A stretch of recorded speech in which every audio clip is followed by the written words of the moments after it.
Ja, hallo und herzlich willkommen. Ich bin nicht zu spät in dem Sinn, sondern ich habe momentan gerade Probleme mit dem Server von Rust. Er findet ihn wieder mal nicht.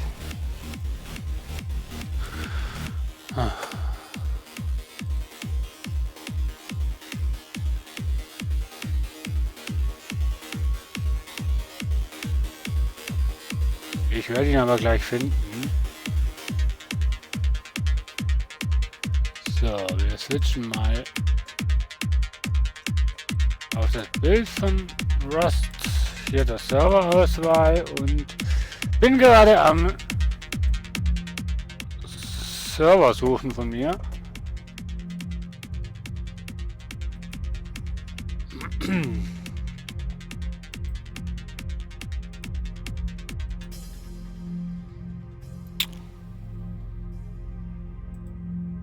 Ja, das Problem hatte ich beim letzten Mal auch schon.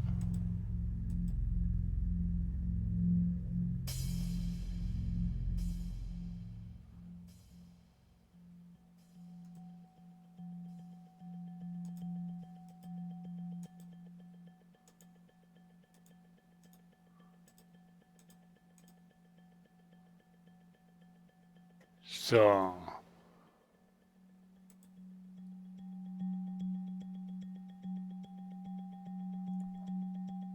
Kriegen das schon hin, Mensch. Also ich bin ein totaler Neuling.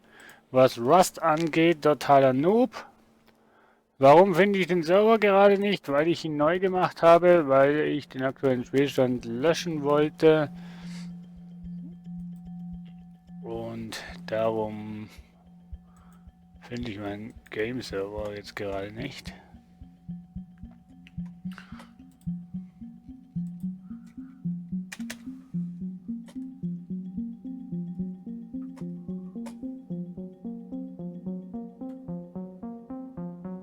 So, guter Auftakt.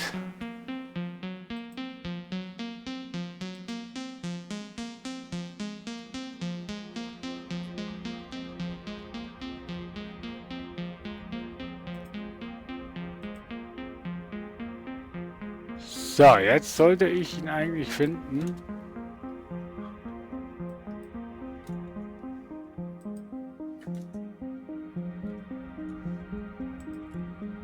Refresh all. Ah. So, suchen wir nochmal. Ja. Wenn er dann bitte wollen. Rust, live. Und die haben wir ihn ja schon. Ich habe mal die Craggy Island genommen. Ich habe mal mit der mit der Startmap angefangen. Und ja, ja, ich dachte mir, ne. Oh. Server-Script müsste ich noch umschreiben. Moment. Wenn man das halt die Hälfte macht, ne? Server-Header, das stimmt. Und das Script ist, das ist der Live-Stream-Server vom Kanal. Kanal Drandubaki LP. Auf Twitch. Gott, wie wird Twitch geschrieben, Mensch? Twitch. Auf Twitch und YouTube. So. Server URL. Ich mache ja gerne so Werbung für den Server, aber nicht heute. Nee, er hatte schon Werbung. Steht ja schon, wenn du auf den Server gehst, Untitled Game Server. Von da habe ich den Server auch. Herzlichen Dank nochmal an der Stelle. So. Okay, Server läuft. Sollte laufen. Superbaum Junior, grüße dich. Herzlich willkommen bei mir auf dem Stream. Und Bioshock 444 hat den Chat schon wieder verlassen. Aber nicht doch. So.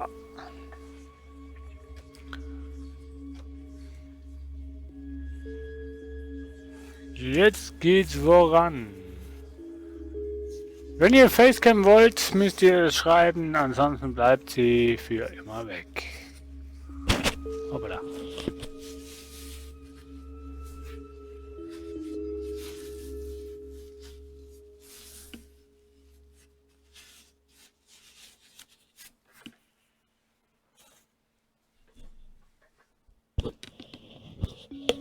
Es ist warm up. Wärmt sich auf. Ich freue mich schon auf 22 Uhr, dann spielen wir nämlich das erste Mal Avoreno. Dann spielen wir das erste Mal Avorion. Genau. Noch nie gespielt, nur bis jetzt bei Hirnsturz zugeschaut. Und sieht recht interessant aus. Mal schauen, ob wir da auch klarkommen.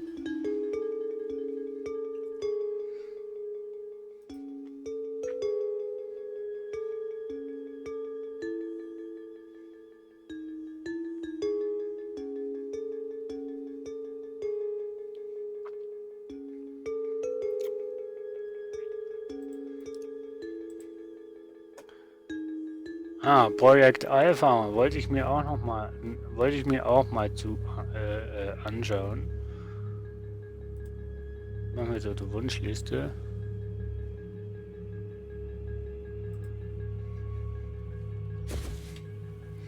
So, you're sleeping.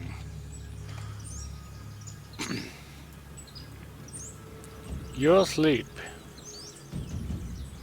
Wer von meinen Freunden hat denn das Spiel alles? Name? Pro. Ja, haben doch schon einige. 13 Freunde genau genommen.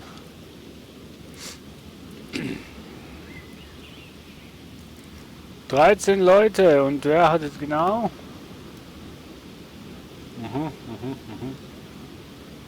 Keiner, mit dem ich wirklich zusammenspielen würde wollen. Ja. Nachricht zurückgezogen? Ey, Dragon, hier werden keine Nachrichten zurückgezogen. Aber grüß dich auch. Welcome back, lieber Dragon Kia. Oh.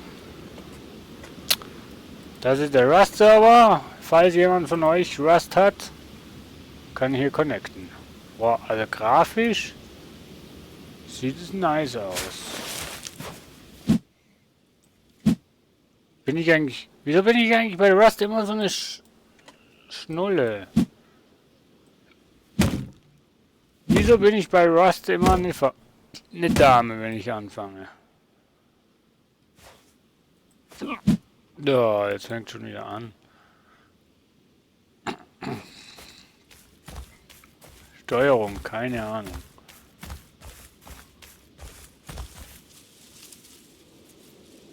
So, verstecken können wir uns, aber wir sind ja alleine. Weiß jemand, wie die Taste ist von bei Rust, wo man auf den Server kann schauen, wie viele Leute drauf sind? Nee, ich habe den Knopf zum Sprechen gefunden. Yeah.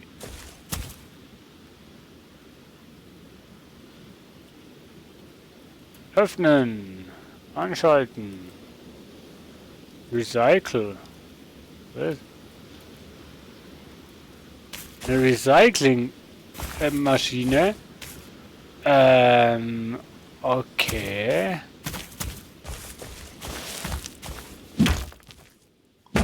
Das ist auch kein Stein zum Abbauen.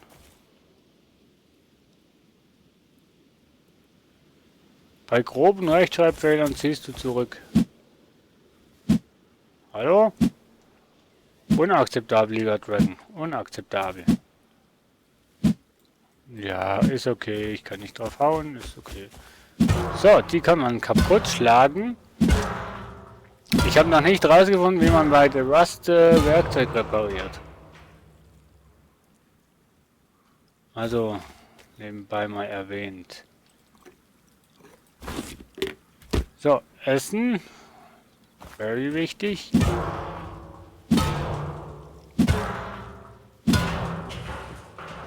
Metallklammern, Klingen. So. Das despawnt, wenn man alles gelootet hat. Und ja, ich bin totaler Rust-Neuling, Noob und weiß nicht was. Was ist denn jetzt hier rausgefallen? Ach, da. Wieder Metallklingen. Kann man irgendwie Messer damit machen. So. Einfacher Brennstoff. Ach, wunderbar. Ich hoffe, ich finde auch noch Stein. Wäre nämlich nice.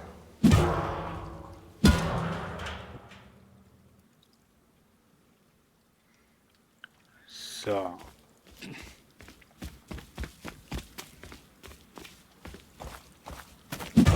Und wenn ich den Stein hier weg habe, bin ich am Arsch.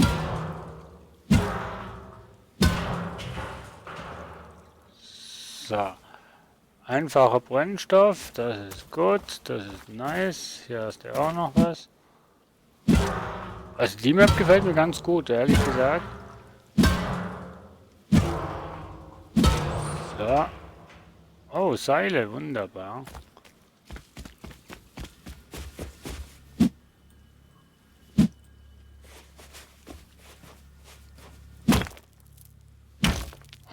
Keine Steine zum Kaputtmachen.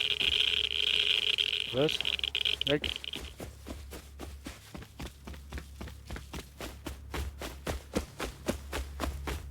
Hilfe!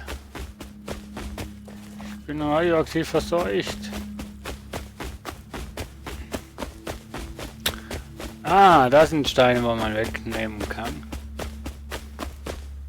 Klingt toll, wenn ich auf Fässer schlage. Ja. So, das ist Metallerz und Steine. Wunderbar, dann kann ich mir wieder einen Stein machen. Schwefelerz und... Hast du nicht gesehen. Cool finde ich, dass sie doch noch kleiner werden, die Steine. Ist ja schon ein älteres Spiel, The Rust, ne? Kennt ja jeder. Oder zumindest schon mal davon gehört und so. Also von dem her... Und nach vielen Jahren und Monaten habe ich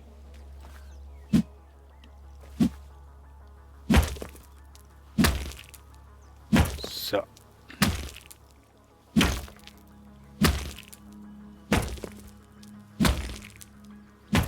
So. Aber warum ich hier wieder eine Dame bin, weiß ich auch nicht, liebe Freunde. Boah, wie viel Stein kriegt man denn aus einem Stein raus? Das ist ja Wahnsinn.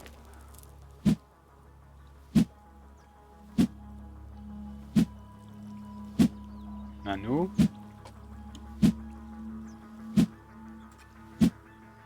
Kriege ich nicht weiter mehr raus. Du kennst es nicht. Dann lernst du es mit mir zusammen kennen. So.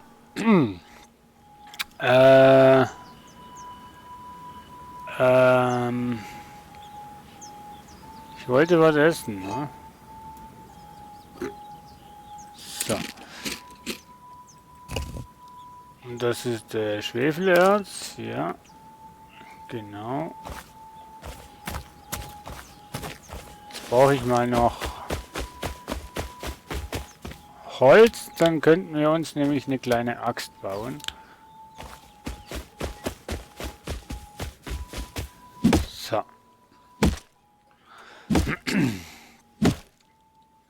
Ja, Rust ist halt auch wieder so ein Survival-Überlebensspiel, wo man Multiplayer spielen kann, aber ich spiele es grundsätzlich nicht gern, solche Spiele im Multiplayer, weil man da eigentlich immer nur Leute antrifft, die einem ohne Wenn und Aber gleich mal erschießen oder sonst irgendwie ausrauben, obwohl es eigentlich gar nicht nötig ist.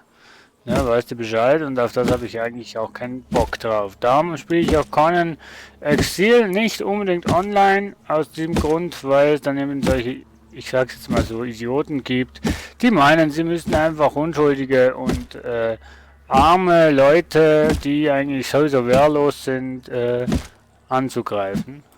Oh. So. Wir können Holzsperr machen. Ja, machen wir ein Papier. Was brauche ich? Ach, da brauche ich 200 Holz.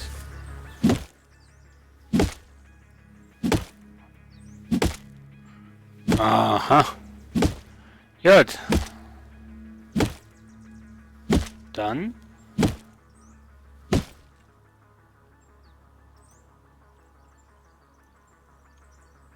So, geht automatisch hier rein. Und Steinbeil wird gemacht. Sehr gut.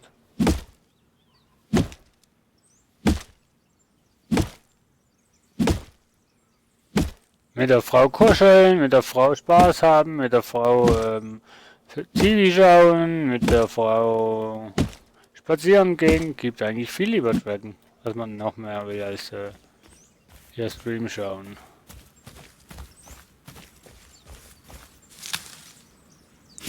So, hier haben wir die Axt. Und ich weiß immer noch nicht, wie man Werkzeug repariert bei Rust. Grüße dich, Janik 5000. Herzlich willkommen bei mir am Stream.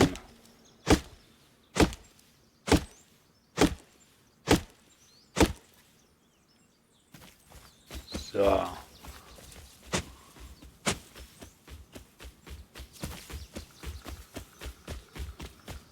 Hä?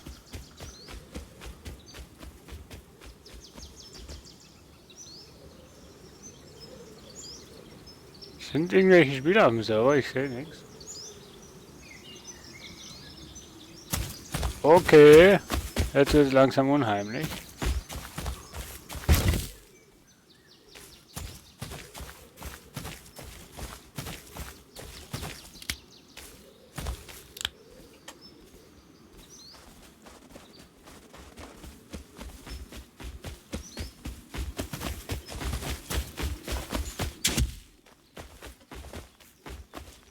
Sind das ja einer? Ne? Lass mich in Ruhe.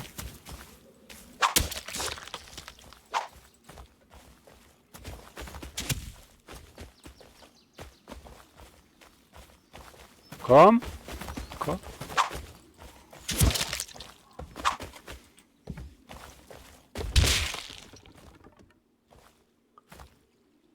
Wer ist denn das? Hackett by Hazard, okay.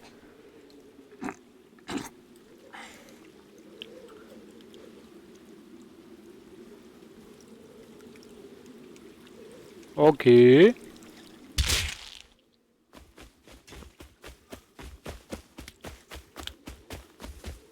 Hackett by Hayes.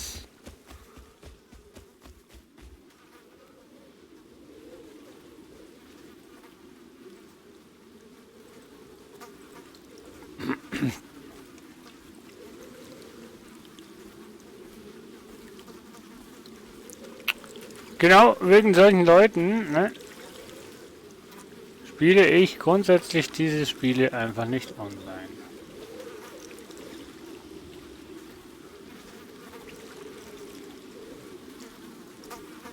Und kennt jemand die Konsole-Befehle?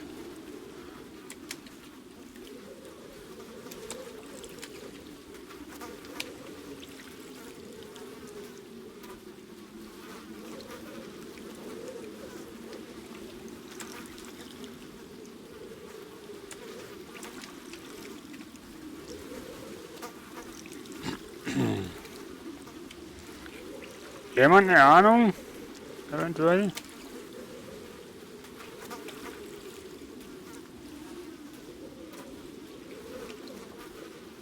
Admin-Befehle?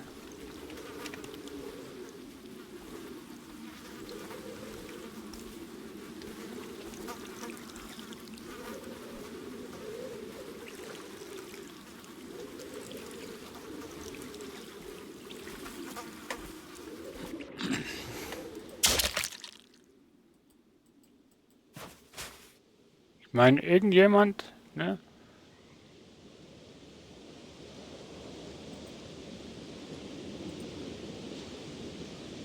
Vorwärts, Sprint, Jump.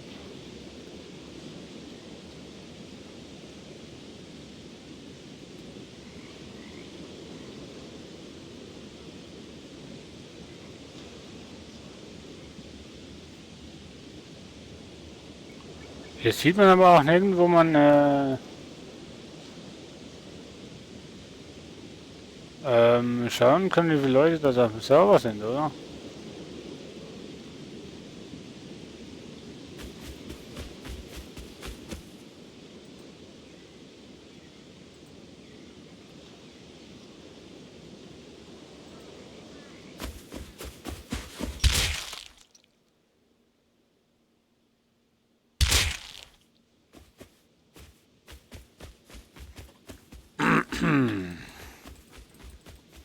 So, ich google erstmal schnell.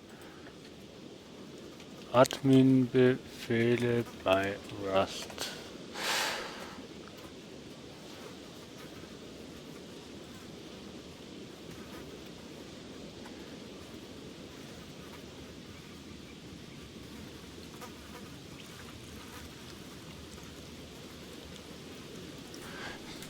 Bind-Key im Hauptmenü können Sie Optionen verschieben.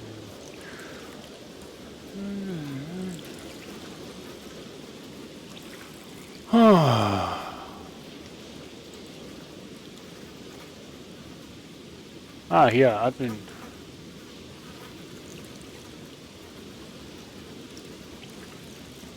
Kickname mit diesem Befehl. Okay. Okay. Mal gucken. Kick. Hallo. Einfach Kick Hackett bei Hayes.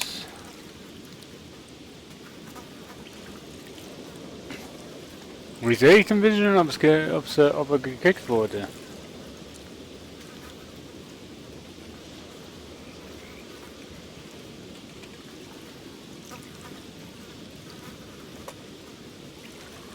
Oh, Mann, oh. Ja, ernsthaft?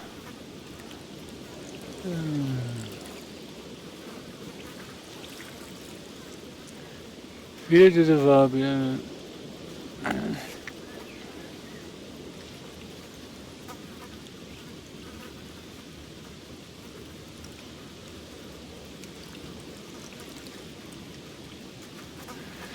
Eingabe erfolgt in der Konsole direkt im Spiel, die über Feindsender werden kann oder über eine externe. Die jeweiligen aktuell eingestellten Variablen.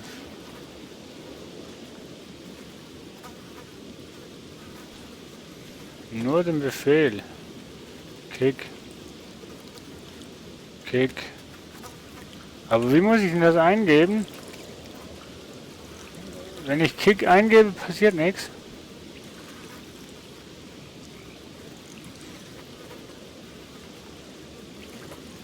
Help?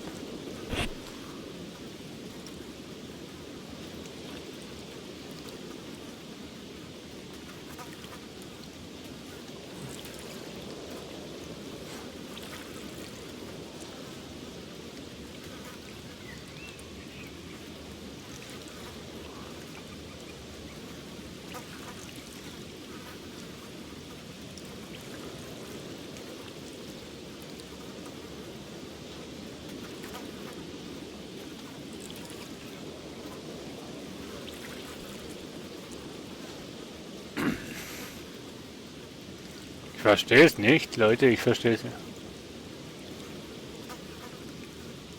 Ja, ich bekomme auch schlechte Laune.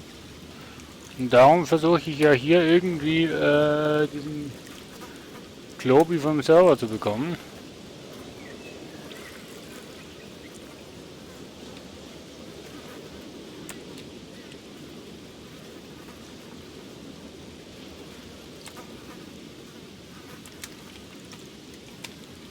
Aber ich weiß nicht, wie man Konsolenbefehle eingibt.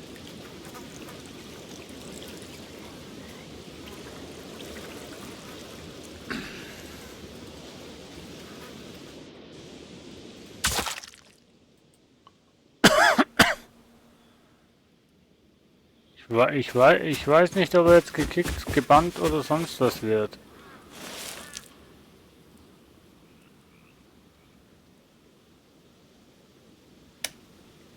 Kriegst ja kein Feedback im Prinzip.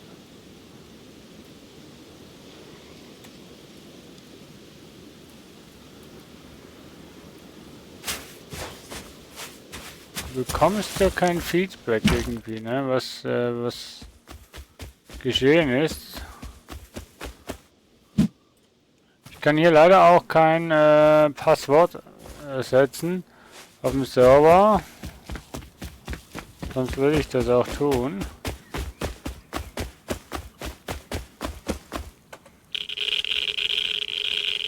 Ah, nee, nicht jetzt.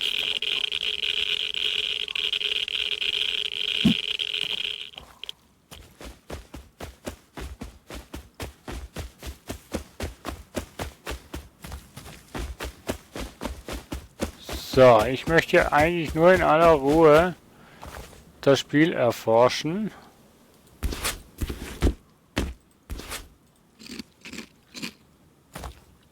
Mehr nicht. Ich will kein PvP, ich will nix. Ah.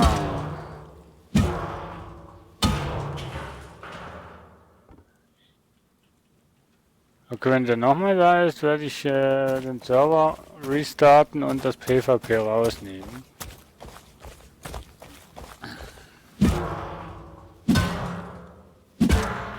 Dann kann das nämlich gar nicht mehr passieren, was da jetzt passiert ist.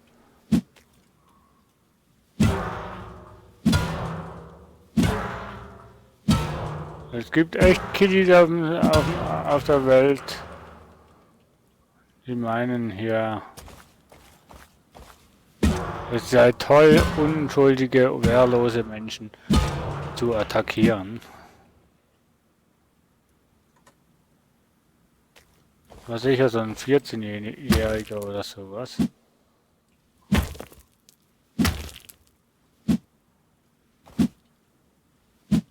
Aber warum, dass ich bei Rust immer eine Frau bin, frage ich mich.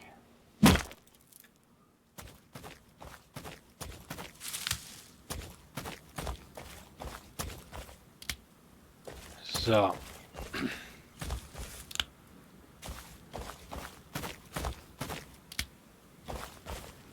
Und jetzt werde ich dehydriert oder was?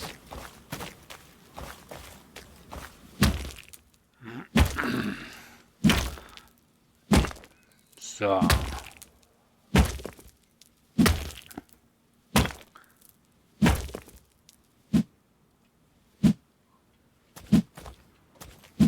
Ach komm schon.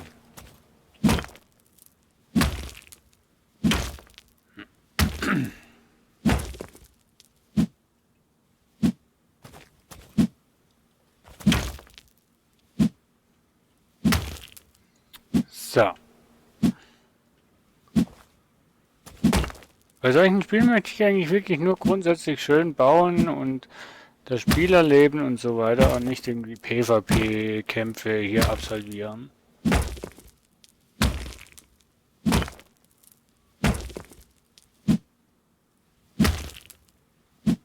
Warum habe ich eigentlich...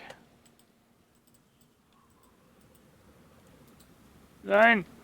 Die Holzkiste doch nicht.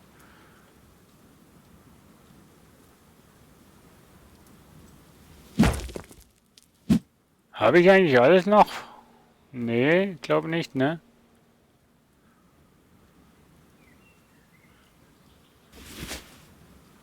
So, keine Ahnung, wo ich mich verletzt habe. Aber der Verband ist einfach gigantisch.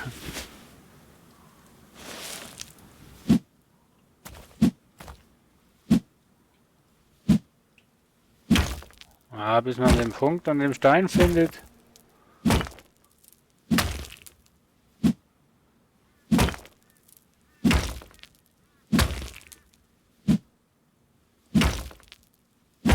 So.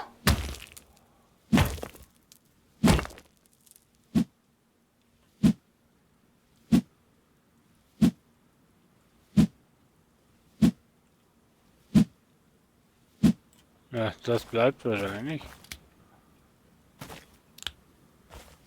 So, Pilze gibt es hier auch viele. Das ist doch ein normaler Stein, oder? Hm. Schwefel, Schwefel, Schwefel.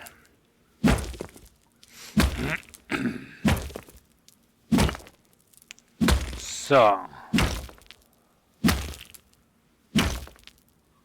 Ach, kann mal jemand schauen, ob ich doch auf dem Rust-Server ein Passwort setzen kann, via Konsole.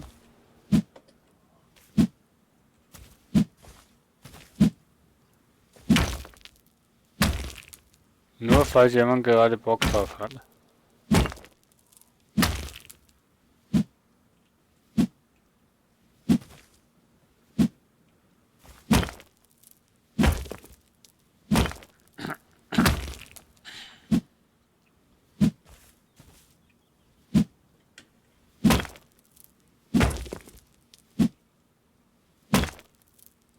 So, der Stein muss weg.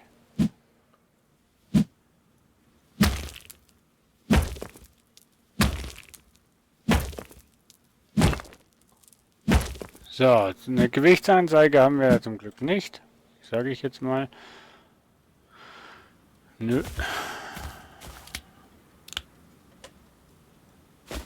So.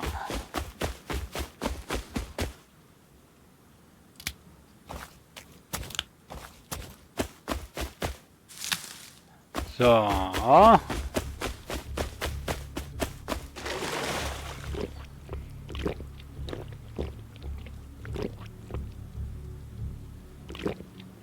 So, wir saufen uns voll.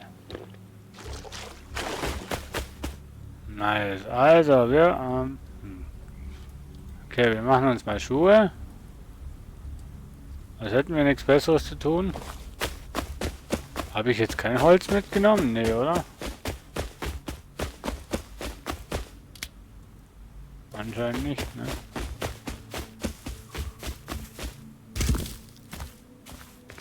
So.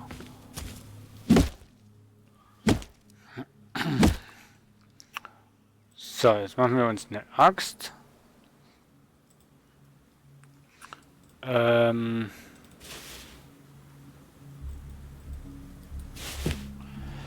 So, wir haben immerhin mal Schuhe. Yeah! Steinbeil in 14 Sekunden, 12 Sekunden und so. Naja. Soll es geben. So.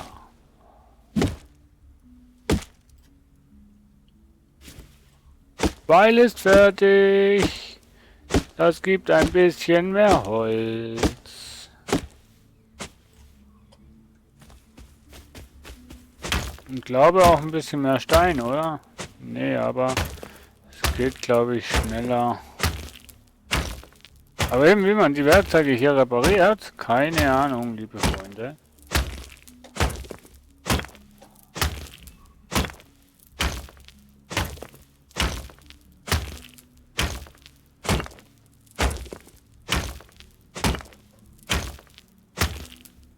So.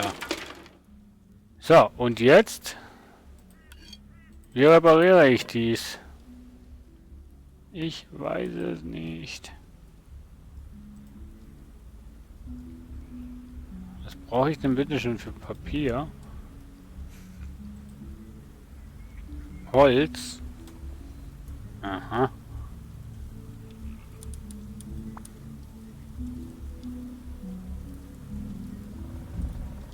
Und da brauche ich ein Papier. Genau für den Bauplan zu machen, brauche ich ein Papier.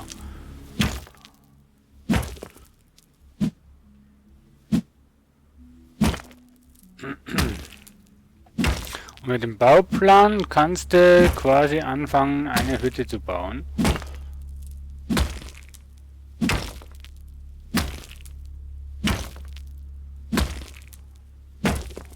Und das werden wir auch mal tun.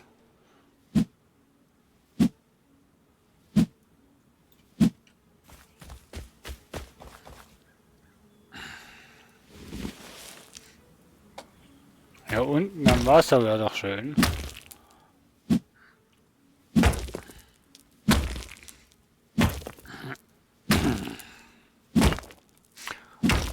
Das Haus am Meer.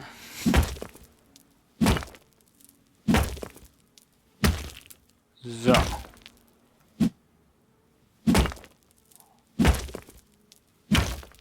Aber muss sagen, ist eine schöne Karte, muss ich echt sagen. Gefällt mir.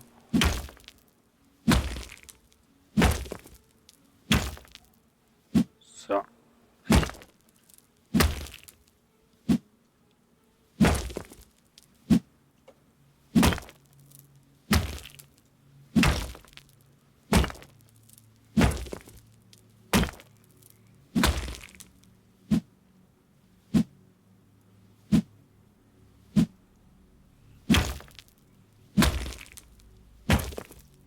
So, also echt viel Stein, wo man hier rausziehen kann.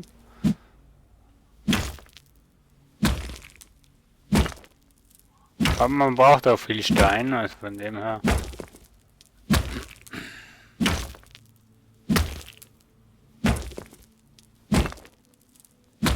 So.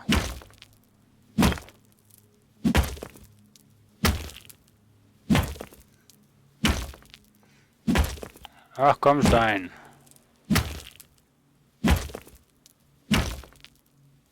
Knast-Simulator, genau. Steine klopfen mit dran, du, genau. So kommt's einem vor, ne? Oh, der Stein ist kaputt. So. Wir haben 382 Stein. Und wenn mir dann irgendwann mal jemand erklären kann, wie man das Werkzeug hier reparieren kann, dann würde ich das auf jeden Fall tun. Weil man hat es ja noch irgendwie im Inventar.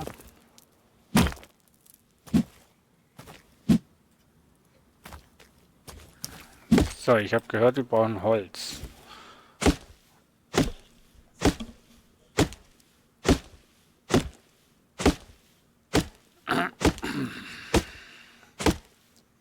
So, danach wollen wir uns mal ein schönes Plätzchen suchen, wo wir uns mal ausbreiten.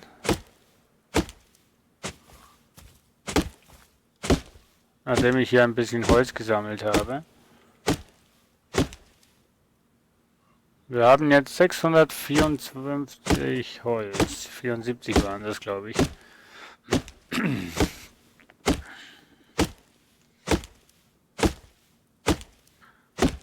So.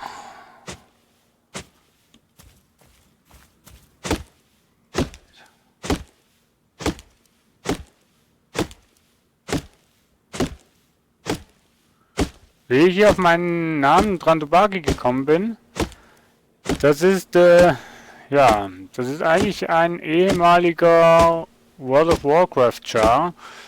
Da wo ich ja angefangen habe World of Warcraft zu spielen, ne, da habe ich diverse Chars gemacht und dann kam halt so einen, ach da die Kühe da, ich weiß nicht mehr wie die heißen. Auf jeden Fall habe ich so einen gestarteten Schamane, der existiert glaube ich sogar noch. Und ja, dann habe ich mir mal so überlegt, Name für so einen Char. Ja, Und ich bin einer der Mann, also wenn er solche Fantasienamen entwickelt, dann mache ich das meistens so, dass ich mir einen Buchstabe nehme. Meistens lustigerweise ist das D. Nee, dass ich da einen Namen nehme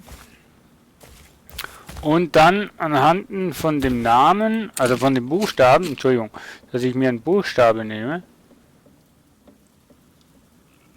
und anhand von diesen Buchstaben versuche ich irgendein Wort zu kreieren und so kam halt der Name Drandubaki. Also ist eigentlich ein ehemaliger WoW-Char.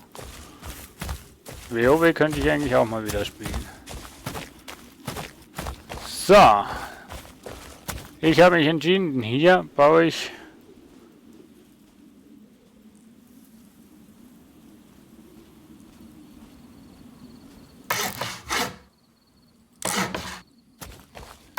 So, ein großes Haus, 4 auf 4.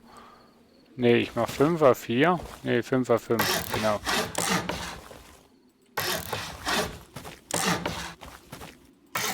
Scheiße, vergessen zu zählen. 1, 2, 3, 4, 5. Oh, Glück gehabt. 1, 2, 3, 4, 5. 1, 2, 3. 1, 2, 3. So, Fundament ist schon mal gleich gebaut.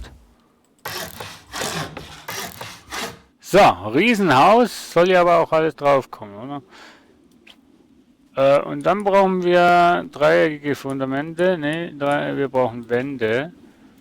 Ach, so, Bauting, ich weiß nicht, ob das wirklich das richtige Bauen ist, aber...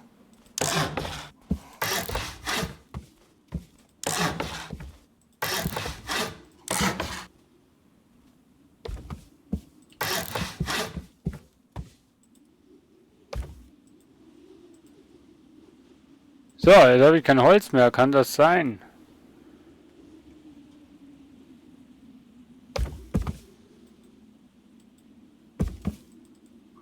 Can't afford a place. Mal schauen. Die Tür. Ah, Mann, ich vergesse immer mit der Maus. Die Tür machen wir.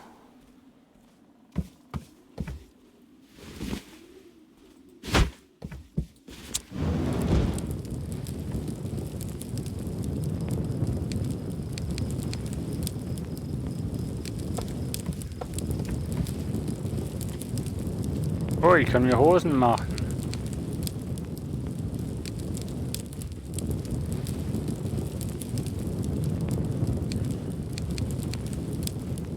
Betonbarrikade, Steinbarrikade.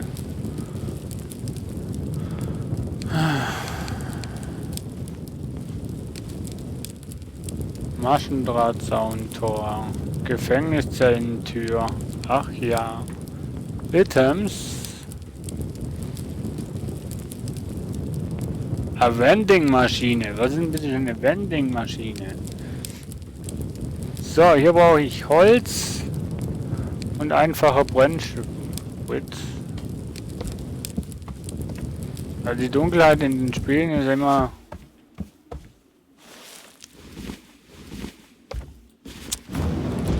eine Katastrophe. Wenn man das so sagen darf.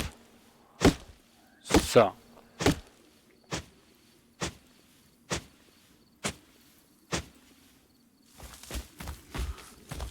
So, ich hoffe, es wird bald mal Tag wieder.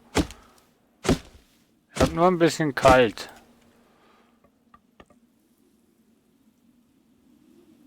Und kaum habe ich jetzt...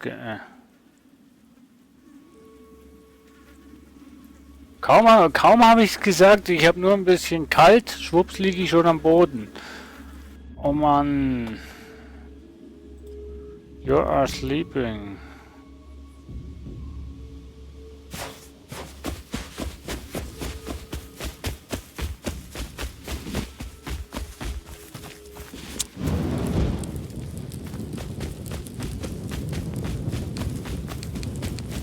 So, erstmal hier schauen, ob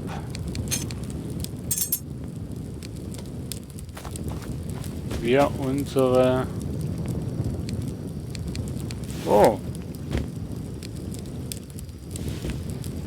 Immerhin mal ein Oberteil. Ob wir unsere Baustelle wiederfinden.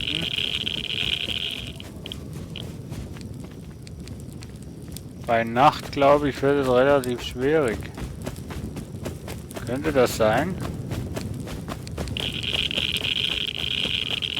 Verkaufsautomaten. Okay.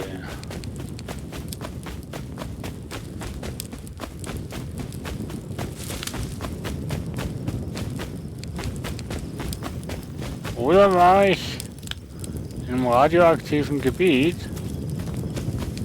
Habe ich in einem radioaktiven Gebiet gebaut?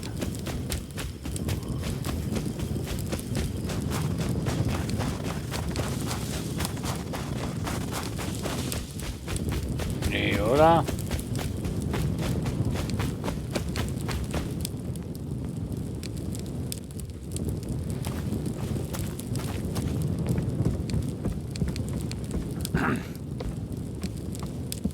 Kann doch nicht sein, dass ich in einem radioaktiven Gebiet gebaut habe, oder?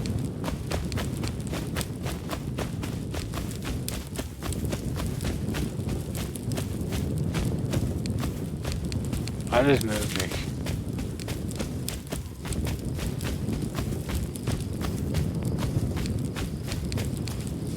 Boah, alles.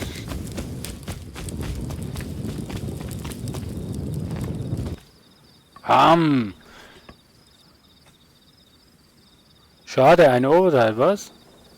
Alter, bei Radioaktivität. Ich habe doch ernsthaft nicht bei Radioaktivität gebaut, oder? So bescheuert kann ich doch nicht sein, oder?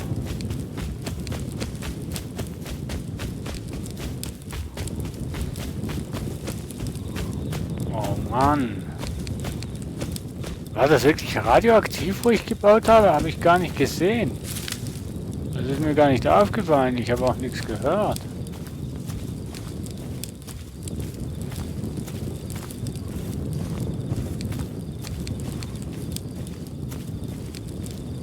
Mann, oh Mann, oh Mann.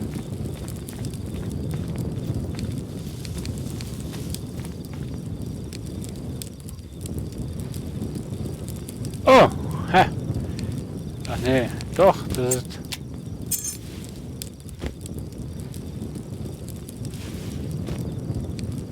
Das ist mein Char. Das ist mein anderer Char. Hey, cool.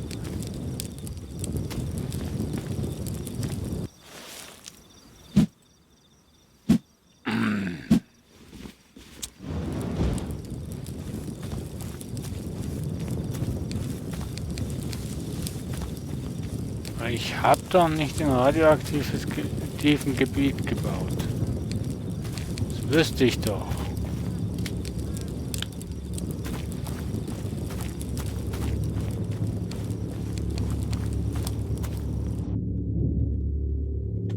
Ah.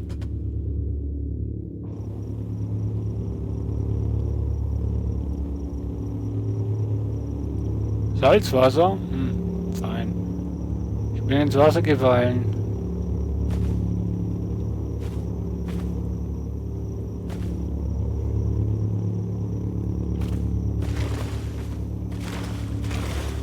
Lass mich wieder raus. Willst du mich jetzt verarschen? Ah, danke.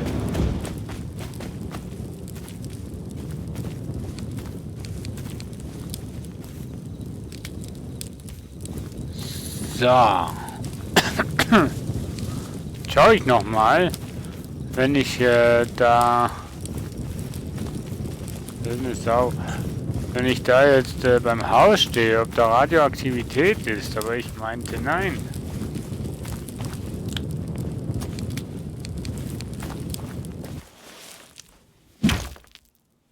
Nö, eigentlich nicht. Also ich sehe hier keine Radioaktivität. Höchstens, dass ich kalt habe, aber keine Radioaktivität. Nein. Nein. Doof, Mann.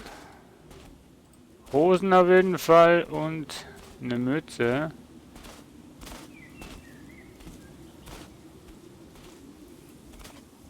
Ist da jemand? Ne, nur das Wildschwein. Juttehose, die juckt doch, oder nicht?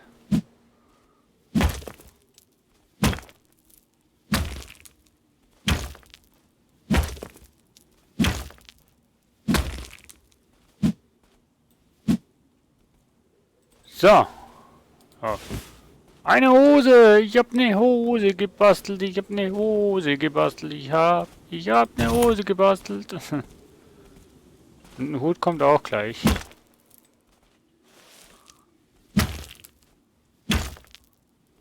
So. Und wenn dann hell ist, taghell, wird noch ein bisschen Holz gefarmt. Eventuell noch geschaut. Wieso verliere ich die?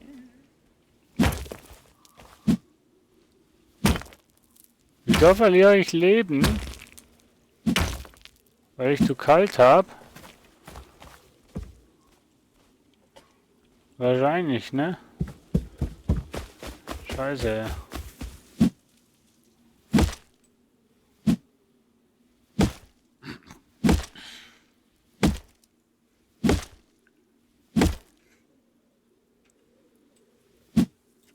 Was brauche ich denn bitte für ein Lagerfeuer? Ah. Okay.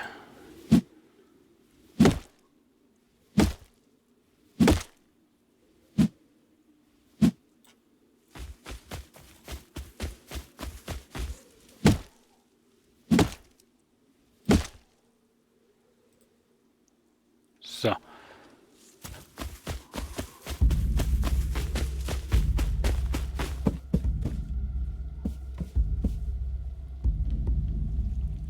Come on. Come on.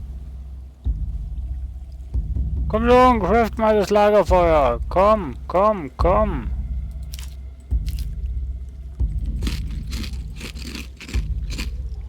Come on.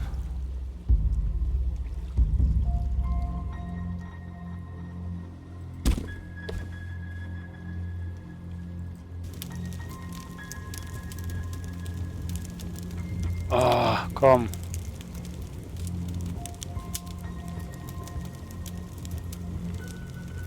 Ich wärme mich gerade. Autsch.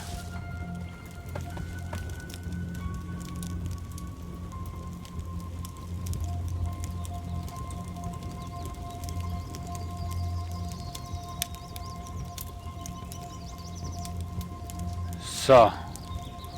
Ach, die Gesundheit geht auch wieder hoch.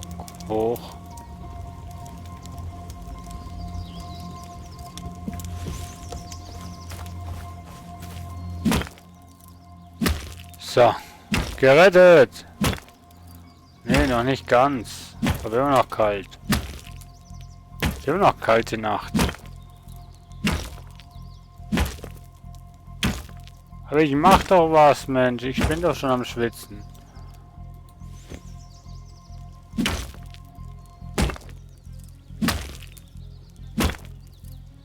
Oh, ich habe einen Airdrop gesehen. Den hole ich mir gleich mal nachher. Wenn die Sonne aufgeht.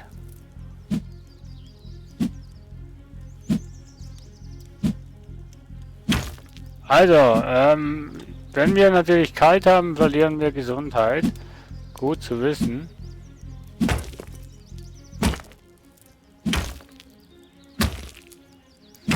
Und wenn wir warm haben, dann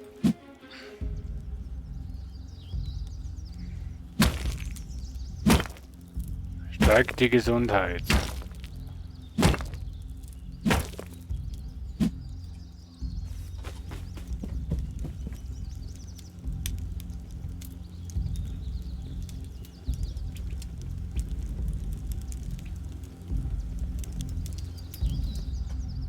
So.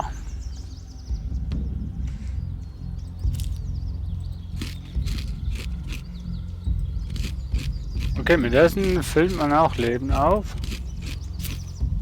Das sind Hanfsamen.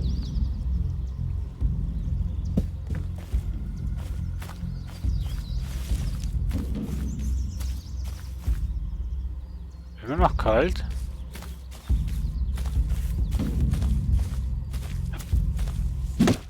Ich wollte sagen, vielleicht finde ich hier irgendwo noch mal eine andere Leiche, aber ich glaube ist nicht, ne? So, 1 Stunde Rust, 5-mal gestorben, auch nicht schlecht. Wie sagtest du immer, Dragon, du hast gelernt, in diesen Spielen muss man oft sterben, bevor man das Spiel versteht. Irgendwie so war das, oder?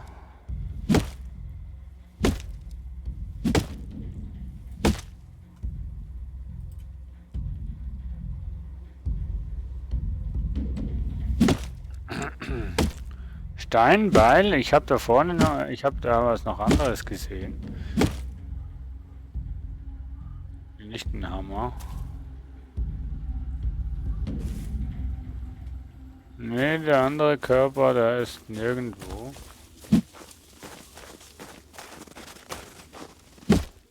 Ich stehe im Schnee.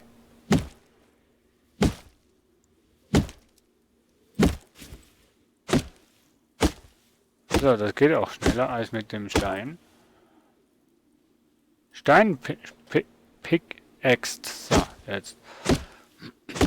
Mit dem kann ich Steine abklopfen, mit dem kann ich Holz abklopfen und mit dem anderen kann ich Steine abklopfen. Ohne dass zu große Beschädigungen da sind.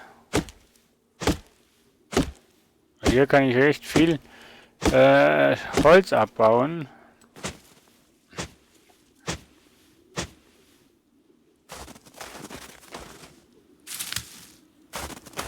So, und mit dem sollte ich erstens mal viel mehr Stein abbauen und die geht auch nicht so schnell kaputt wie die Axt. Das spart das Tutorial.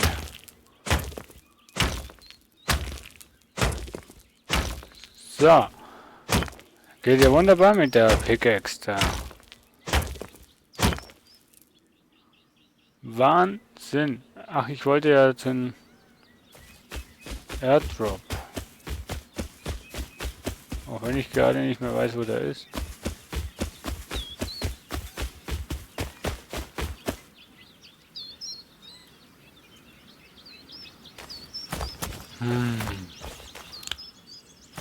Das ist doof. Ach, da. Mann.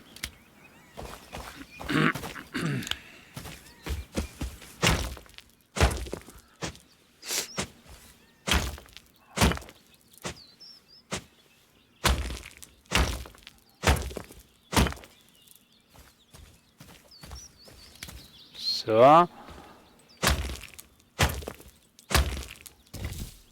5-mal draufgehauen und erst dann gemerkt, dass... So. Oh, wir haben eine Waffe. Achso. Ein Computer geladen mit Software für Videoanalyse und Verfolgung von bewegten Objekten. Oh, nice. Thompson habe ich und eine AK-57er Sturmgewehr. Oh. Oh, sein Airdrop war doch wirklich genial. Ja, gefällt mir. So, jetzt machen wir hier noch Schuhe.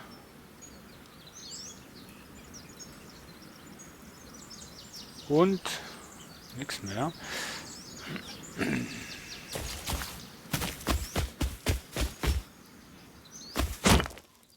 So, jetzt geht's doch langsam voran, oder? Hier haben wir kalt, warum auch immer.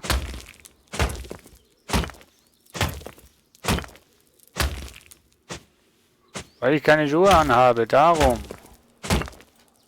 Habe ich die Schuhe jetzt fertig? Jo, so.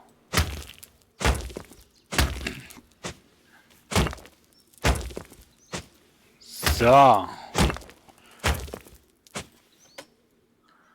Okay, also radioaktiv war ich hier sicher nicht. Oh, ich muss mir noch einen Bauplan machen. Jetzt kann ich meine Hütte nicht fertig bauen.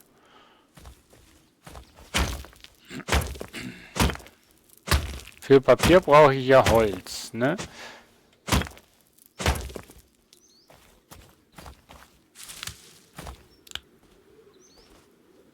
Ist das eigentlich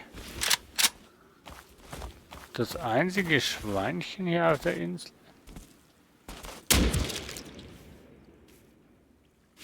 Oh, ein Schuss und tot ist es.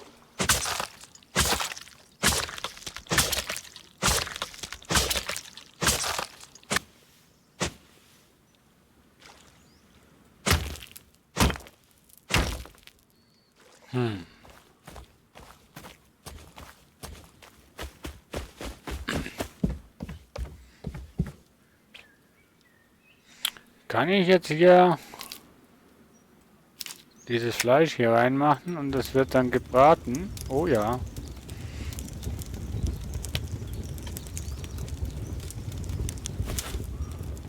Leder. Aha, aha, aha.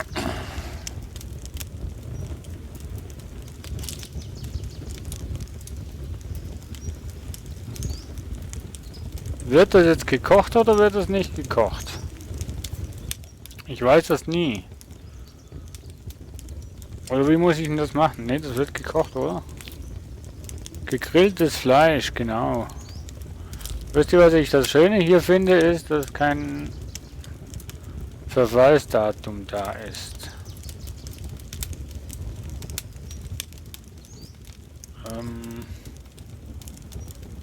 Und einmal Papier. Schloss brauche ich nicht.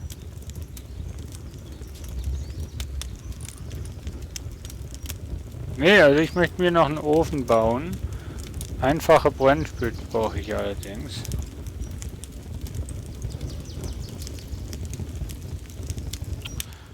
Ah, ich brauche keine 2 Holzkisten.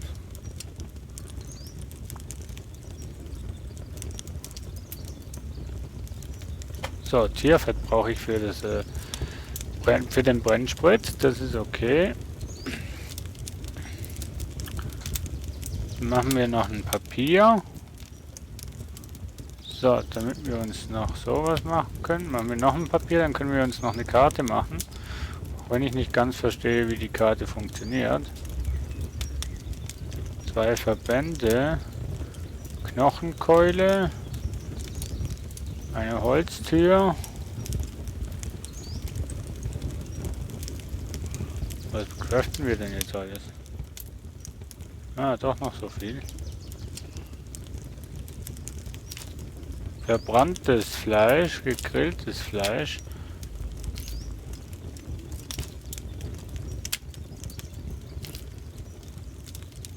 Was? Diese kleine Schweinchen war etwas zu lange im Ofen. Kann ich nicht mehr essen, ne? Wenn es verbrannt ist, kann ich es nicht mehr essen. Holzkohle. So. Ups. Ja komm, lassen wir noch brennen. Ein Wunder, dass der Boden nicht brennt.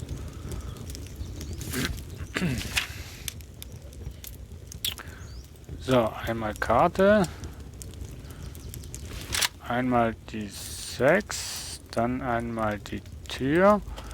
Wo mache ich denn die Tür hin? Ne? Hier hin. Genau.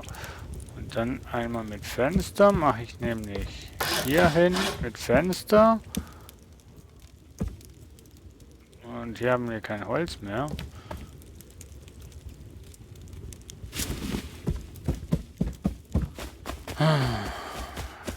Gut. Hi Achim, grüß dich. Willkommen bei mir auf dem Stream. Wir spielen zusammen Rust. So.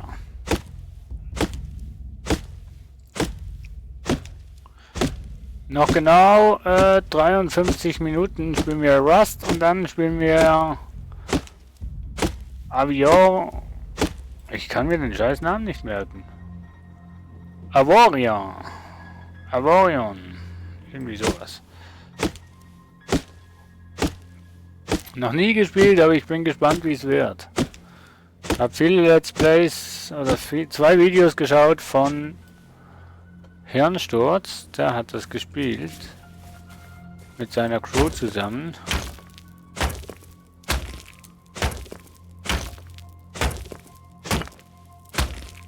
So.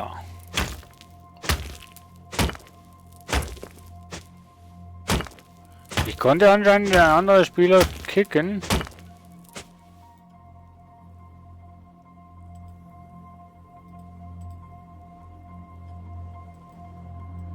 Aber irgendwie die Spieleranzahl wird mir immer 0 von 20 angegeben. Komischerweise.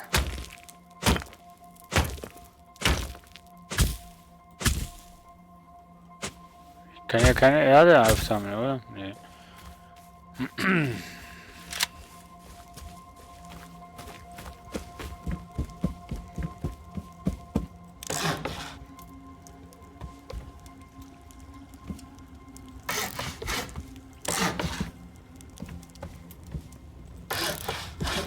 So.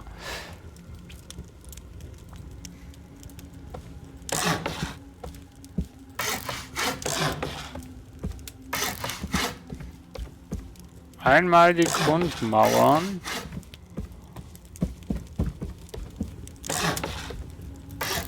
So, steht doch. Wo habe ich die Tür? Hier. Hey, wir haben eine Tür hingebaut. Coole Sache. Holzkohle. So. Einmal essen. Ja, komm, nochmal essen. So. Ofen. Ofen. Den Ofen. Brauchen wir Holz und einfacher Treibstoff. Ich habe nur so hier. Wie viele Fenster brauche ich? 1, 2, 3, 4, 5. 5 Stück, ne? 1, 2, 3. Oh nein. Hohe Außensteinmauer.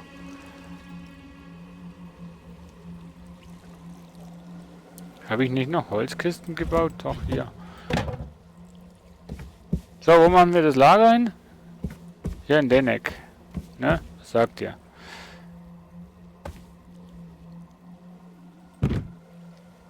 So. Da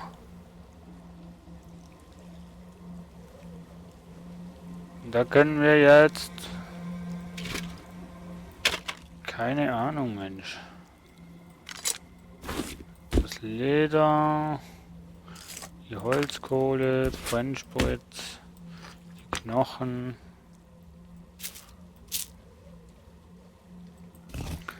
Das ist Metallerz. Das ist Stein. Das ist hochwertiges Metallerz. Das ist Schwefel. Das ist Holz. Das ist eine Waffe. Das ist Stein. Das ist Essen. Das ist Metallerz. Draußen kannst du stacken. Mein Gott.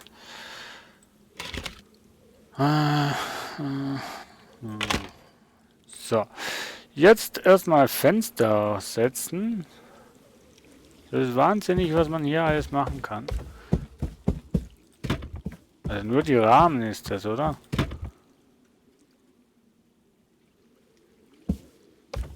So, wunderbar. Kommt auch gut. Was wollte ich denn jetzt noch?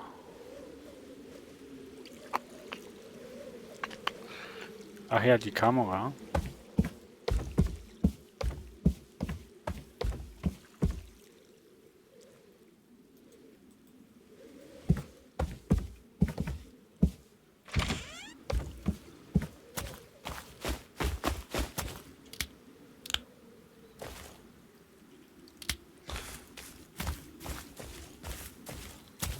Wie kann ich denn die Kamera setzen?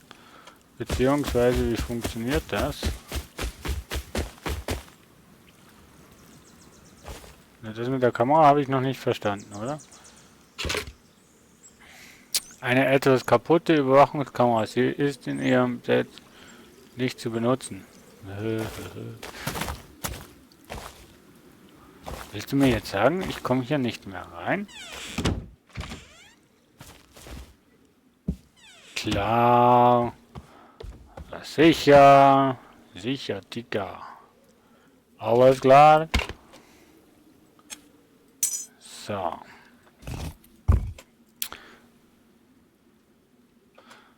So, ich sehe schon, wir brauchen Holz. Aber wieso geht denn die Tür nach innen auf? Fluchttür, noch nie was davon gehört. So, jetzt muss ich aber mal was schauen.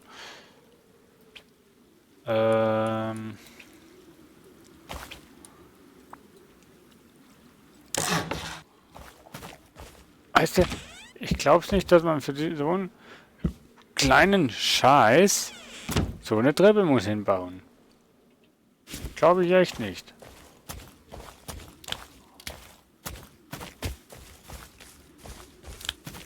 Also Pilze finden wir ja massenweise. Nur Wildtiere hier auf der Karte ist eine Katastrophe. Herzlich willkommen für alle, die jetzt zuschauen. Ich hoffe, ihr habt ganz viel Spaß. So. Erstmal jede Menge Holz holen, damit wir uns einen Schmelzofen bauen können. Und Fett brauchen wir auch noch. Also Hoffnung, dass hier noch Tiere rumlaufen.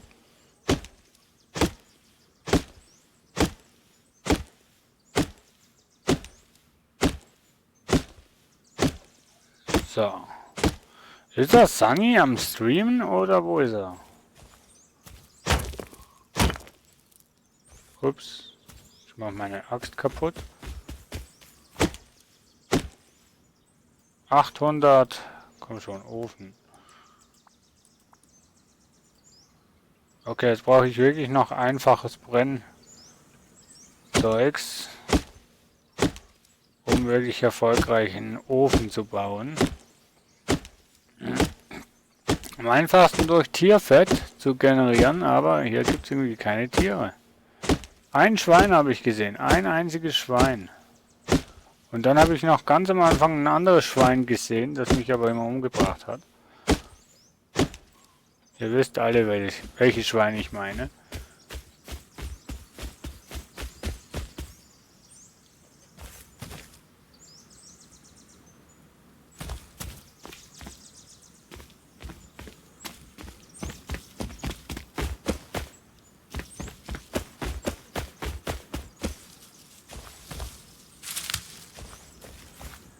So. Wo sind denn die Loot-Dinger da? Wo ich am Anfang der Base gesehen habe. Also am Anfang vom Spiel.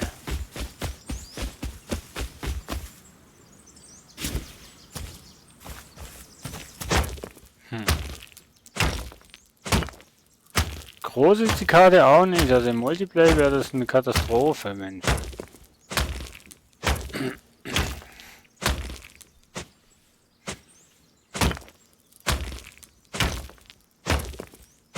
So.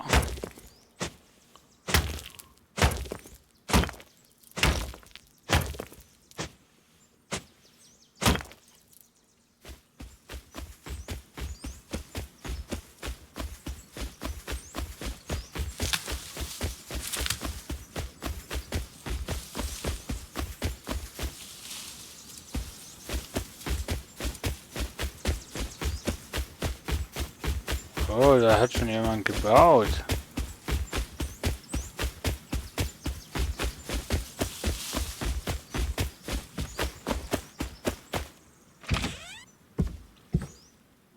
LOL! Das ist ja meine Hütte. Und ich dachte schon, Mensch. Ich dachte echt schon, das sieht ja schön aus.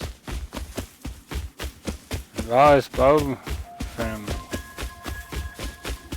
Dabei ist es unsere Hütte.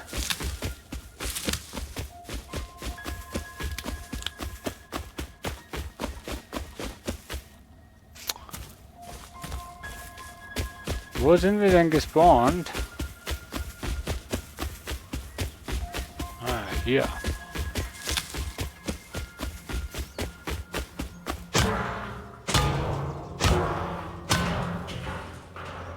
Einfacher Brennstoff, wunderbar. Was ist das? Halbautomatische Waffengehäuse. Okay, nehmen wir mit.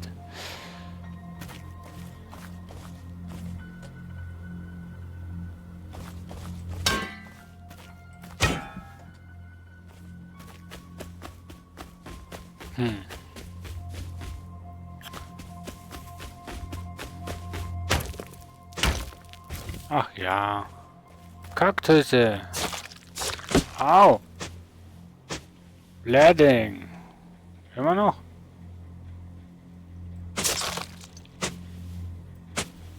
So ein scheiß Kaktus, Mensch.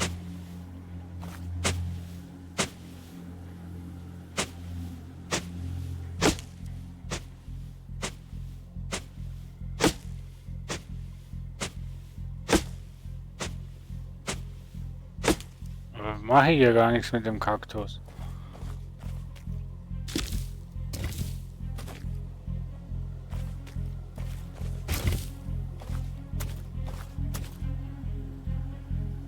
Jetzt habe ich zu heiß.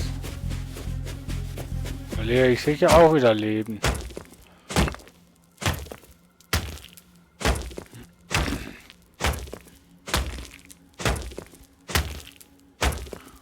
Alter Schwede, 44 Grad hier.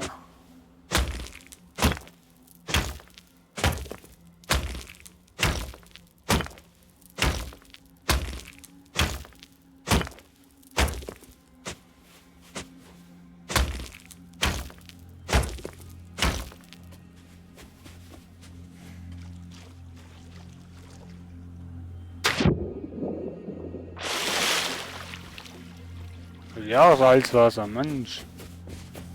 Kinderlein. Schade, dass man die Kaktusse nicht irgendwie mitnehmen kann. Finde ich schon schade.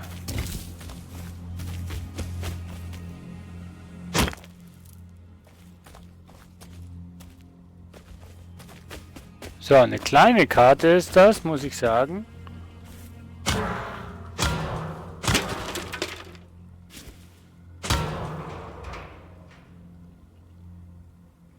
Nähzeug, okay.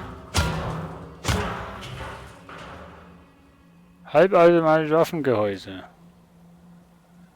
Ja, also.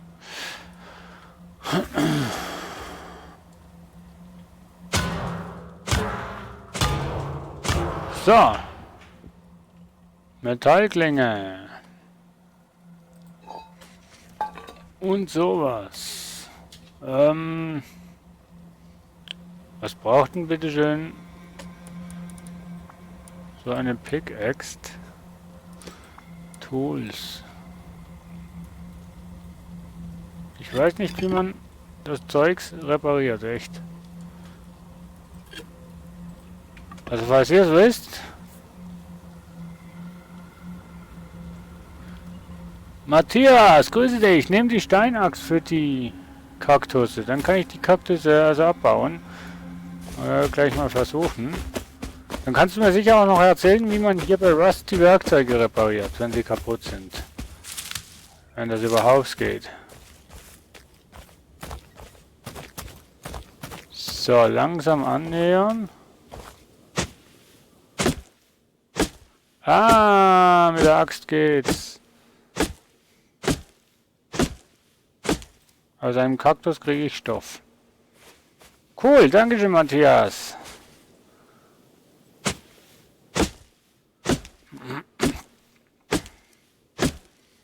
Nice. Kaktusfleisch esse ich gleich mal nachher. Ist ja nicht so, als hätte ich kein Essen, aber... Enthält Wasser. Gut, wo habe ich denn mein Fleisch? Fleisch. Hier. Und die Pilze.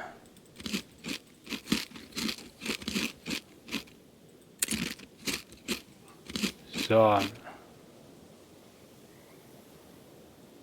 Mit einer Reparierbank. Okay, so funktioniert das bei dem Spiel.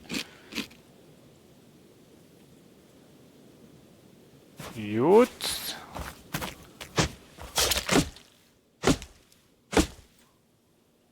Jetzt muss ich nur noch wissen, wie ich hier auf der Map hier Tiere finde und dann ist eigentlich schon fast alles gut. Ja, das Kaktusfleisch kann man essen, das weiß ich.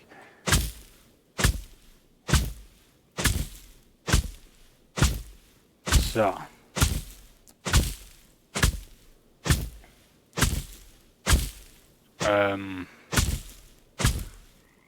Man kann wie die Steine auch nicht alle Kaktusse frieseln.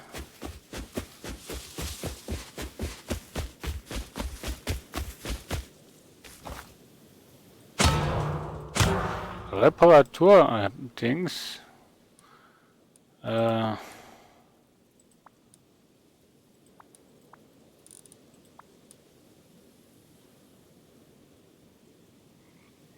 Bilderrahmen, Schlafsack, großes Schild, große Holzkiste, eine Werkbank, Thunfischdosenlampe. Yeah. Eine Werkbank wird wahrscheinlich eine Reparaturdings. Metallfragmente. Keine Ahnung, von wo dass ich die kriege.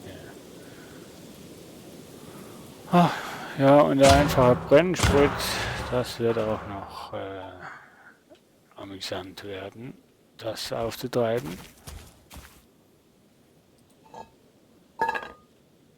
So, Zahnräder haben wir.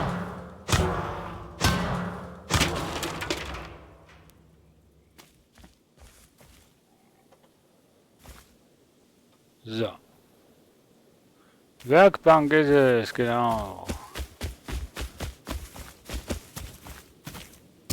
Ja, für die Werkbank müssen wir ja Metallfragmente haben, aber ich weiß noch nicht, von wo dass ich die bekomme.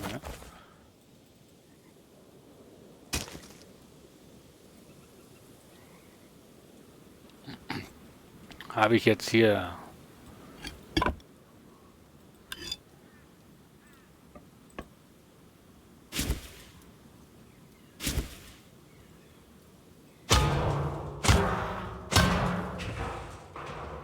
so das Holz. Ja, die Hütte habe ich schon.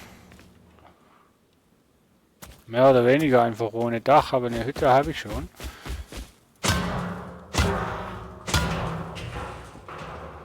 Ach, Dragon, jetzt schon pennen gehen? Na gut, schlaf gut.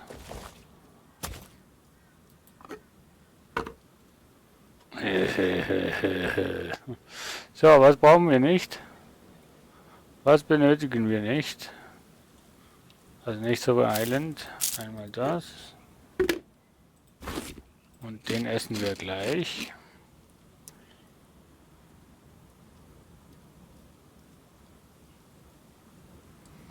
Genau, aber für den Ofen brauche ich Brennsprit und das wird momentan ein bisschen schwierig, weil ich habe noch nicht wirklich viele Tiere hier gesehen auf dieser Map.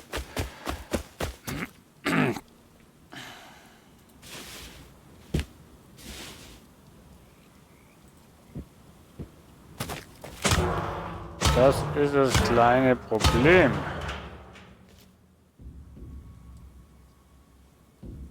Nähzeugs, jo.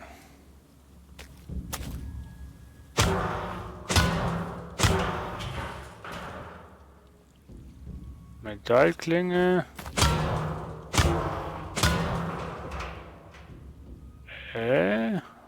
Und ein Seil.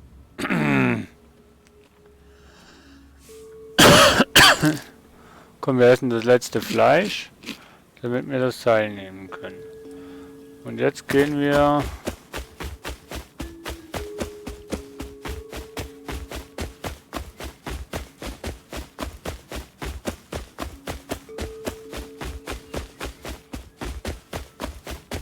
zurück.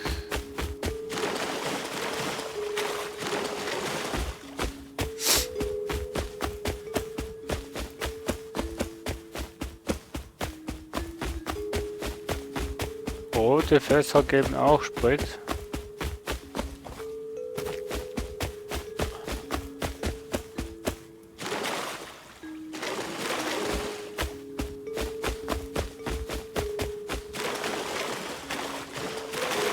Erstmal rote Fässer finden.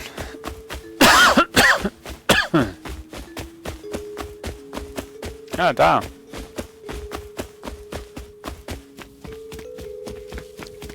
Das ist ein blaues Fass.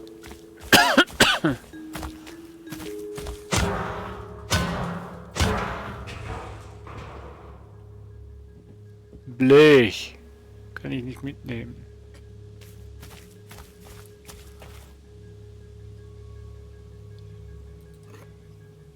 Ah.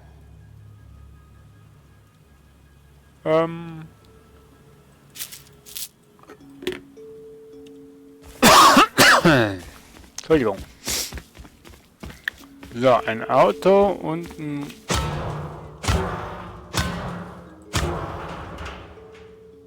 Okay. Ist aber doof, wenn der Deckel drauf liegt.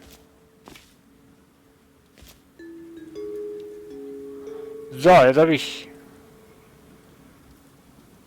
12. Hatte ich nicht vorhin schon 12.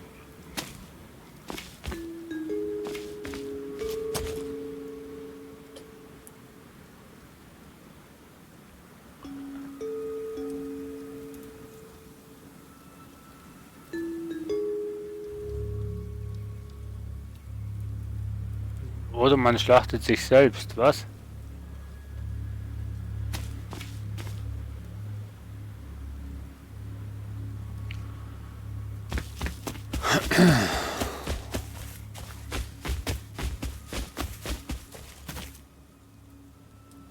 Ich will nichts verschrotten.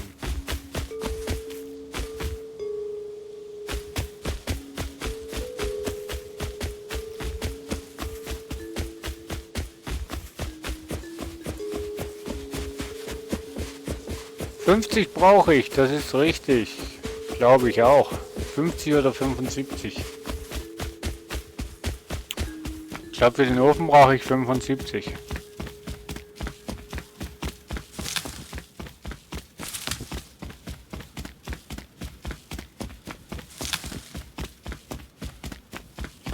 So, kann ich eigentlich eine Kiste bauen? Ja, kann ich. Gut. Die wird mir aber nicht wirklich viel bringen, weil ich keinen Platz habe. Ha, ha, ha, ha.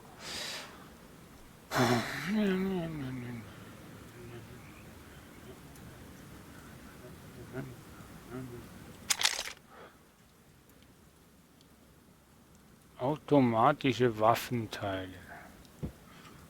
Brauche ich nicht.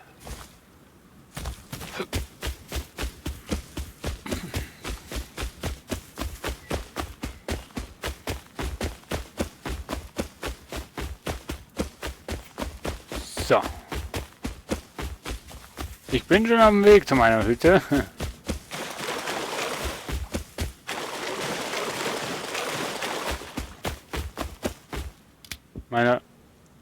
Ach ja. Meiner Riesenhütte.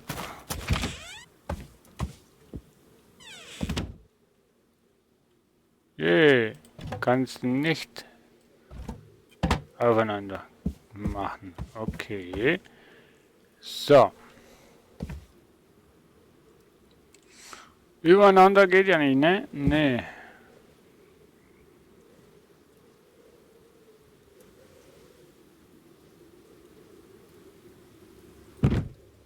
So. Und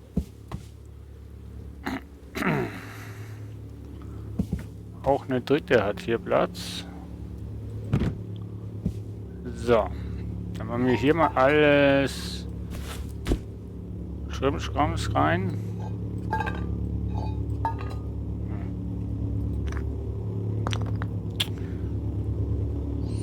So.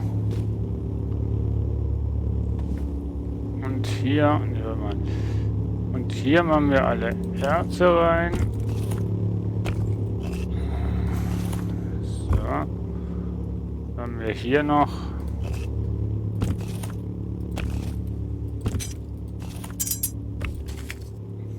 so. Erze und wo habe ich die Kohle hin?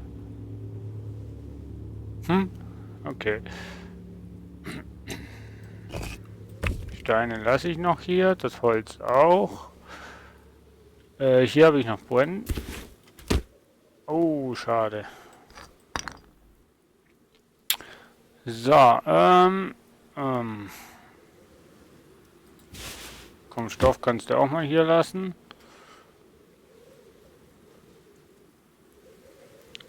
Werkzeugschrank kann ich jetzt machen. Machen wir doch mal einen Werkzeugschrank. Schadet sicher nichts.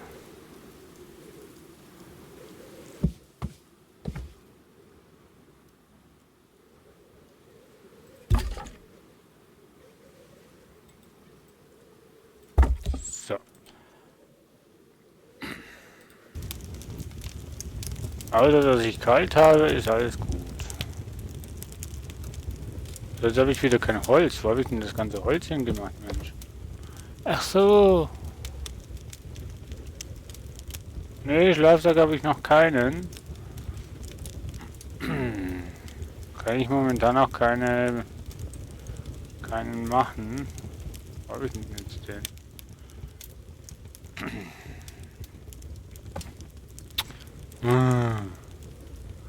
Nur weil ich mir einen Werkzeugschrank gebaut habe, habe ich jetzt kein Holz mehr. Ist ja doof.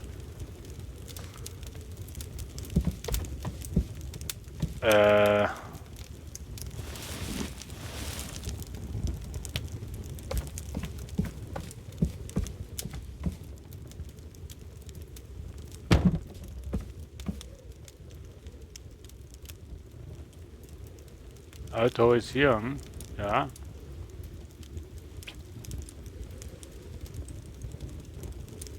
Wie kann ich den jetzt öffnen?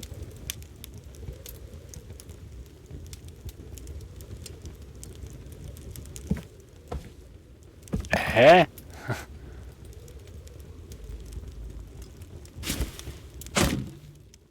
Ups.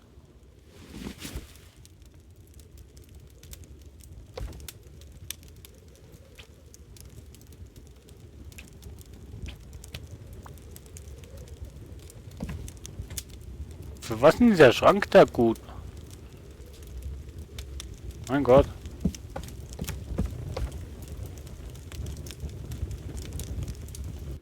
Also der Schrank versteht nun jetzt keiner, ehrlich gesagt. So, dann wollen wir wieder mal ein bisschen Holz holen.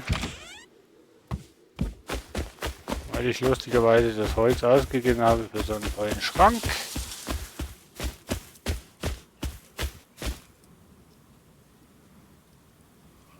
Ach so. Naja, ich bin ja sowieso alleine auf dem Server, von dem her ist das ja eh sowieso egal. Ich habe gemeint, das ist ein Schrank, wo du spezifisch Werkzeuge reinmachen kannst.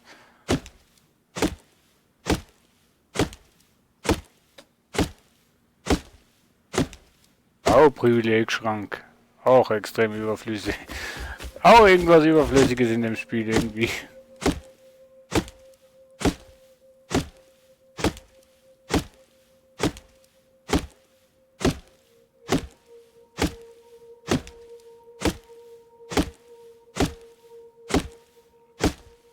So.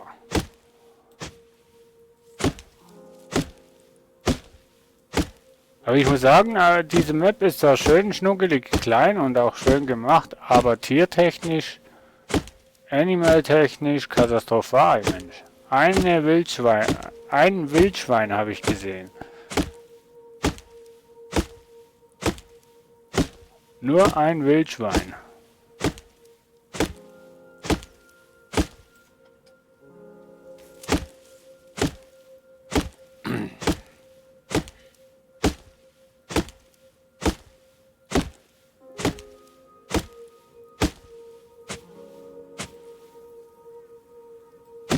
Ah, okay. Naja, gut, das ist dann eigentlich schon wichtig, wenn du auf einem PvP und so weiter Server spielst. Ich bin ja zum Glück hier auf dem Server ganz alleine, weil ich auch ganz gern bin. Weil so kann ich wirklich das Spiel genießen und testen und machen und tun, ohne dass ich irgendwie Angst muss haben, hier kommt da gleich einer um die Ecke, um mich zu töten.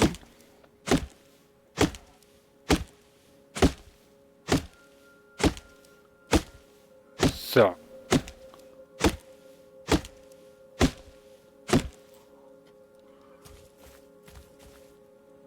Ja, so Tiere wären nicht schlecht hier auf der Karte.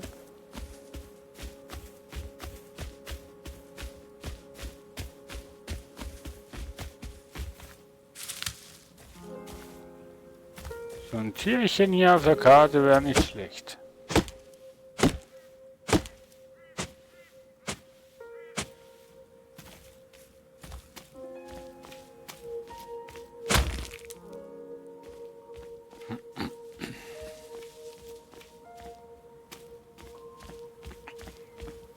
Ist ein bisschen schade an der Map, dass keine Tiere rum sind.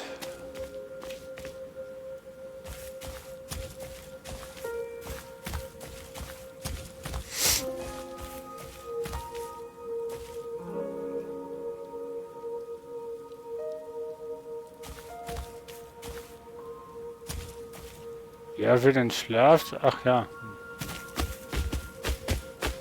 Kann ich mir jetzt schon einen Schlafsack machen? Hab, glaube ich, nicht genug Stoffe, ne? Nee.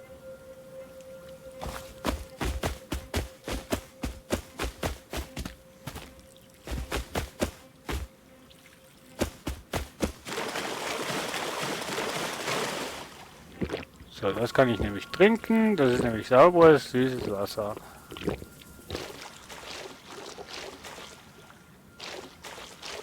Okay, dann haben wir halt Selbstmord, ne?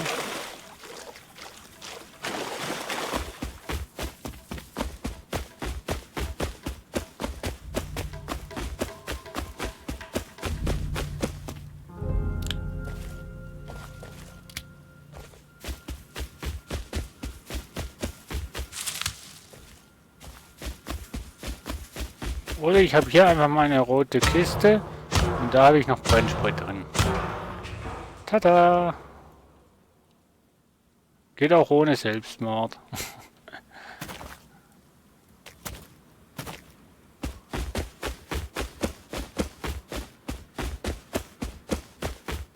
Das für ein komischer Baum. Oh, ein Airdrop. Guck mal an.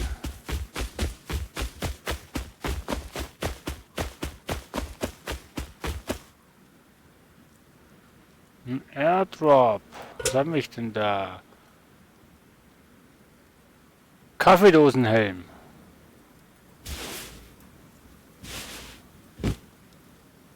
So.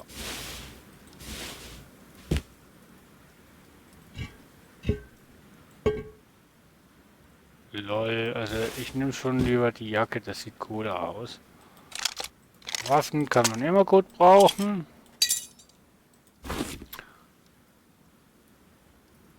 Zeitgesteuerte Sprengladung. Ach ja, den Rest darf ihr behalten.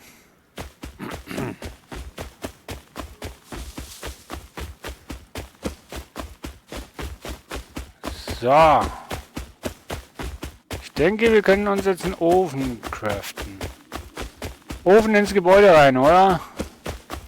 Sollte ja kein Problem sein. Oh, wir hatten die Tür offen gelassen. Klopfen. Tür öffnen. Wie kann ich denn die Tür verriegeln? Gar nicht, ne? Weil mir doch so.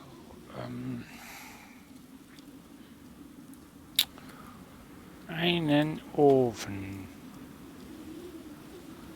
Nein! Nein, der Ofen braucht tatsächlich 75, nicht 50. Ach, shit. So, Stoff. Ich brauche Stoff. Stoff. Was geht denn, Alter? Ich brauche Stoff. Ah, Crafting Quick Leiste gibt's nicht, ne? So, einmal mit einem Schloss. Ach ja. Ach ja, da gab's ja mal was, ne? Schloss.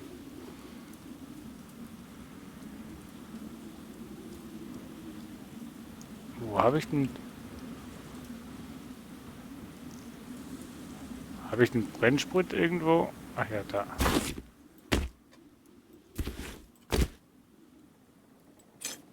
Die Feder habe ich auch mal irgendwo gehabt. Nur wo?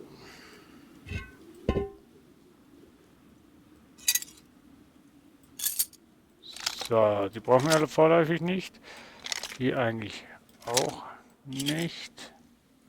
Aber die Waffen machen wir schon woanders hin.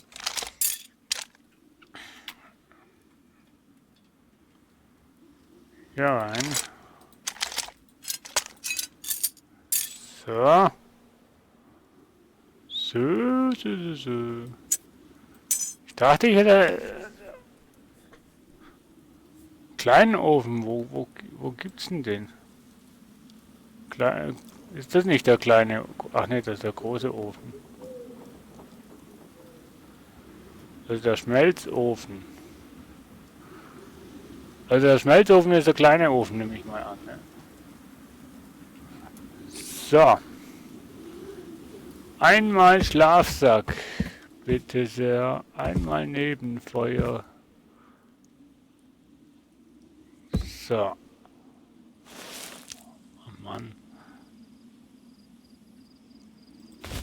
So.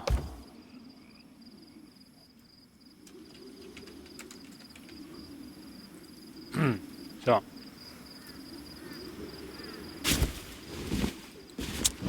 Mal Licht machen. Einem Freund geben. Was? Schlafsack umbenennen. Aufnehmen. Ach, gut.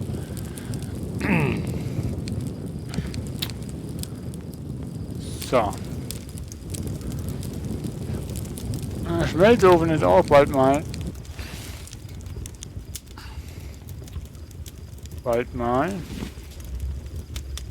Boah, bin ich groß, ey. So, Schmelzofen machen wir hier hin. 6. Wie kann ich denn die Dinger drehen? Gar nicht. Doch, irgendwie drehen sollte doch gehen, oder? Naja, egal. So.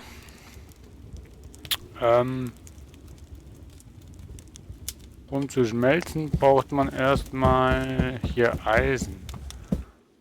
Ne? Also kannst du wahrscheinlich auch Schwefelerz nehmen, oder? Kannst du alles schmelzen da hinten.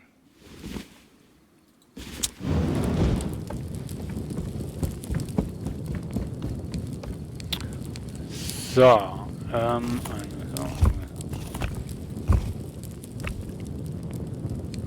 gar nicht, musste ich drehen, habe ich mir schon fast gedacht.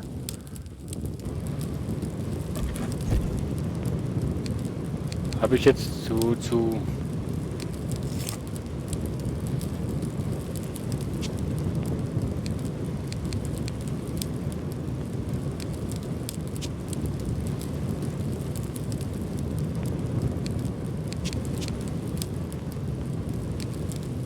Ach so, das wird einfach so rausgespickt. Wahrscheinlich, weil kein Platz mehr im Ofen ist.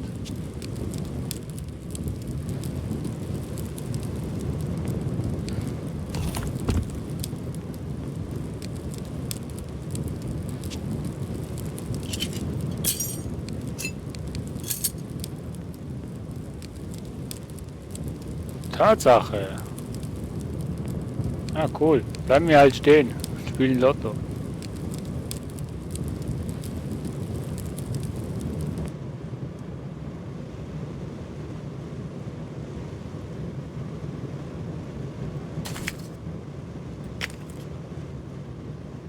Na, wir können es auch so machen.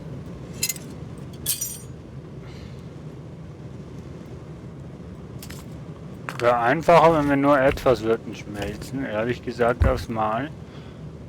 Weil dann müsste ich da nicht... Wo habe ich denn das andere Eisen hin?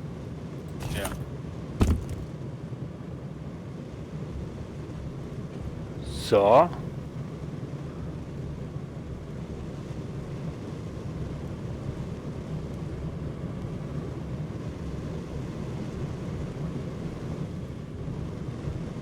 Okidoki, wir haben noch hier ein Schloss.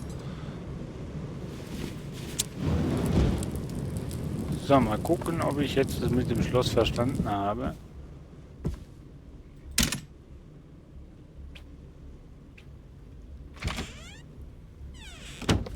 Und wie sehe ich denn jetzt, dass es abgeschlossen ist?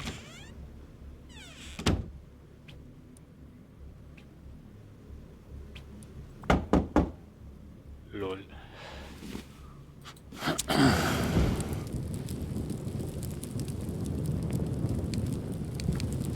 Ist es abgeschlossen? Ach, hier ist das Schloss. Schlüssel erstellen. Yeah. Mit Schlüssel aufschließen.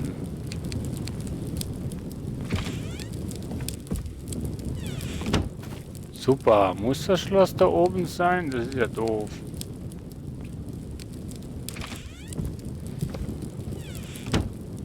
Naja.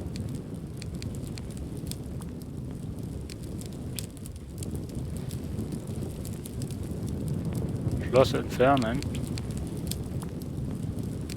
Mal gucken, kann ich das da unten?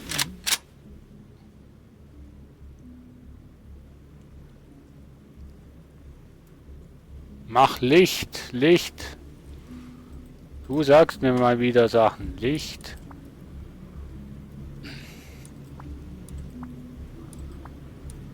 Licht.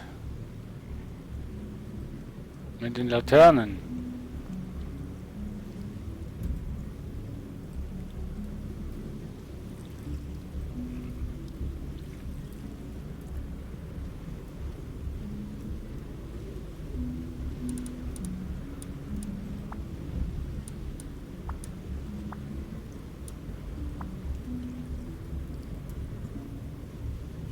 Zwei Schlüssel, ne? Ich muss erstmal.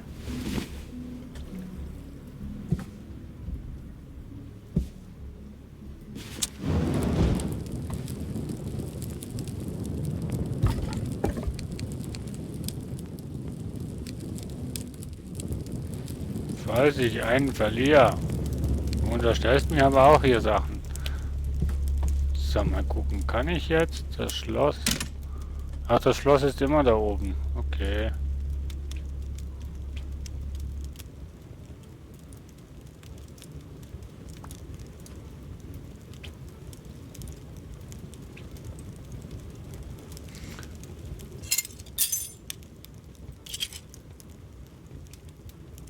So, was macht unser Ofen?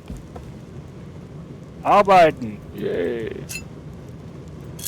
Langsam bis gar nicht.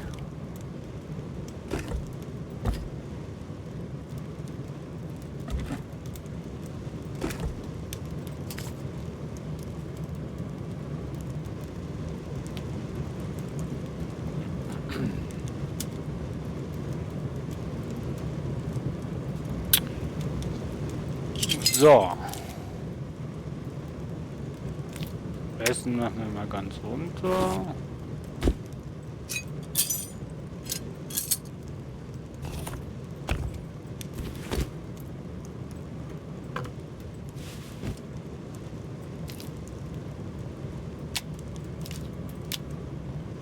So.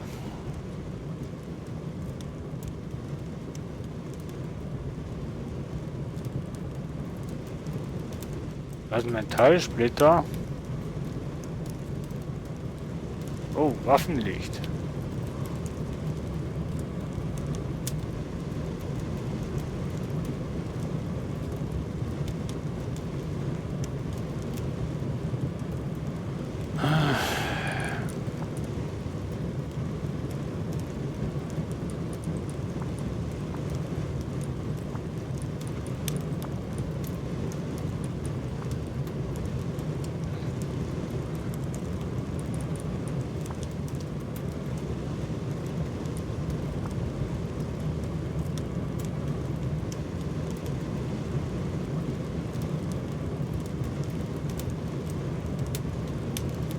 Und Holz.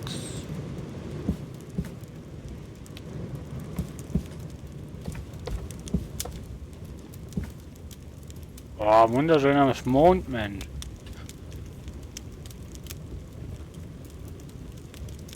Metallsplitter.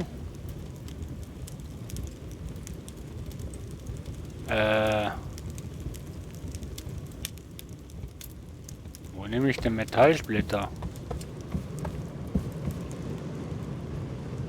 Wo habe ich jetzt meine... Ach, die habe ich hier.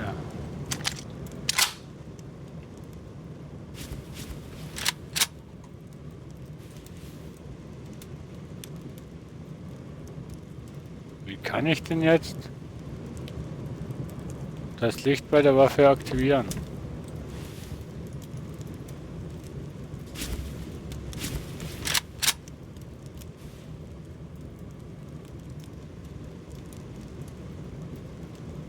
Oh, mit F. Hätte ich auch drauf kommen können, ne?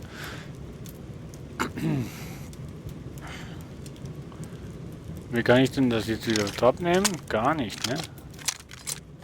Ah, okay. Ich habe verstanden.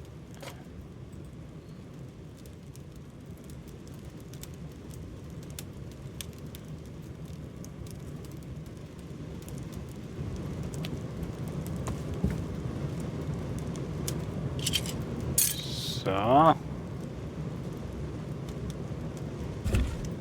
Das kann ich eigentlich auch wieder nehmen.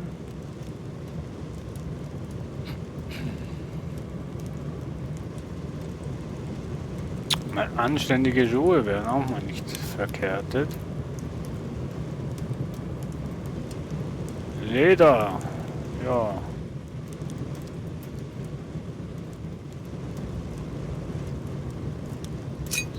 So. Ach komm schon, noch einer und dann habe ich 100. So, ist nice. Was wollte ich denn noch craften? Ach ja, eine Workbank, oder? Ich kann hier schon ein Zahlenschloss machen hier.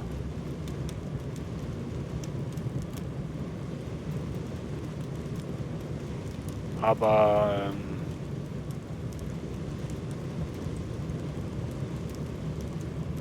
das passt schon.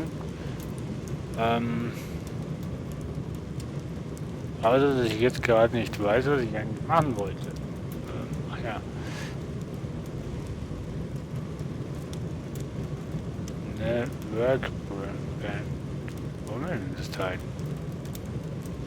Ach, hier. So.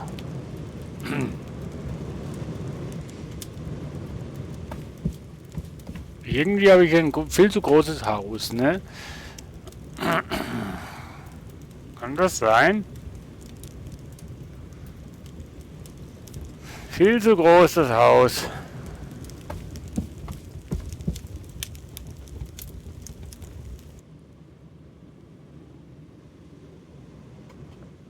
So.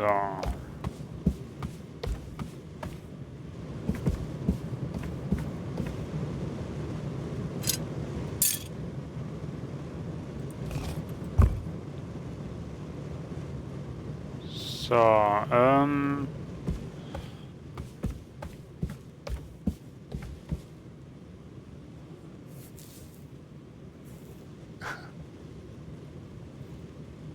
ach, nur leicht.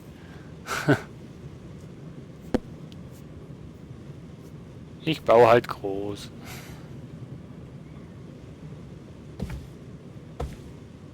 Genau, vor das Fenster. So.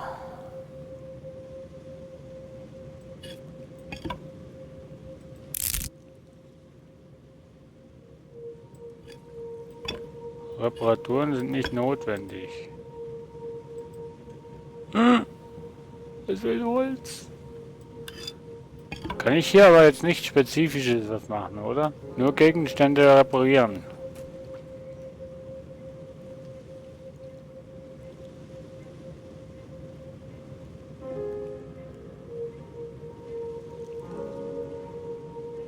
Naja. Ich habe es ja nicht eilend, oder? Also von dem her. Ich bin ja eh alleine. Ich bin ja so oder so nicht wirklich in Bedrohung hier auf dem Server. Von dem her.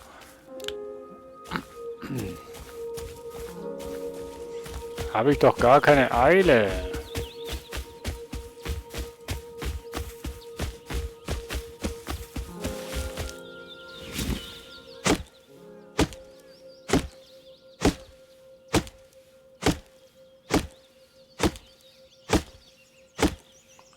So.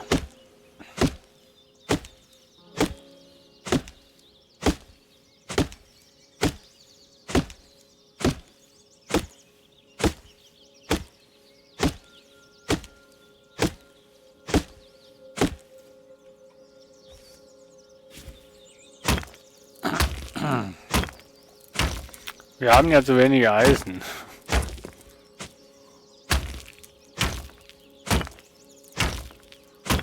Oh, in einer Minute gibt es Spielwechsel.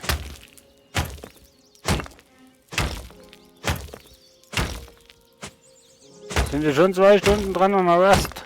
Mein Gott.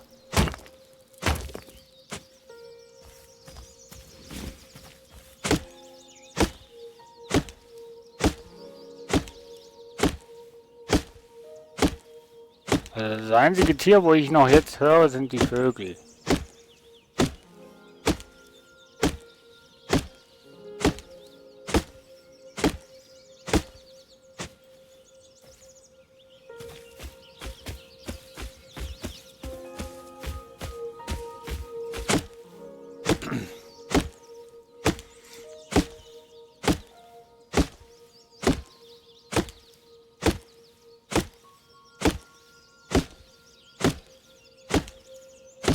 Ein Metallwerkzeug kriegt man mehr, das denke ich, aber...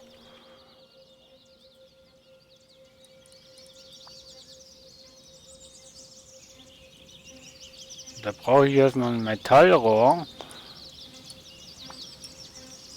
Wo mache ich jetzt ein Metallrohr her?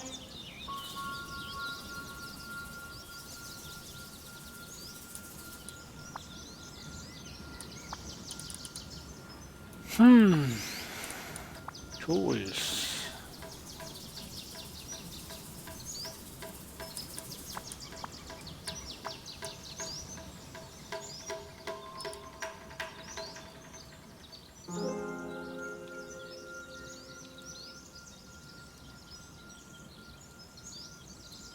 Oh, das könnte ich mir eigentlich auch schon machen.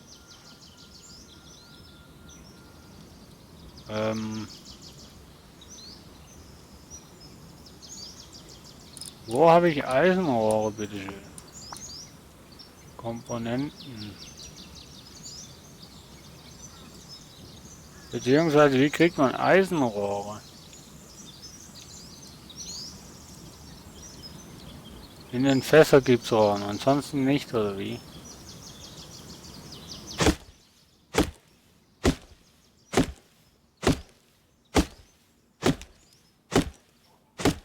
Ah.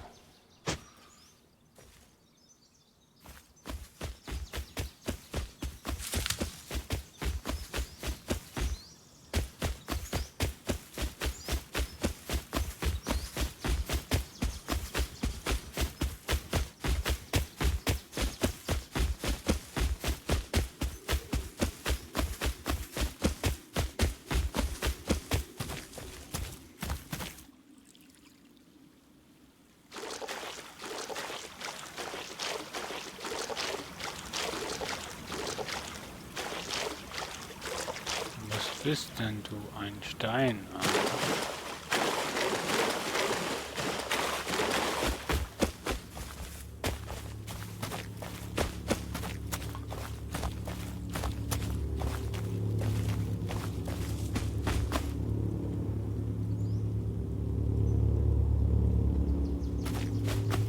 Ich glaube, es kam wieder ein Airdrop runter.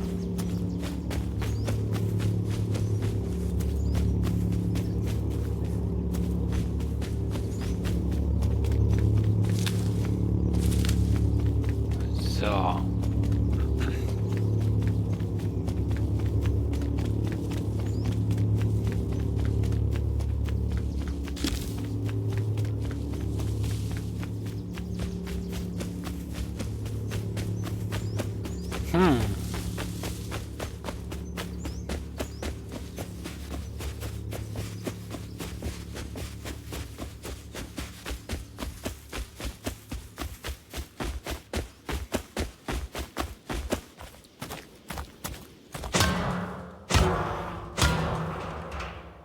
Also hier habe ich meistens nur Holz. Metallklingen.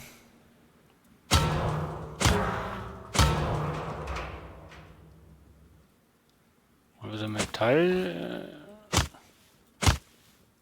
Rohre habe ich jetzt noch keine gefunden.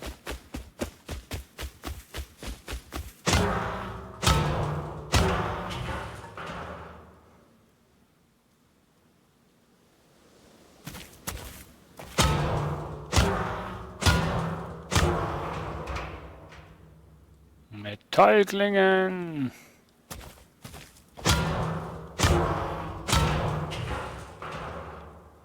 Und ein Seil.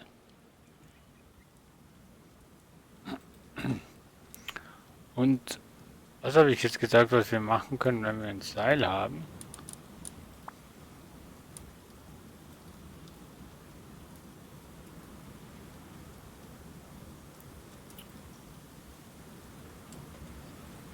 Genau. So ein Fischfang.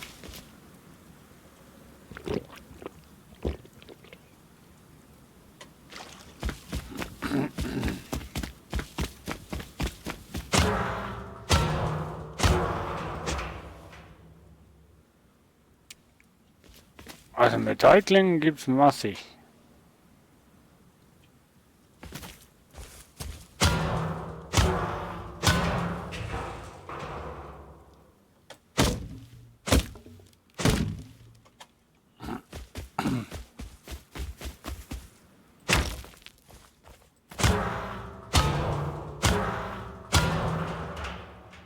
Und Holz.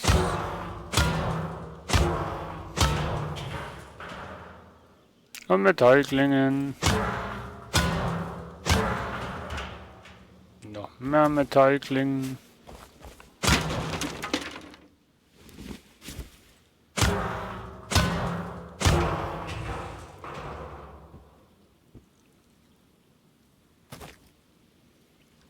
Rohöl. Wunderbar.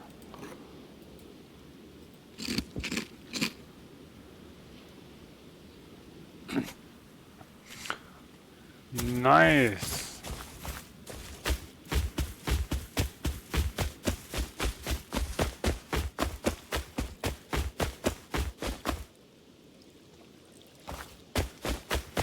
Ja, mit gekochtem Fleisch ködern, das ist ja... Ich wünschte, es hätte Tiere hier auf dem Spielfeld.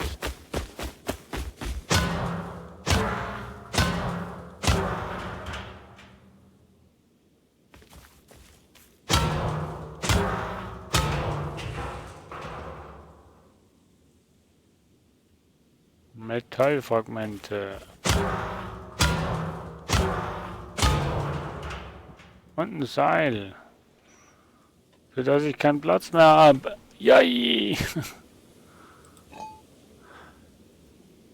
Starkes Metallobjekt, super. Ja.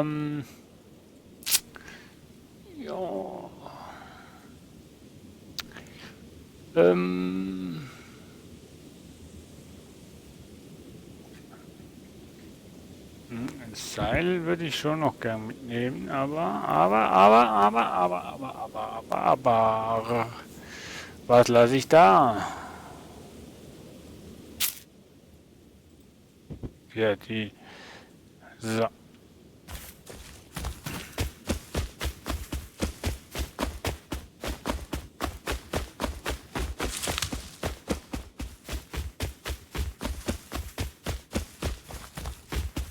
Ist das was Spezielles hier am Boden? Ja, einfach nur Gras, das anders ausschaut als das andere.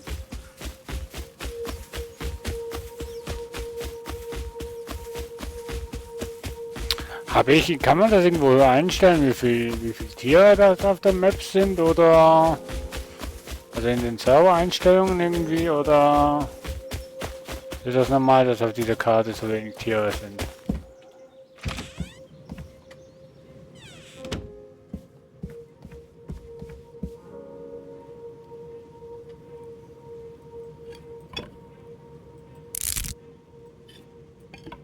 Also du kannst nicht unendlich viel mal reparieren, kann das sein?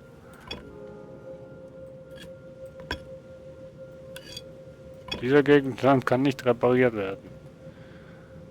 Jo.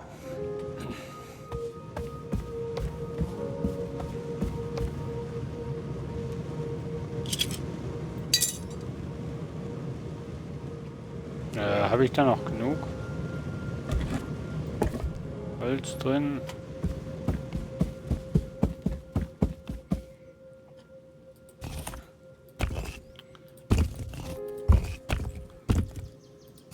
So.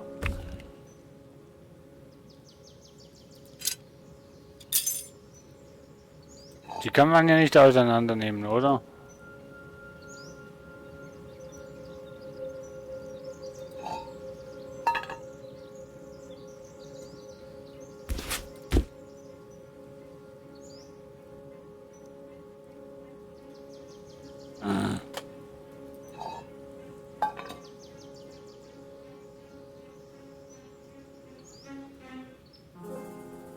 Stellt der Admin ein. Und wie stellt er das ein?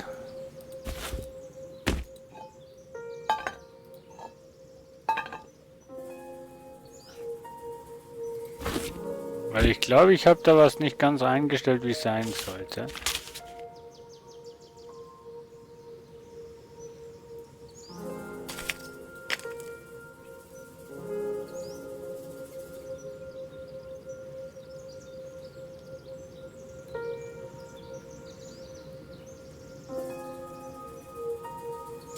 Mit dem Recycler kannst du die zerschrotten. Aha.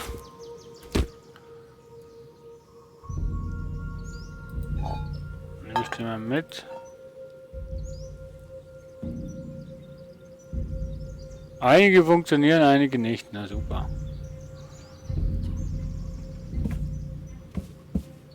So.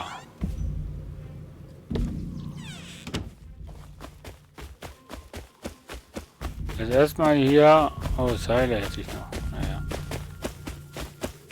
So, erstmal hier ins Salzwasser. Denke ich mal, ist eine gute Position.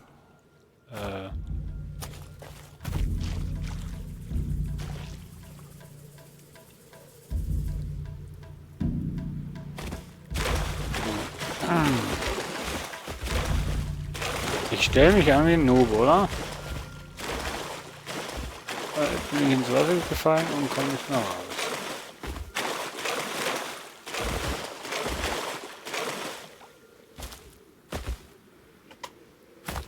Wo muss ich denn das platzieren? Nicht im Salzwasser, Süßwasser.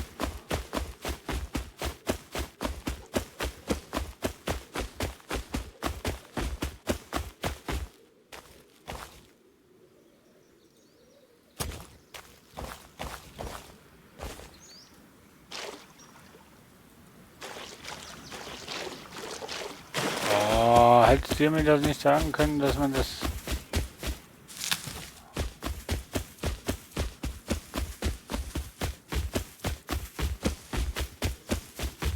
Nee, das Spiel ist schwer, was?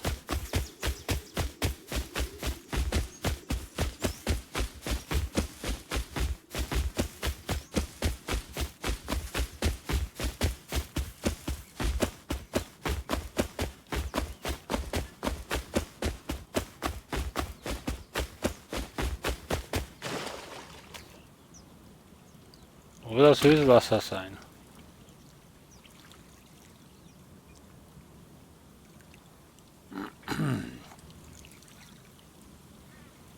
Ein kleines Versteck.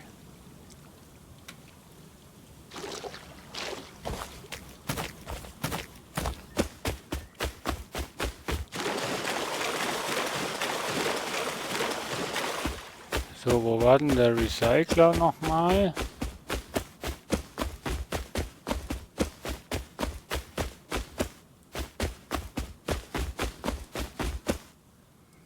Ich habe den Airdrop noch für übersehen. Naja. Gehen wir mal zum Recycler, schauen mal, was wir damit machen können. Und dann gehen wir zurück in die Hütte und dann wäre es das wieder gewesen für heute mit Rust. Und dann werden wir mal... Ach ja, Avorion mal antesten und schauen.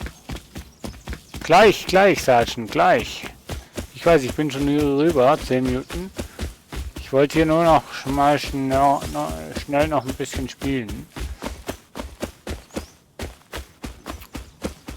Super, jetzt bin ich einmal ringsum gerannt, aber den scheiß Recycler habe ich nicht gefunden.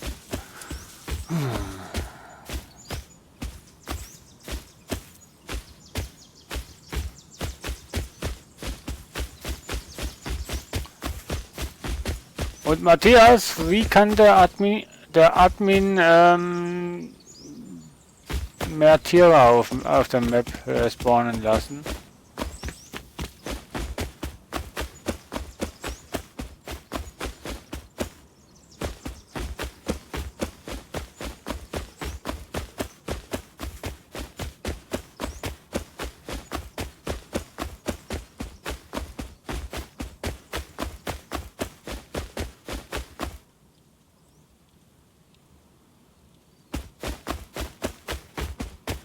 Ach, da steht ja der Recycler und sagt nichts.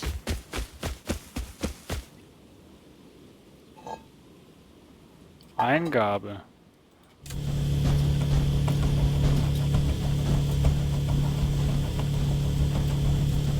Oh.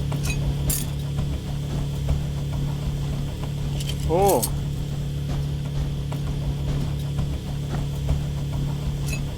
Oh.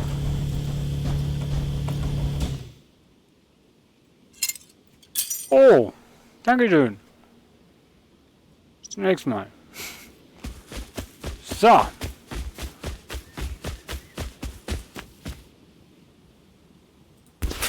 Nur das Essen noch mitnehmen hier.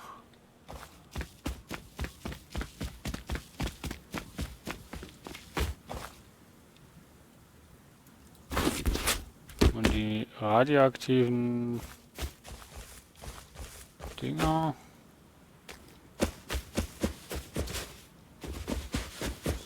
So.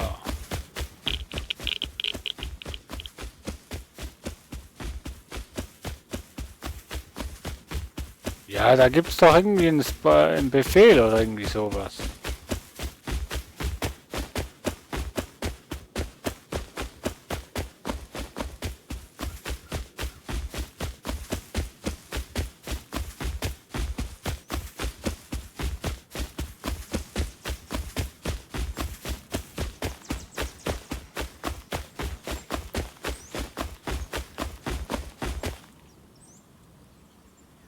Ach so, das ist der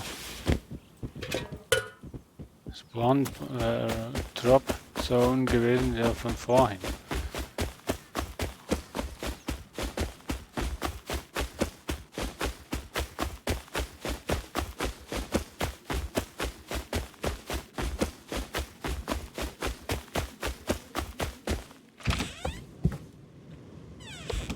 So. Kann ja jeder von oben reinkommen. Ne?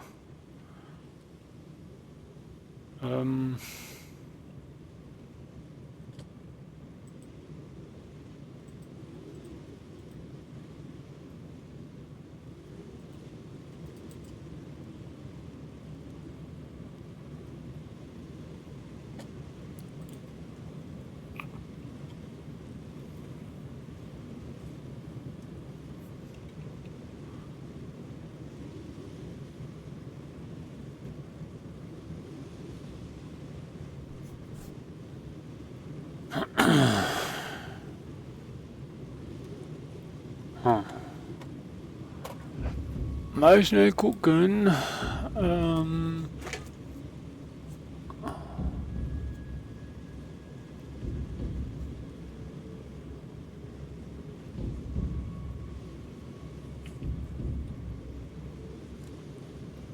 Vor allem, wie kann man hier Befehle eingeben?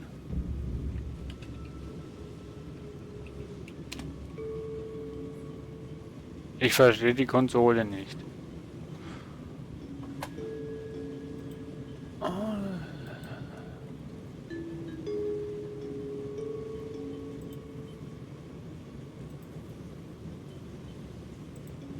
Huch, warum bin ich denn da weggekommen? So.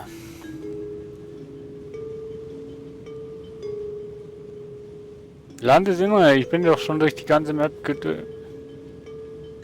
Ich weiß nicht, wie ich Admin vom Server sein werden kann. Also auf jeden Fall ist das mein Server, aber ich weiß jetzt nicht, wie ich mich hier als Admin einloggen kann.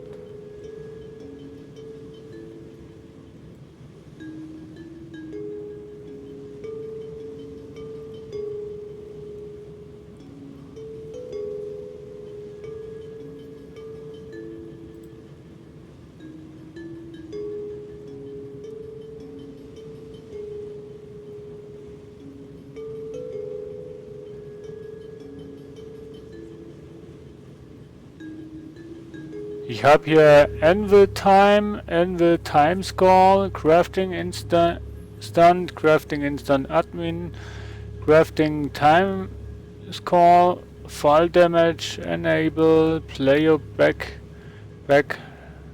Log Time und Cheater Log. Das habe ich alles hier in den Server-Einstellungen. Aber nirgends irgendwie... Ah.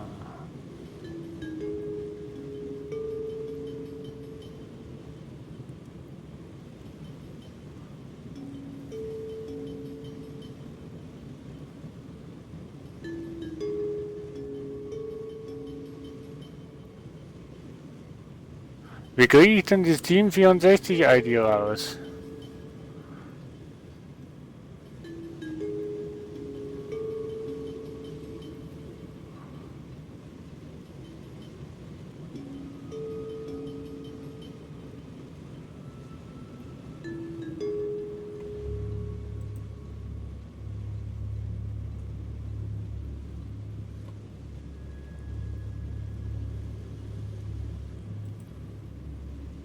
Ich muss im Serverprogramm eingeben.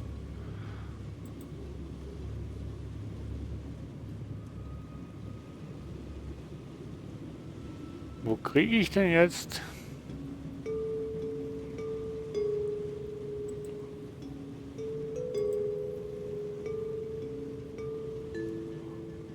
Wo finde ich denn die Steam-ID? Von meinem Account zum Beispiel.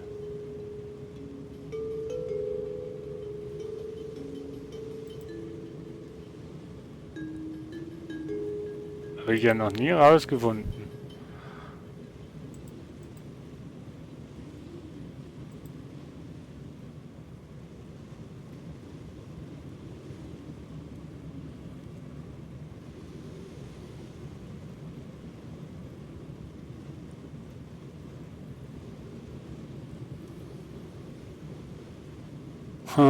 Lol. Da soll man eine Steam-ID eingeben. Freunde, Spiele, Hilfe.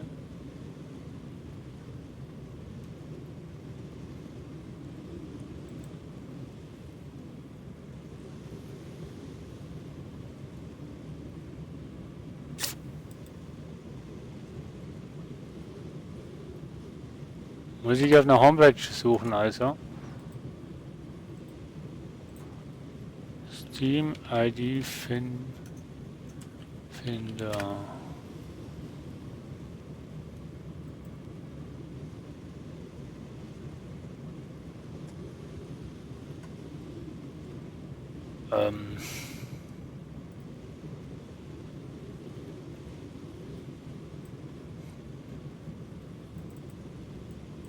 Moment, ich will ja nur mal, also geht, funktioniert sowieso nicht. Weil ich muss den Server dann neu starten, damit das Ganze dann geht.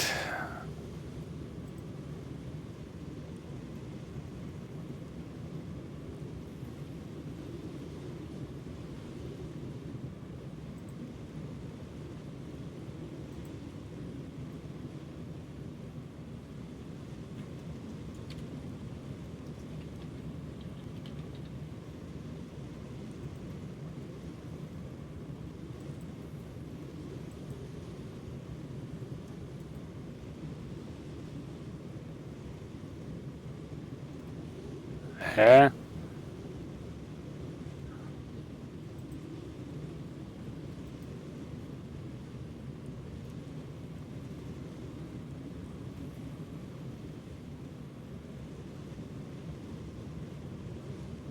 Steam 64 ID.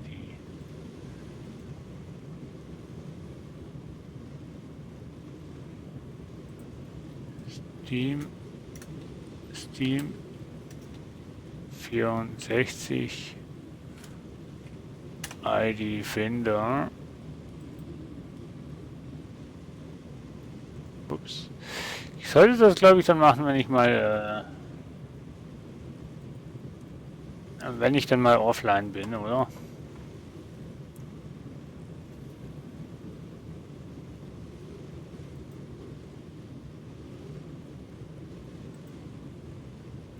Hm.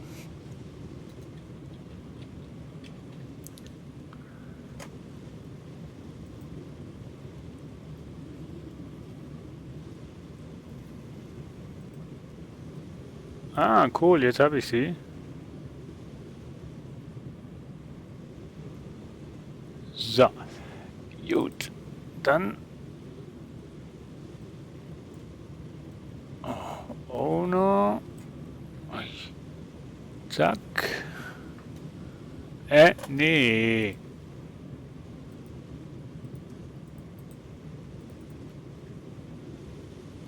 Oh, seit 6 Jahren habe ich meinen Steam-Account. Sehe ich hier gerade.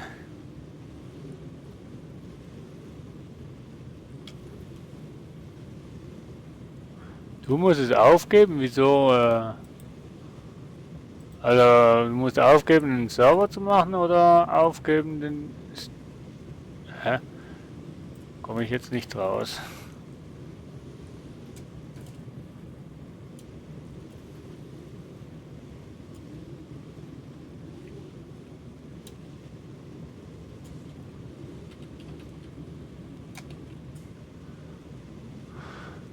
So, okay.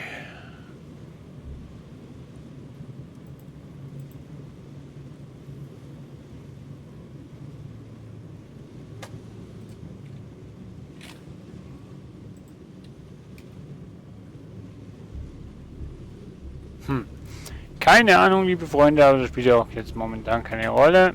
Ich mache hier sowieso Feierabend. Ne? So. Ich erkundige mich mal, wie ich auf Craggy Island mehr Tiere da spawnen lassen kann. Auf jeden Fall, ich danke euch fürs Rust-Zuschauen und wir wechseln mal den Screen und wir wechseln dann auch mal das Spiel. Ja, wie komme ich denn jetzt? Achso, nee, doch. So. Und der Rust-Server, der geht übrigens jetzt wieder offline, weil ne, ich bin nicht Fan von Offline-Raids. Und da sowieso momentan keine Mitspieler da sind, muss der Server ja eigentlich auch nicht ständig laufen. So. Server Stopp.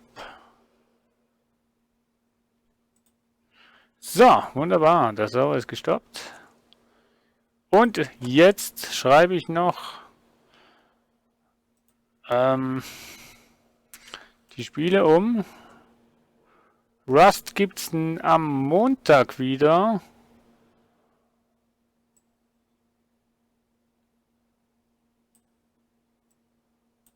So, am 13. um 14 Uhr werden wir noch weitere 2 Stunden Rust spielen.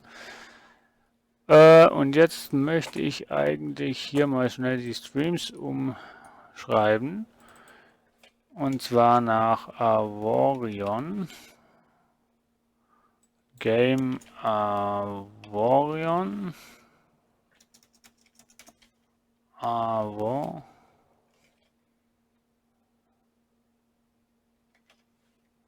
Gibt's noch gar nicht. Okay. Und so, ich hab's gleich, liebe Freunde.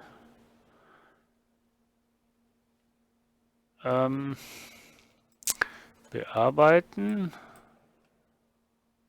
Warum haben... Ach so. Och nee. Meine Steam-ID will sicher keiner wissen. Ha, Twitch kennt das Spiel. Das ist ja cool. So, ich aktualisiere mal.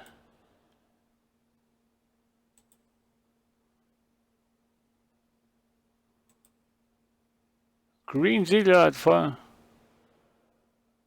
Schöner Livestream vor 43 Minuten. Dankeschön.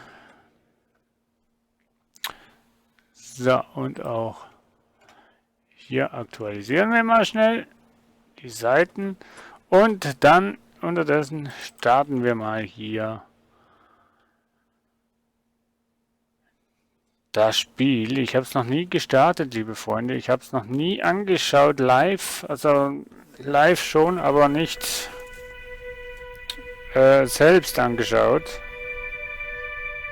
Und hier haben wir es. Wir genießen mal schnell die Atmosphäre. Und ich gehe mal schnell AFK.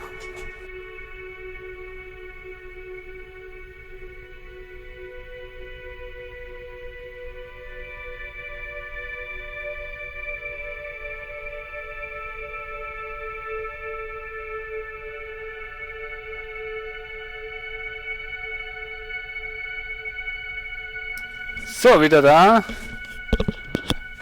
Mir ist gerade aufgefallen, dass nichts Flüssiges mehr zu Hause da ist. Tja, okay, also. Arborion, Klient, Beta. Ich habe gemeint, sei Early Access, aber ist schon in der Beta-Phase. Na gut. So, Einstellungen, Spiel. Spielername. Was? Sprache Deutsch. Name kann ich nicht ändern. Naja. Leertaste im Ladeschirm. Ja. Treiberwarnung anzeigen, Tipps anzeigen, Bautipps anzeigen, Tipps zurücksetzen. Kamera. Ja. Also, dass ich den Spielnamen würde gern ändern, aber da müsste ich ja jetzt meinen Steam-Account umbenennen und das möchte ich nicht. So, dann haben wir Rahmenlos, ja, Ultra, große Objekte, Spieler, Schatten, Spieler, alles Komplemente Spieler, Schatten, ja, weicher Schatten, Schattendichtheit normal, sehr hoch normal, passt. Spielerschatten normal, globale Schatten, Gamma, Bloom, Reflexion, Hintergrund, Ambiente, Okklusion, boah. Shader kompatibel, hoch, kompatibel, Nebelqualität, Nebelmenge normal, Größe, ja, UI-Farbe, ja, passt, Leute. Wahnsinn, also. Oh, ich zieh mal meine Schuhe aus.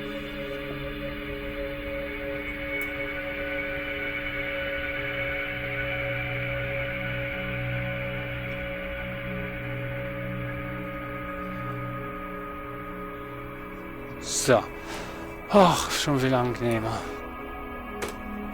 So. Musik muss ich noch unbedingt leiser machen. Die Master leiser, Musik. Hier Effekte, das ist okay. Interface. Stille zwischen Stückchen. Eine Sekunde. Nee, ja, das passt. So, schließen. Steuerung. Tastaturbelegung. Oben, unten. Rechts. Links. Das. Oben, unten. Rolle rechts. Rolle links. Mann. Ach so, oben, unten. So jetzt. Aha. Huch. Huch. Jetzt wird es kompliziert.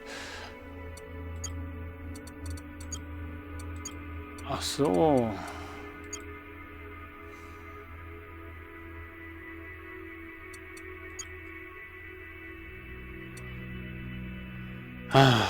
Prima, alle Waffen. Nächstes Ziel auswählen. Nächster Gegner. Okay, ja. Gut, das wäre mal nur die Einstellung, ne? Ja. So, beenden. Das war's gewesen, ne? Danke und tschüss. Ne, Quatsch. Ja, also es ist grafisch nicht hoch anspruchsvoll, aber Einzelspieler erstellte Galaxien. Wir fangen mal eine Einzelspieler-Sache an. Vielleicht finden wir ja in diesem Livestream noch den einen oder anderen Avorion-Spieler und tun uns dann zusammen. Mal schauen. Galaxiename.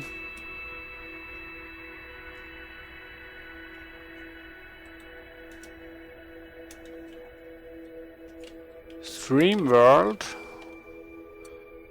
Schwierigkeitsgrad. Wir fangen mal mit einem. Kollisionsschaden voll. Kreativmodus nein. Bitte beachten, es wird ein Singleplayer-Server auf deinem Computer gestartet und zu diesem verbunden. Der Server ist privat, nur du kannst dich verbinden und du brauchst kein Internet.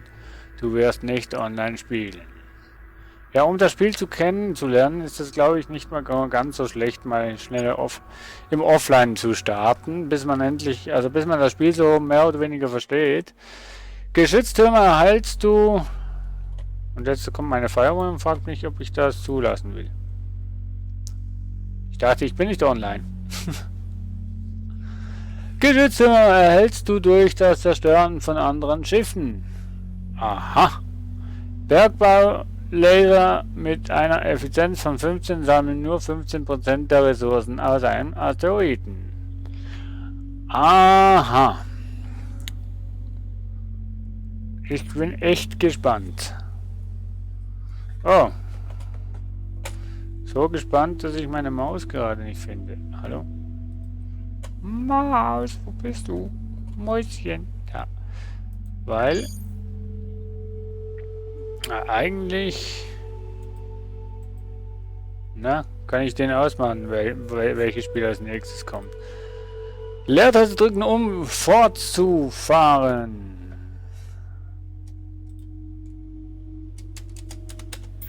Oh. Tutorial. Willkommen bei Avorion. Möchtest du das Tutorial spielen? Wenn nicht, kannst du es auch jederzeit nachholen. Nee. Cool. Ist ja, glaube ich, ein deutscher Entwickler. Zu Beginn wurde das Spiel von einer Person programmiert. Und unterdessen sind es, glaube ich, 4. So, alles. Grundlagen. Wir machen einfach mal das Tutorial. Und ich glaube, nach dem Tutorial können wir dann schon mal in den Online-Modus gehen. Benutze die Maus, um dich im Sektor umzusehen. Was ist denn da? Was habe ich da oben drauf? Benutze die Mausrad, um zu zoomen. Sehr gut. Wie du siehst, dreht sich dein Schiff von alleine. Dein Schiff wird... Was? Das Schiff dreht sich nicht von alleine. Dein Schiff wird sich automatisch in deine Sichtrichtung ausrichten. Versuch es. Mach eine volle Drehung.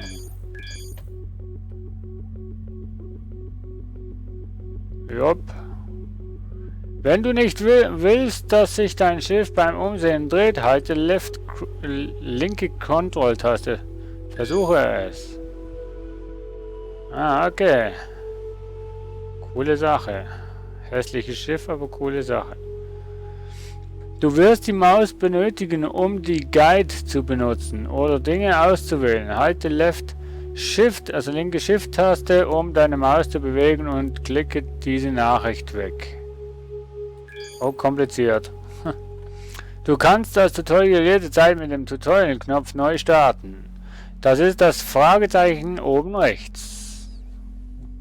Das da. Benutze W und S, um vorwärts und rückwärts zu fliegen.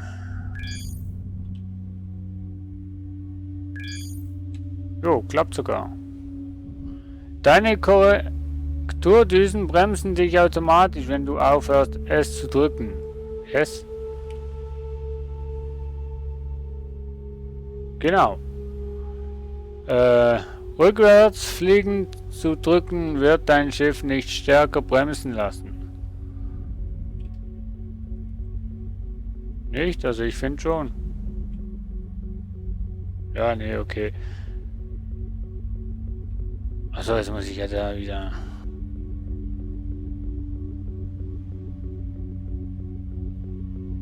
Hier wieder. Für eine Hardcore-Vollbremsung musst du dein Schiff umdrehen und in die entgegengesetzte Flugrichtung beschleunigen oder sogar boosten. Das ist vor allem für größere Schiffe mit höheren Massen wichtig.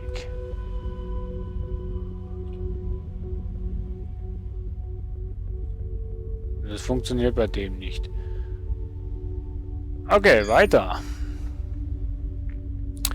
Das ist deine Geschwindigkeitsanzeige. Der erste Balken ist deine aktuelle Geschwindigkeit. Der zweite Balken ist die eingestellte Geschwindigkeit, die dein Schiff versucht zu fliegen. Was?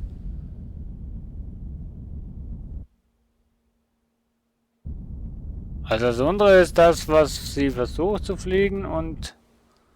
Okay. Blau bedeutet, du fliegst in die Richtung, in die dein Schiff zeigt. Orange bedeutet, du fliegst in die andere Richtung. Also vorwärts, rückwärts. Benutze A und D, um nach links und rechts zu fliegen. Ja.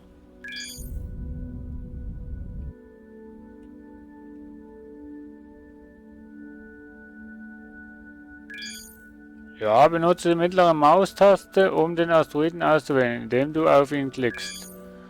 Fliege zum ausgewählten Asteroiden. Tipp Halte Space, um zu boosten.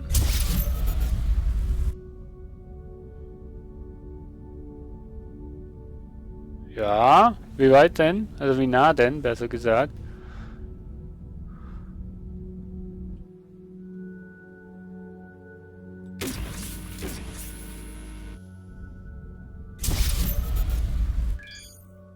Oh, Scheiße. Alter.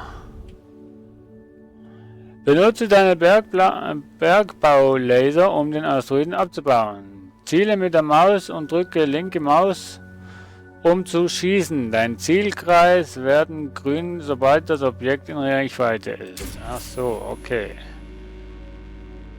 Cool, also das Spiel gefällt mir.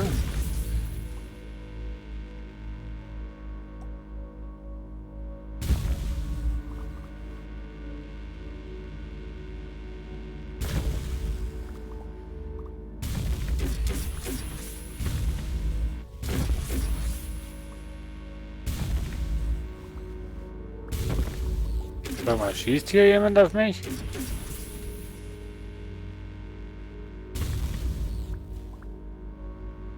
Das ist aber cool, das Spiel. Also im Multiplayer wäre sicher cool, so mit da einem Kollegen oder so zusammen.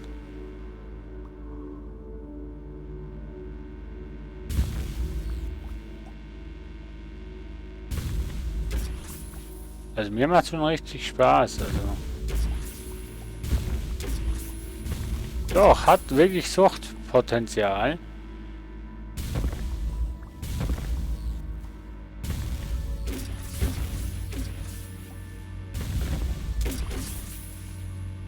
So, wir nehmen übrigens jetzt hier Eisen ein.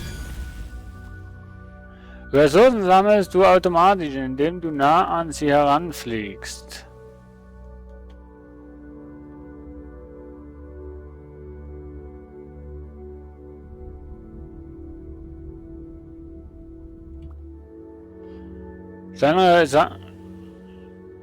Gesammelte Ressourcen siehst du am oberen linken Bildschirmrand.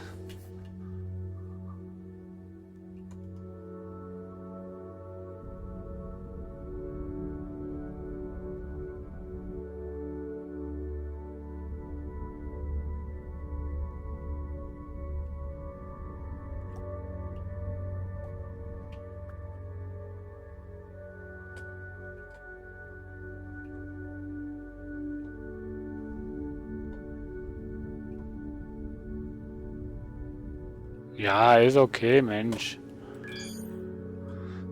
Alle Spieler starten mit einem Bergbaudrohne, mit der sie Ressourcen sammeln können. Selbst in dem bedauernswerten Fall, dass du vollkommen ausgelöscht wirst, wirst du trotzdem immer deine Drohne haben, um neu anzufangen. Cool. Klicke, um ein neues Schiff zu gründen. Oha. Schiff gründen. Schiff gründen. 500 Eisen. Gib einen Namen für dein neues Schiff ein. Elorino. Elorino. Egal. Und jetzt klicke Baumodus zu betreten. Zack. Willkommen im Baumodus. Oh. Hier kannst du dein Schiff bauen, bearbeiten, bewaffnen und erweitern. Halte rechte Maustaste und bewege die Maus, um dich umzusehen. Komischer Block. Das ist die Übersicht über alle Schiffseigenschaften. Gelbe Werte sind ungünstig. Das ist ungünstig. Rote Werte sind schlecht und können Probleme verursachen. Ah, okay. Das sind deine Werkzeuge, um dein Schiff zu bauen. Hier kannst du Blöcke spiegeln, färben, am Gitter ausrichten, verschmelzen und löschen. Okay. Also richtig komplex das Spiel. Und jetzt mit diesem Knopf kannst du das komplette Baumenü öffnen. Das ist der normale Schiffblock, durchschnittlicher Preis und Lebenspunkte, kein besonderer Fähigkeiten. Okay. Also mir gefällt das Spiel echt. Macht schon Laune, nur mal das Tutorial auch. Das ist der Triebwerksblock. Triebwerksblock. Triebwerke verbessern die Beschleunigung und Höchstgeschwindigkeit. Wenn du ein Triebwerk baust, dreht die Kamera, damit du weißt, in welche Richtung es zeigt. Das sind Quartiere für die Besatzung. Jedes Schiff braucht eine Besatzung und eine Besatzung braucht Quartiere zum Leben. Je mehr Quartiere du hast, umso mehr Besatzungsmitglieder können auf deinem Schiff arbeiten. Irgendwie einleuchten, ne? Das sind Korrekturdüsen. Korrekturdüsen erhöhen die Drehgeschwindigkeit des Schiffs, abhängig von ihrer Position. Außerdem bremsen sie dein Schiff und steuern es in die richtige Richtung, in die es zeigt. Okay. Wenn du die Größe deines Blocks verändern... Was? Du kannst die Größe deines Blocks verändern. Halte A, S, D oder W, bewege die Maus, um den Block in verschiedene Richtungen zu skalieren. Scheiße.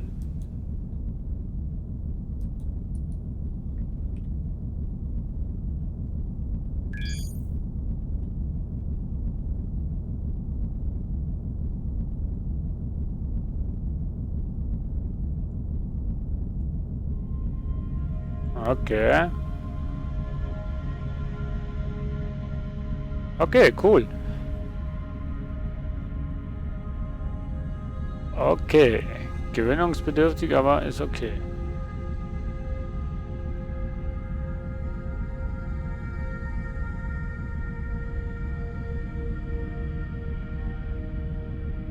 So, jetzt ist er gleich groß wie der andere.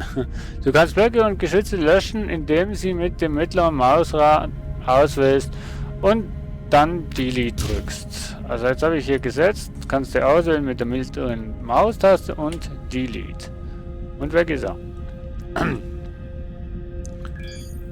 Benutze 3 Triebwerke, Korrektdüsen und Hüllenblöcke, um dein Schiff zu bauen. Bau Korrekturdüsen so, dass dein Schiff bremsen und sich drehen kann. Baue Triebwerke so, dass es vorwärts fliegen kann. Okay.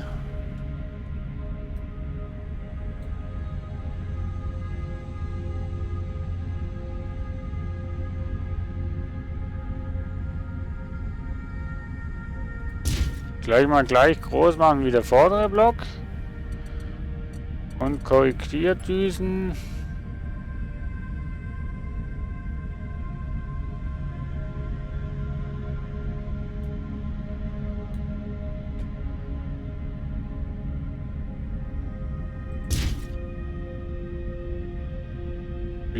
Dein Schiff ist bereit. Sobald du mit Bauen fertig bist, beende den Baumodus. Drücke B oder Escape und...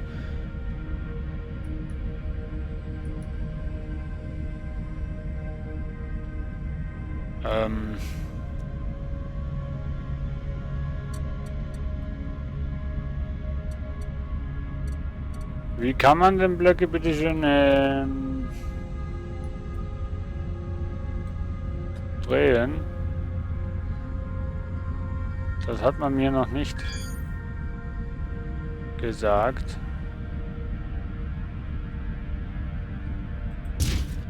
Na gut, machen wir das so.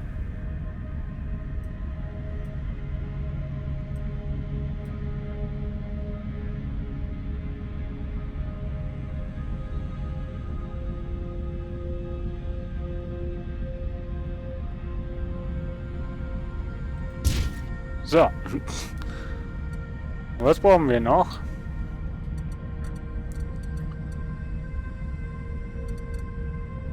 Eisenquartiere brauchen wir noch. So. Und...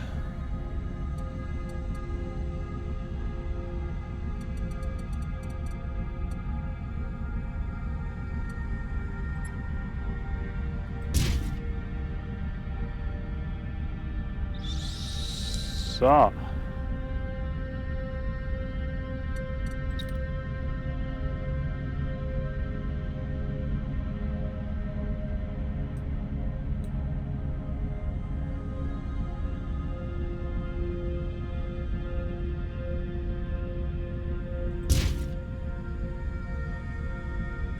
Also wenn einer von euch weiß, wie man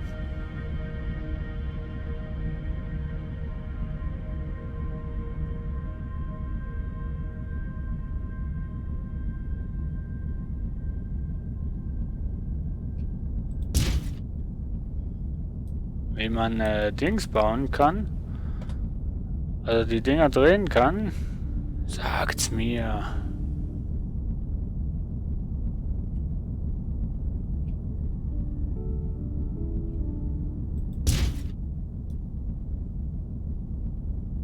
So.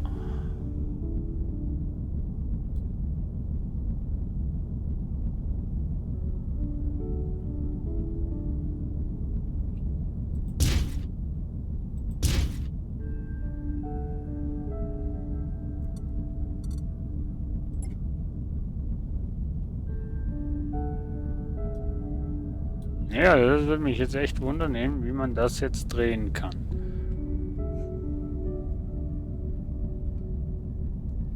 Das hat er nämlich nicht gesagt, das liebe Tutorial. Ach, mit R. Rotierung.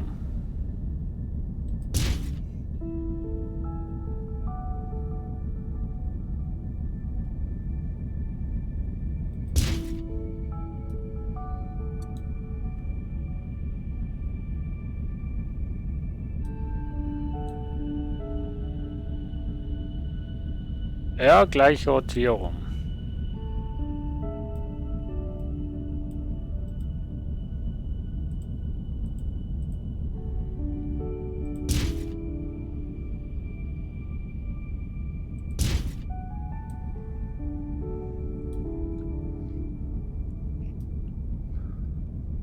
So.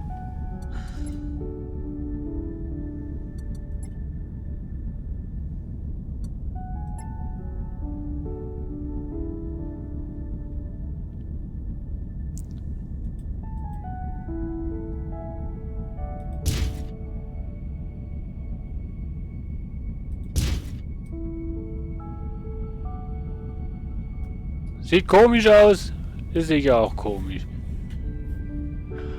Schub und na ja, das passt alles. So, mit B.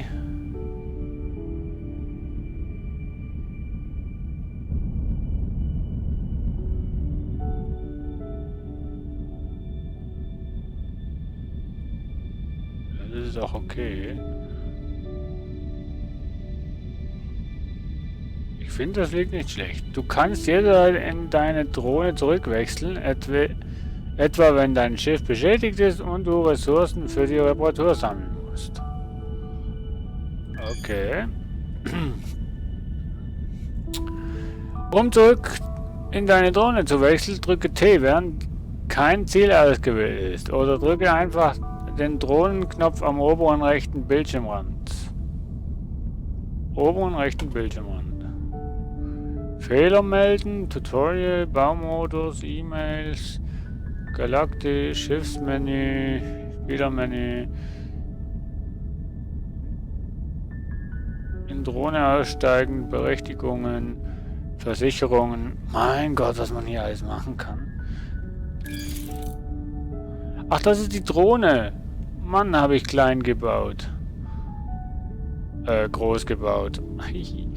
So, okay. Ja, deine Drohne kann Ressourcen sammeln oder wie ein großes Schiff Hyperraumsprünge durchführen. Benutze sie, um zu erkunden oder Ressourcen zu sammeln, wenn dein Hauptschiff zu stark beschädigt ist. Kehre jetzt in dein Schiff zurück. Fliege nahe an es heran, wähle es aus.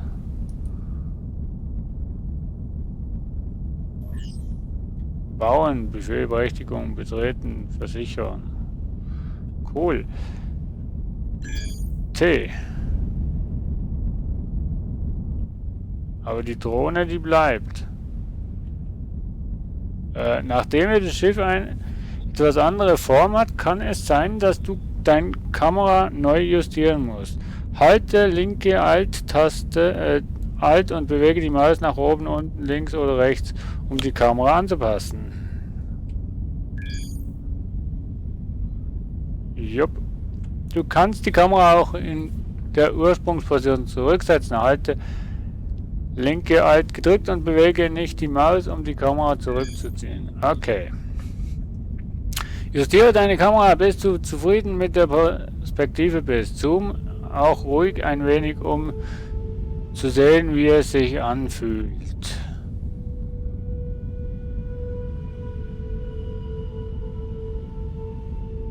Passt, aber wieso ist jetzt meine Drohne hier nicht dabei?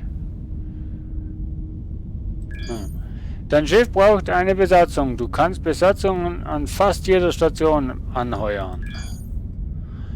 Fliege zum hervorgehobenen Dock an der Station.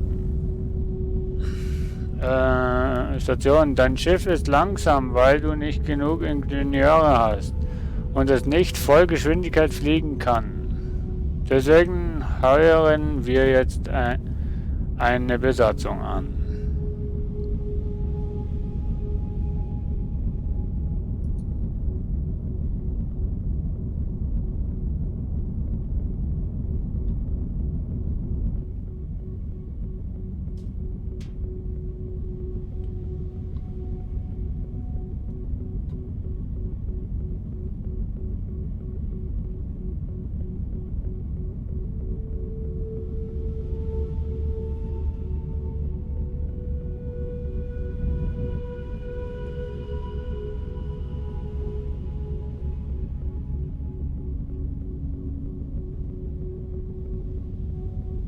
Die Kamera ist schon ein bisschen gewöhnungsbedürftig.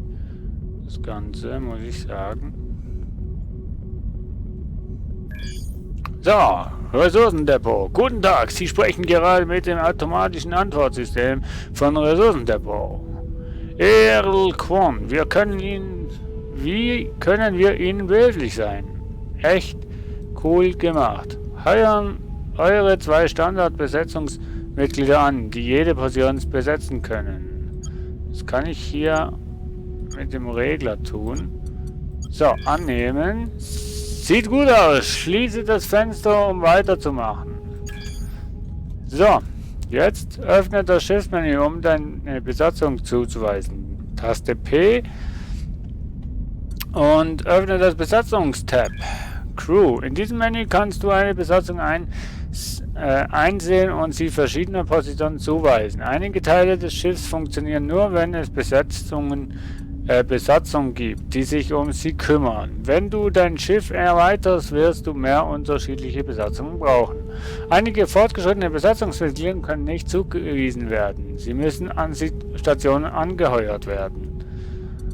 Okay. Weise ein Ingenieur mehr zu. Ingenieur. Zugewiesen. Weise ein Mechaniker zu. Zugewiesen. Sieht so aus, als könnten wir loslegen. Schließe das Fenster, sobald du bereit bist. Wow, echt komplex dieses Spiel, muss ich sagen. Aber mir gefällt's. Okay, dein Schiff ist bereit, die Galaxie zu erkunden. Sobald du auch bereit bist, klicke auf Weiter, wir werden anfangen, in andere Sektoren zu fliegen. Okay. Öffne die Galaxiekarte. Das wäre M. Das ist die Galaxiekarte. Hier siehst du deine Position, Fraktionsgebiete und wo man interessante Dinge finden kann. Jedes Kästchen in diesem Gitter ist ein Sektor, den du besuchen kannst. Also jedes Kästchen, also das und das ist, glaube ich, 1000 mal 1000. 1000 auf 1000, so ein Quadrat oder irgendwie sowas, keine Ahnung. Riesengroß auf jeden Fall die Map. Ne, also zack, zack. Und wir sind nur in einem kleinen Viertel drin, also richtig riesengroß. Wow. Also echt Hut ab an die Entwickler. Ungefähr 17 Euro kostet es bei Steam. Es lohnt sich also diese Investition. Sektoren mit grün blinkenden Punkten sind Sektoren, aus denen du Energiesignaturen empfängst. Diese Sektoren sind es wert, sich zu besuchen.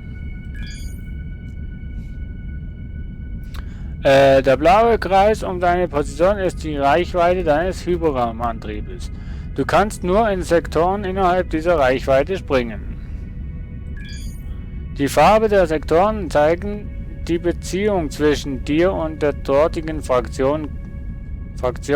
Grün sind gute Beziehungen, blau ist neutral und rot sind schlechte Beziehungen. Sobald du einen Sektor mit etwas Interessantem besucht hast, wird er automatisch auf der Karte markiert. Okay.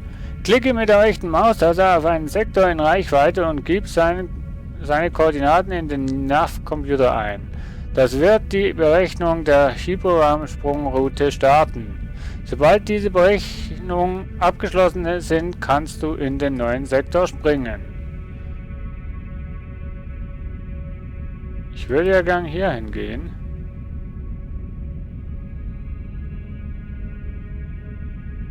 Das geht wahrscheinlich nicht, oder?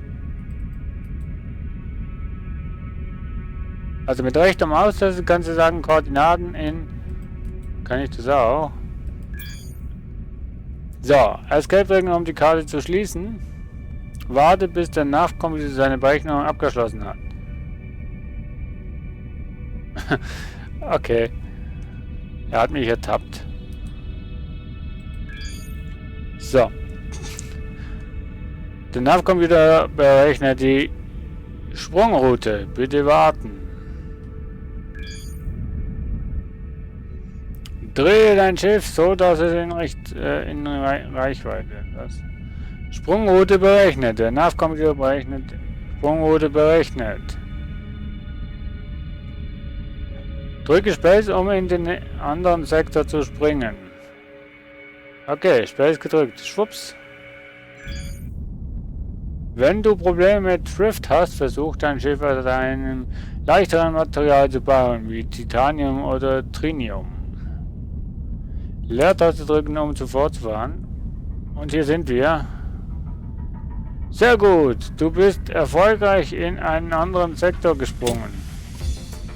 Und schon voll im Krieg. Lass mich in Ruhe. Das ist die Energie deines Hyperraumantriebes. Nach einem Sprung ist sie leer. Du musst warten, bis sie sich wieder aufgeladen hat, bevor du wieder springen kannst.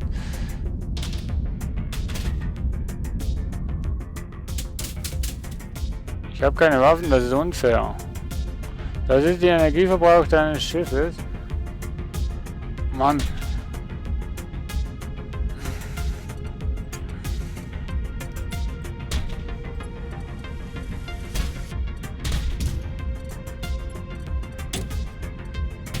Werde ich sauer.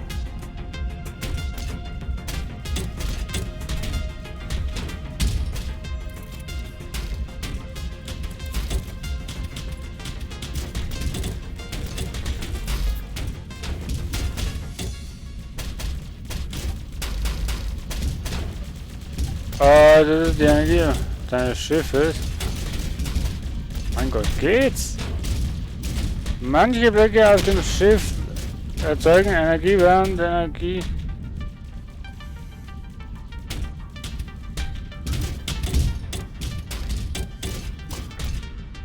P 1, 2, 2.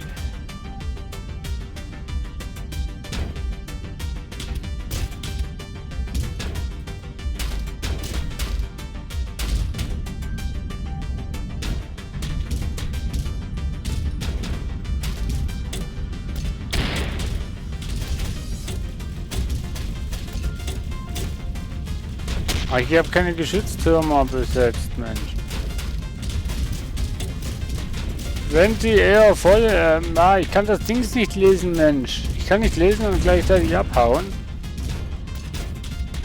Energieverbrauch, um zu funktionieren. Manche Werke auf dem Schiff erzeugen Energie, während Energiewaffen, Schild, Triebwerke und ähnliches Energie verbraucht, um zu funktionieren. Wenn diese Leiste eher leer ist, dann produziert dein Schiff mehr Energie, als es braucht.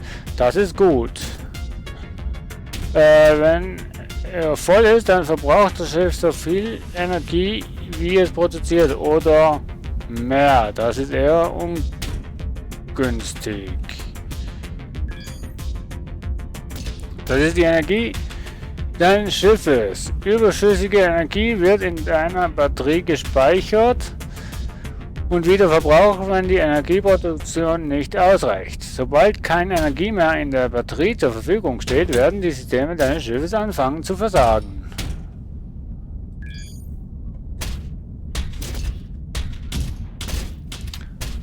Jetzt kehren wir zurück in den vorherigen Sektor. Benutze diese Galaxiekarte im Koordinator des Sektors in der Navigation. Und ich fliege hier gar ein, um in den Sektor zu springen. Der Sektor wurde auf der Karte markiert. Irgendwie kann ich nirgendwo mehr hinspringen.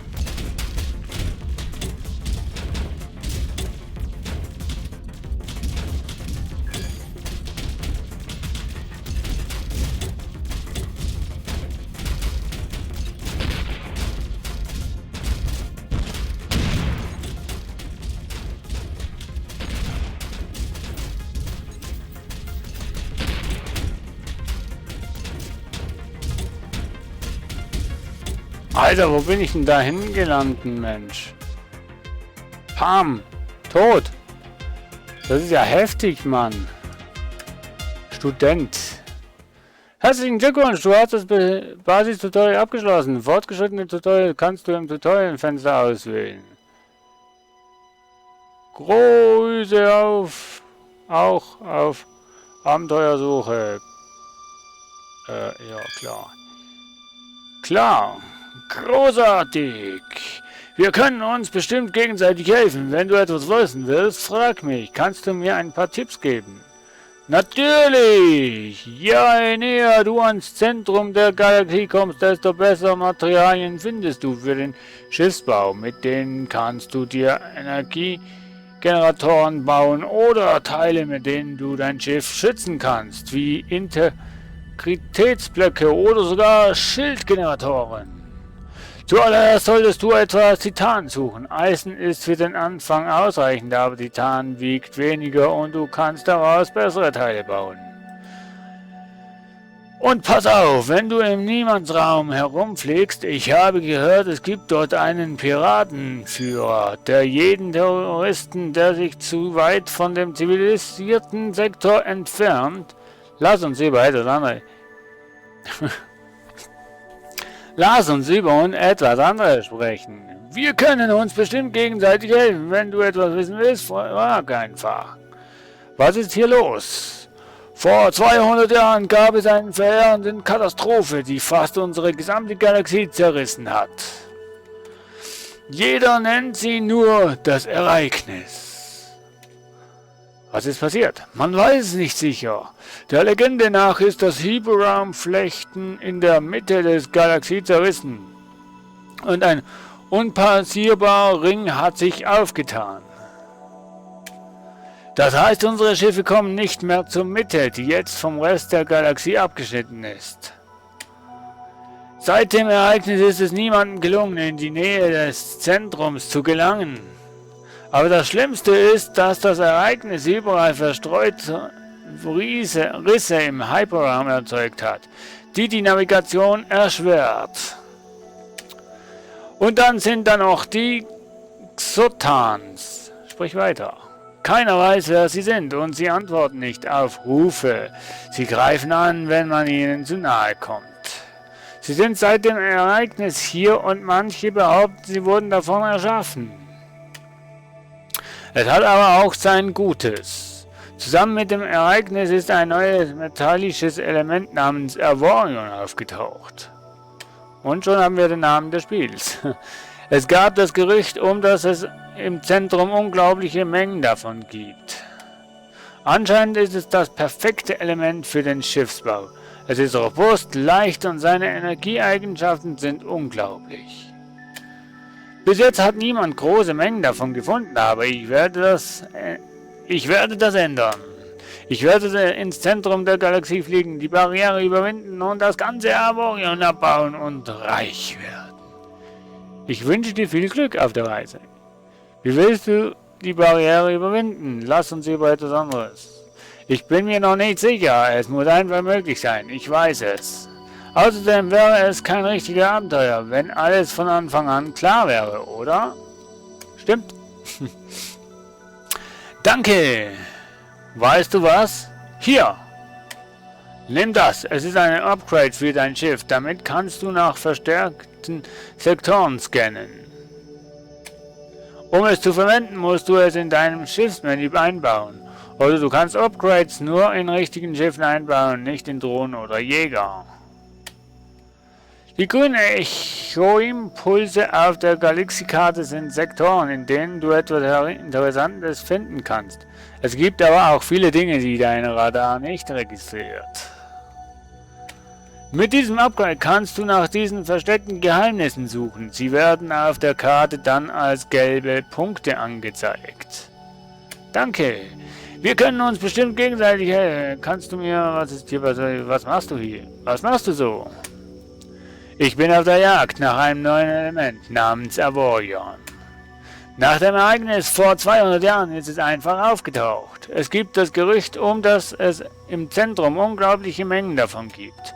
Anscheinend ist es das perfekte Element für den Schiffsbau. Es ist robust, leicht und seine Energieeigenschaften sind unglaublich. Bis jetzt hat niemand große Mengen davon gefunden, aber ich werde das ändern. Ich werde ins Zentrum der Galaxie fliegen. Danke. Weißt du was? Hier. Was? Nimm das. Das ist ein Abgabe. Habe ich ja schon. Du wiederholst dich. Ja. Ja.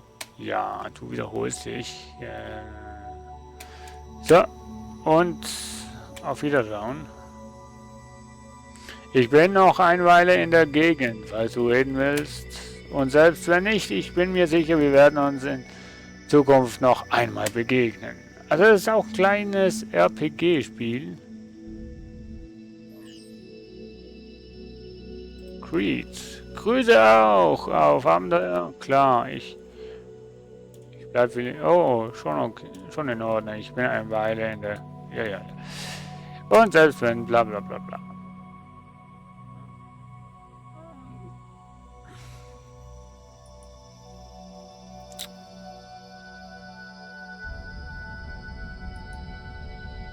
Kleines unbekanntes Schiff. Naja. Asteroid. Wir gehen erstmal hier Bergbau betreiben.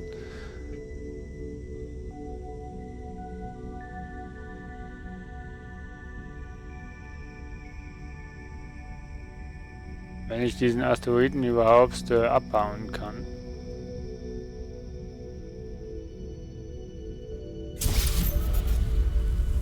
Wir haben ja dann noch einen Boost, ne? Wie viel Boost haben wir denn?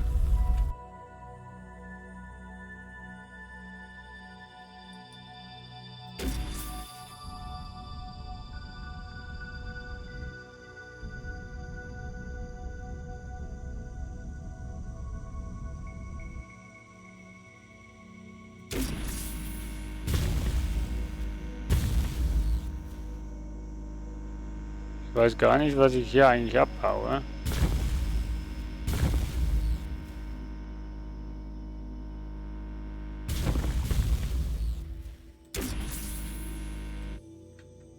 Du kannst das Tutorial jederzeit hier neu starten. Ja.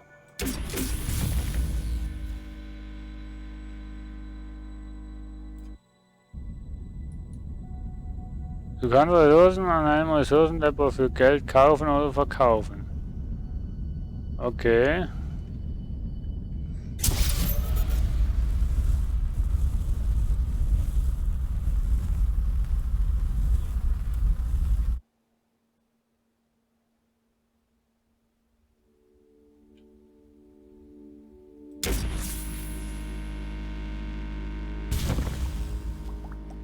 So, wir sammeln wieder Eisen ein.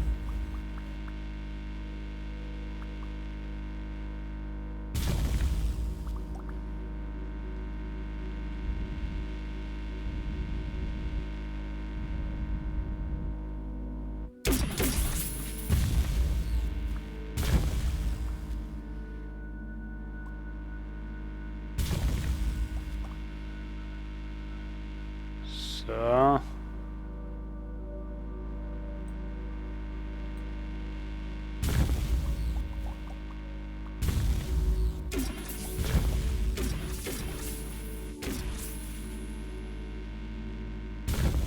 So.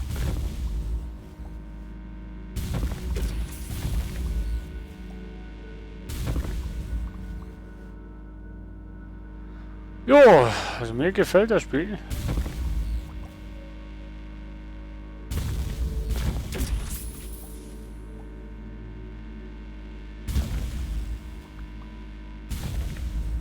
Richtig komplex und was man alles so bauen kann oder machen kann, besser gesagt, das ist ja abartig.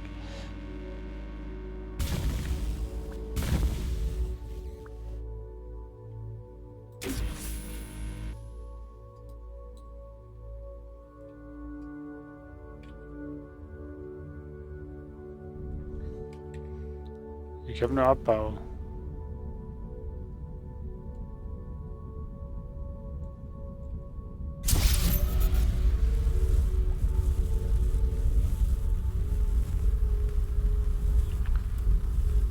So.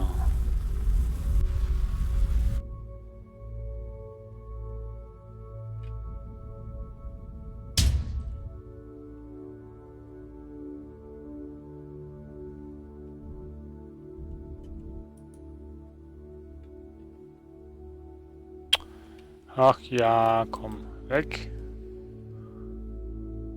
Du hast eine neue Auszahlung des Schadensersatzes. Sehr geehrter, wir haben von der Zerstörung Ihres Schiffes Elorino erfahren. Sehr bedauerlich. Da Sie bei uns versichert sind, zahlen wir Ihnen hiermit den Schadenersatz aus. Der Vertrag für Ihr Schiff Elorino ist hiermit erfüllt. Wir hoffen, dass dass uns auch in Zukunft als Kunde erhalten bleiben. Intergalaktische Schiffsversicherung. Und das ist ja wahnsinnig geil. Das ist ja wahnsinnig cool. Also was die Entwickler hier sich einfallen gelassen haben. Das ist ja Wahnsinn. Mir gefällt's, echt, liebe Freunde, mir gefällt's.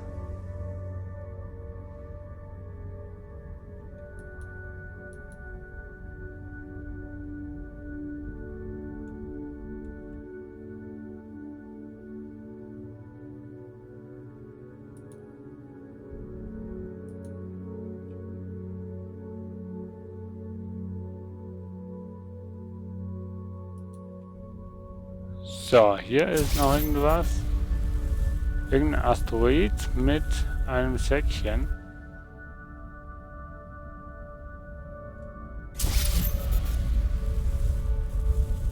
Ich glaube, diesen Asteroiden kann ich beanspruchen.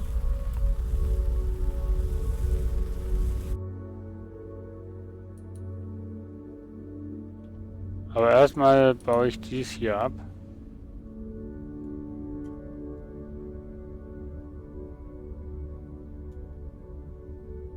Ja.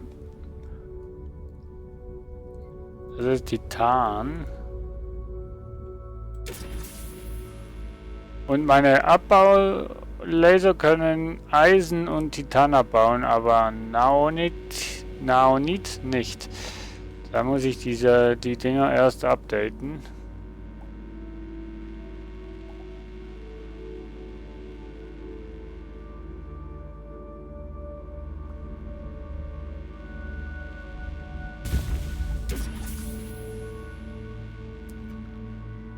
Boah.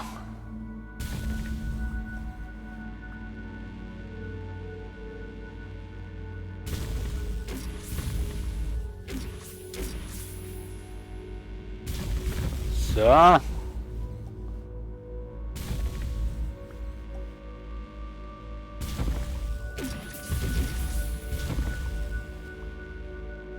Bauen wir erstmal hier Titanium ab.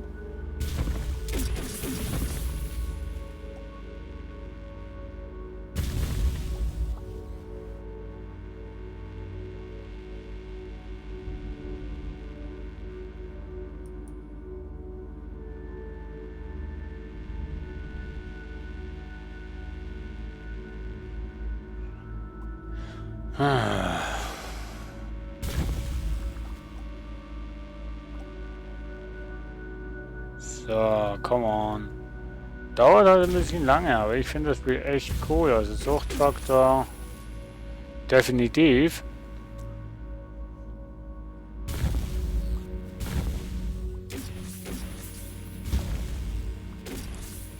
Definitiv hat das Spiel einen Suchtfaktor.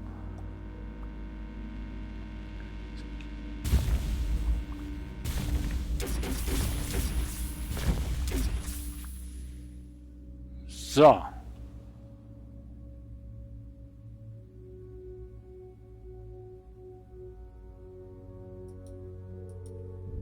Ach, das war ja gar nicht...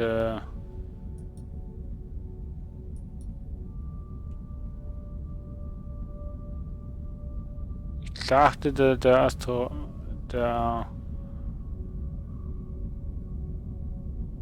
Asteroid würde zum Verkauf dastehen. Mobiles Merchant. Hallo, Sie interagieren mit diesem automatischen Interaktionsbeantwortungssystem von Mobile Merchants. Age. Bitte geben Sie die Natur Ihrer Anfrage an.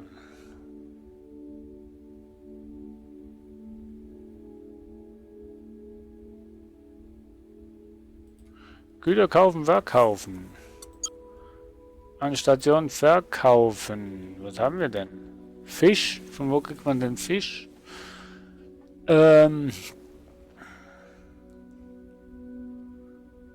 Gute Frage, nächste Frage.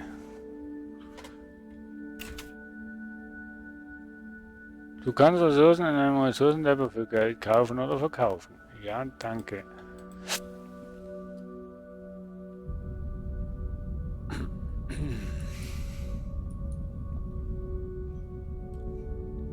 Ach so, Ressourcen, ne? Das sind ja Ressourcen, was wir hier haben.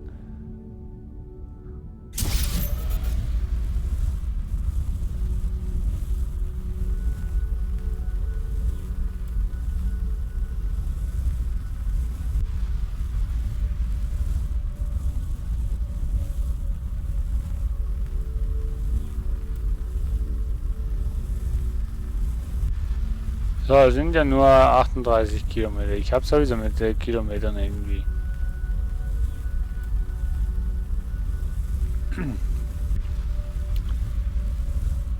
So.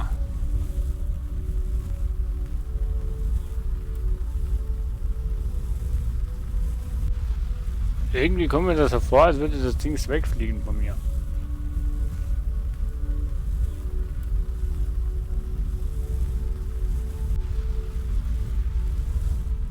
Beziehung bewundert. Hülle 200%. Entfernung.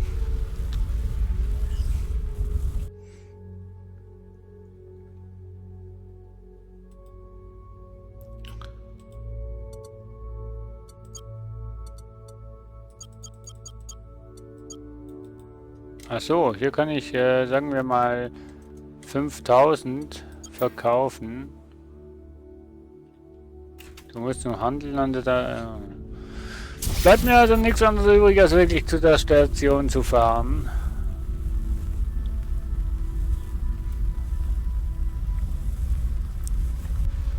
So.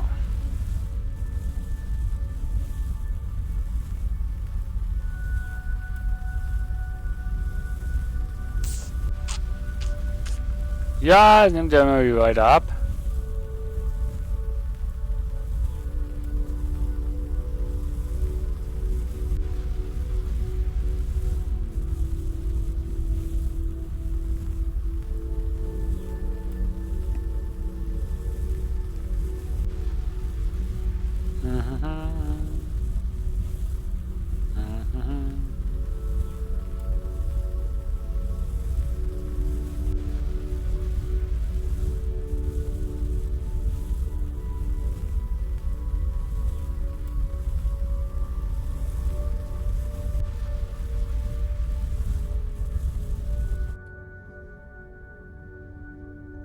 So, wo kann man sich denn da andocken?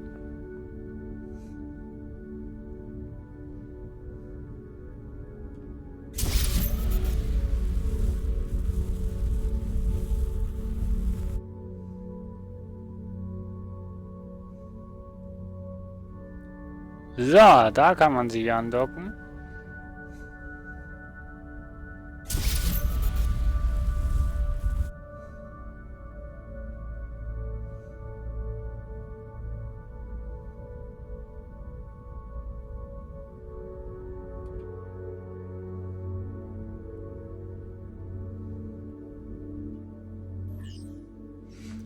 So.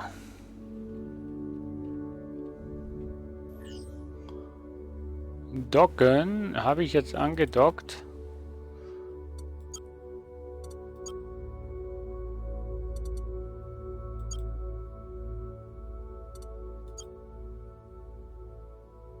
Hä?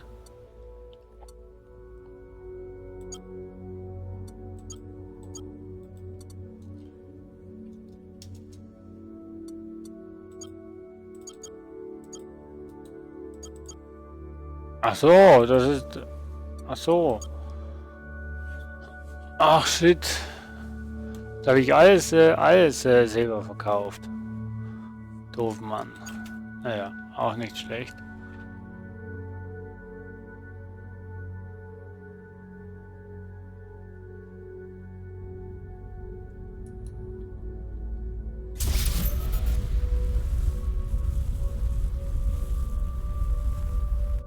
So.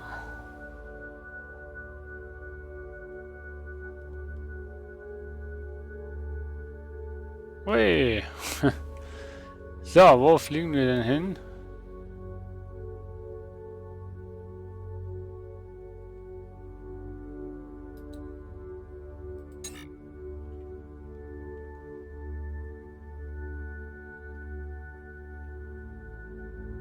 Nein, dieser Sektor ist nicht außer Reichweite.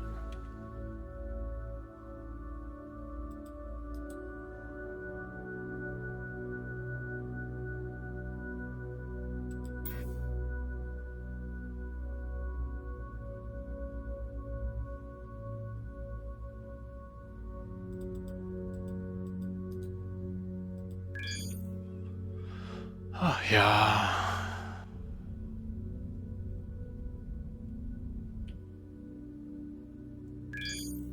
Sprung berechnet. Und tschüss. Bergbaulaser können nur Materialien von ähnlichen oder niedrigen Level abbauen.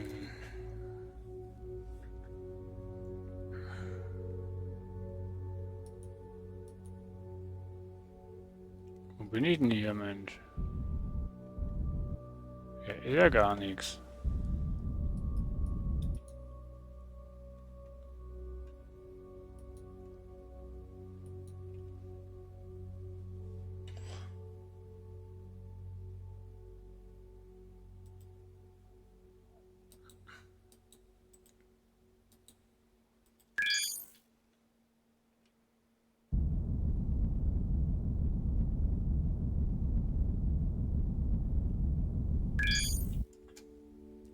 Schwupps, einfach mal drauf gezielt und dann schwupps, bist du weg. Chef mit Handelssystemen können mit Fabriken und anderen kommunizieren und alle Preise im Sektor oder sogar ganze Handelsrouten anzeigen.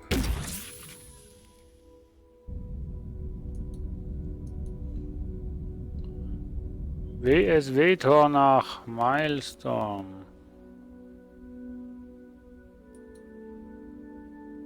Computer Mainframe Fabrik.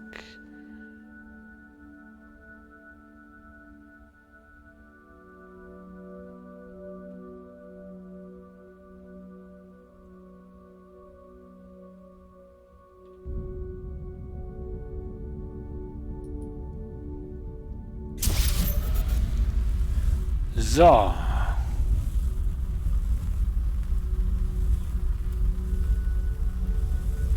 Wir bauen hier mal das Eisen ab.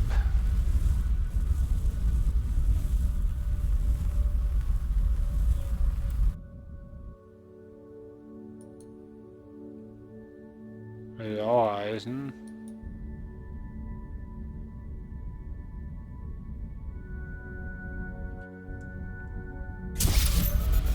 So.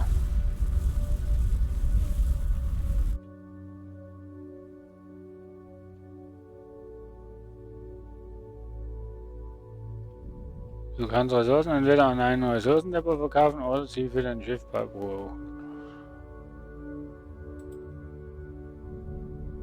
Ja, nee, ist klar.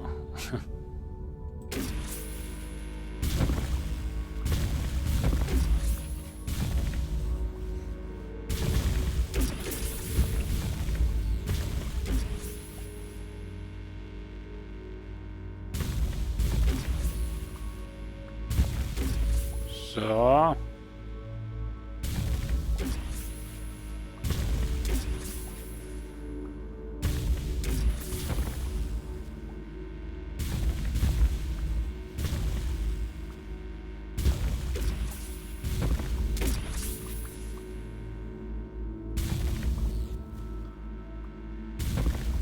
So. Das Problem ist, ich habe keine Ahnung, wie lange dass ich jetzt noch dran bin.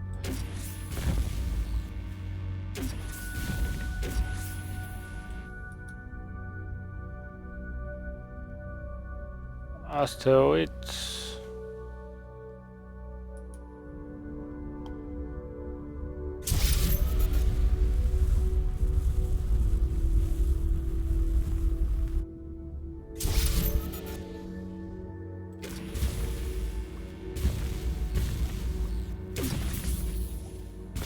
Wow. Oh.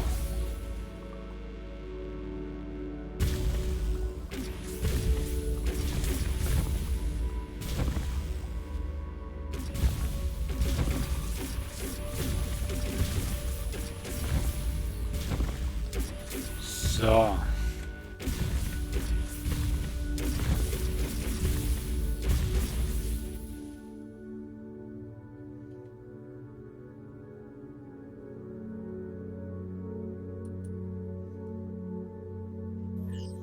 Hallo, Sie ist der Vater Alex. Was brauchen Sie? Gibt es ein ganzes Fach?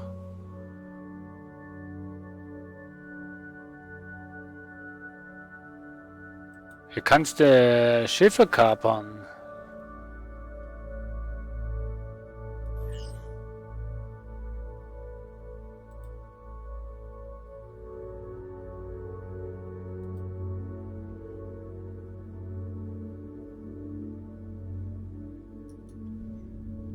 Kannst du wirklich Schiffe kapern?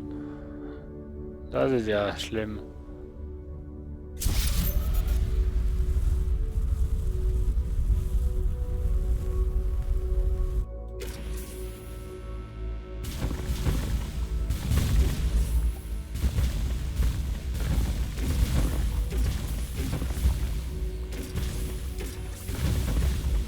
So.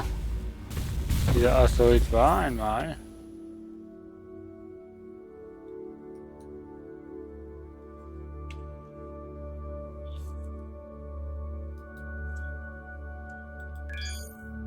So, aber warum das jetzt interessant war?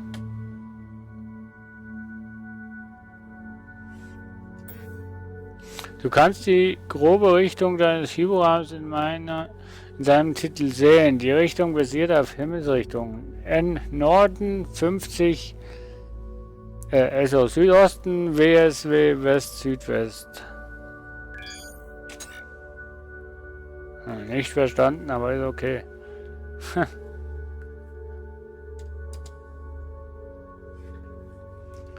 Was ist hier speziell?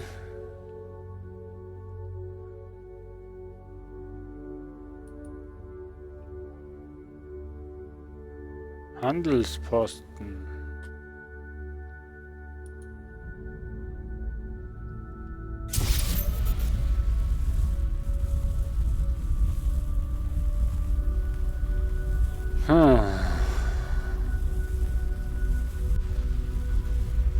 Wegen einem Handelsposten musste ich jetzt hier hin.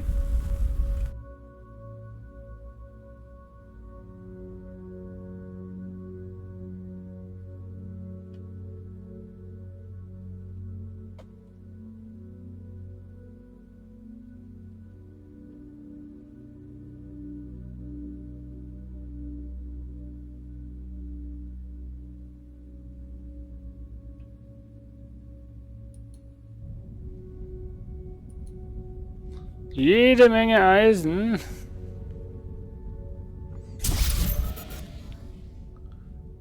Sammeln wir halt Eisen, bevor wir was anderes finden.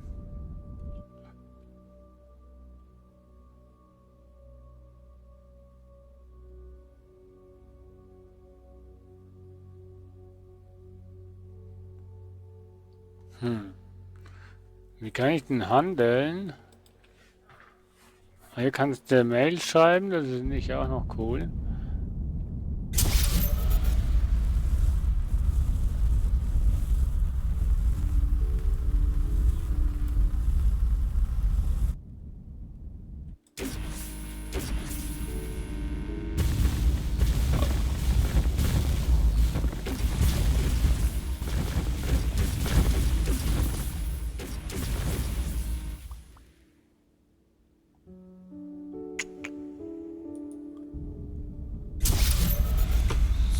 So.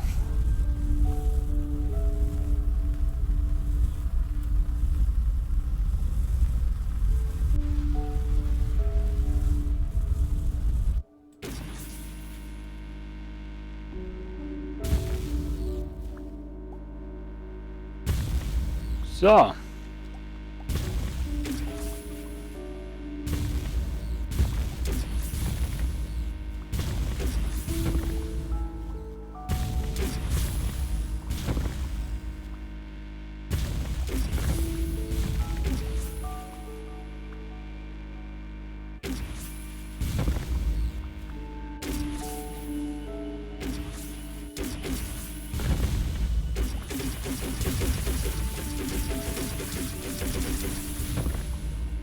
So.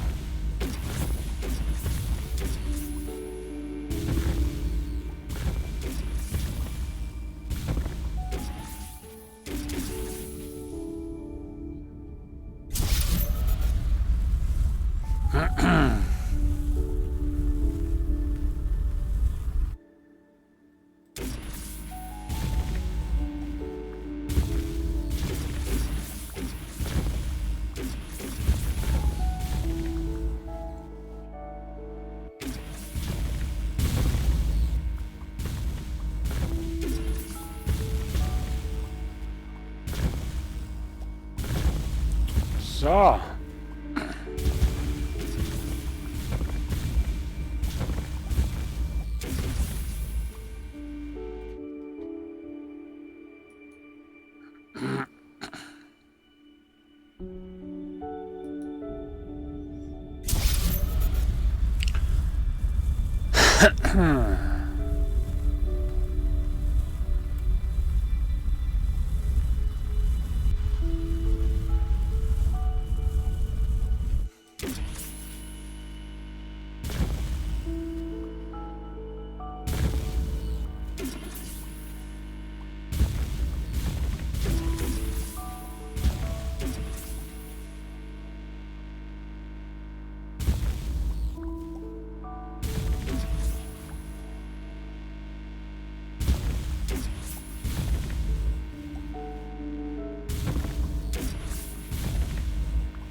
Da ist ein Kaufmann.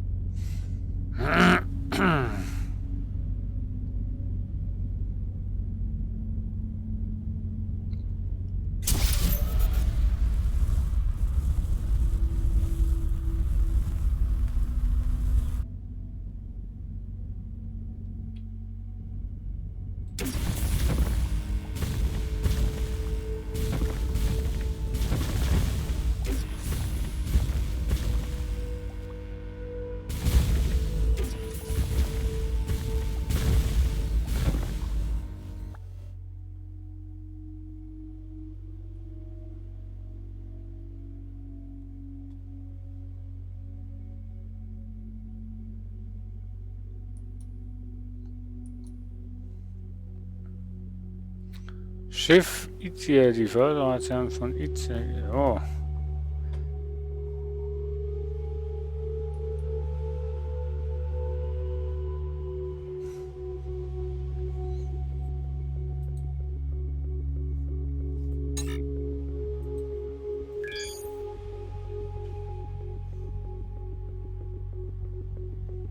So, fliegen wir mal wieder zurück. Warum auch immer. So.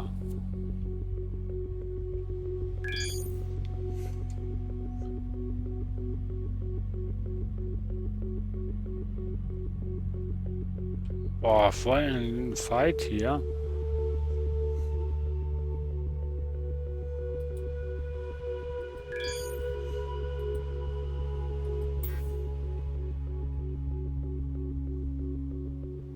Voll der Krieg hier.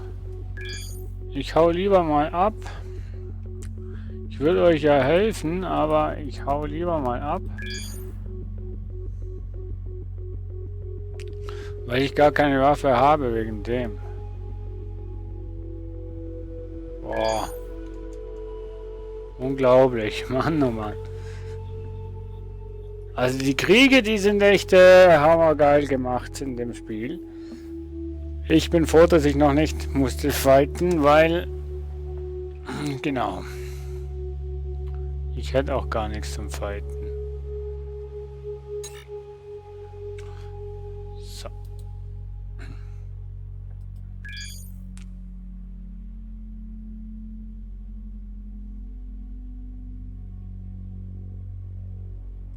Na, da hast 14 Schiffe von der Allianz, das ist beruhigt.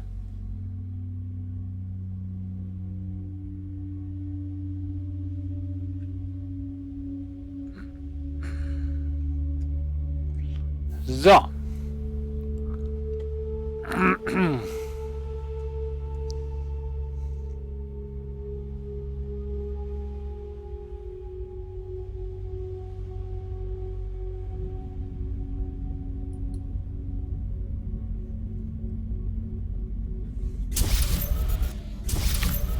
So, das noch einsammeln und da drüben haben wir noch was.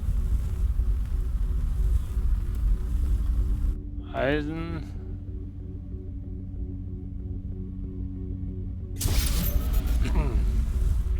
Alles okay.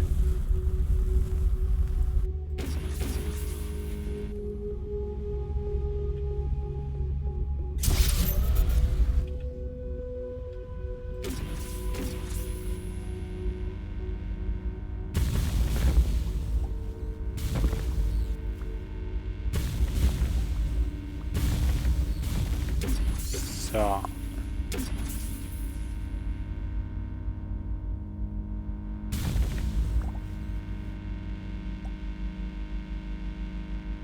Große Platte, wo wir hier rausfressen.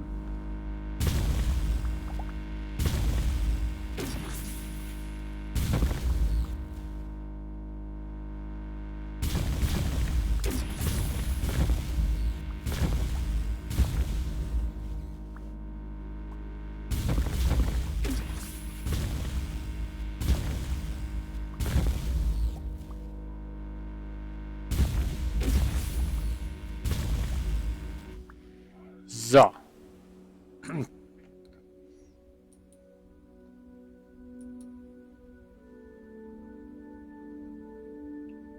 Phew. So. Gut. Ich würde sagen, man baue mal... Was? Ach so. Ja, klar, man muss ja erst hier Schiff gründen.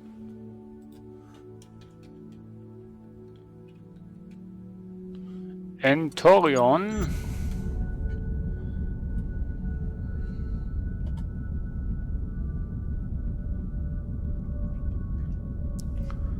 Bauen. So, Quartiere. Eisenstein. Frachtraum.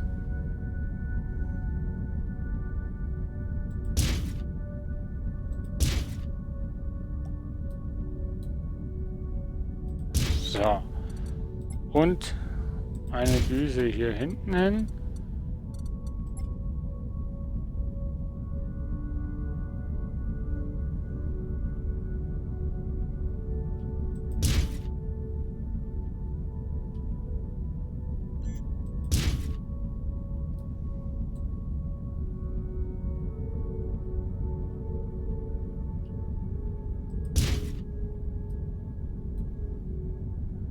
So.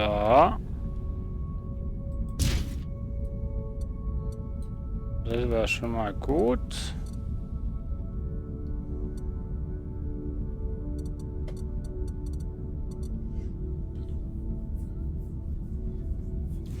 Geschützrotierende Eisensolar, Eisenlicht.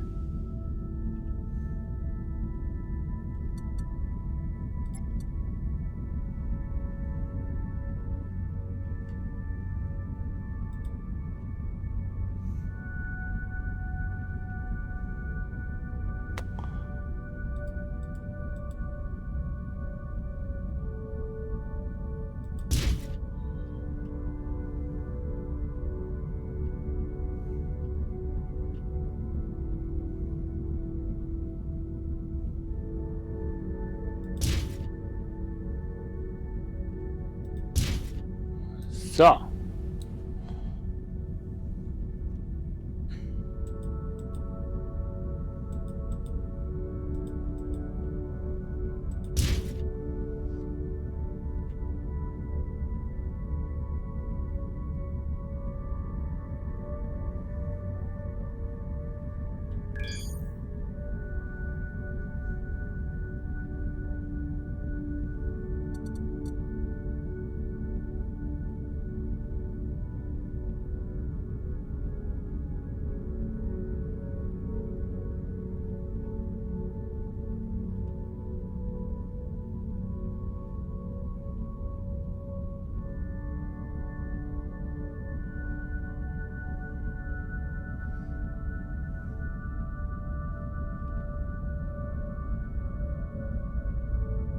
Oh, wieso kann ich denn das jetzt nicht mehr so groß machen, wie ich es wollte?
Mann, das stimmt doch nicht.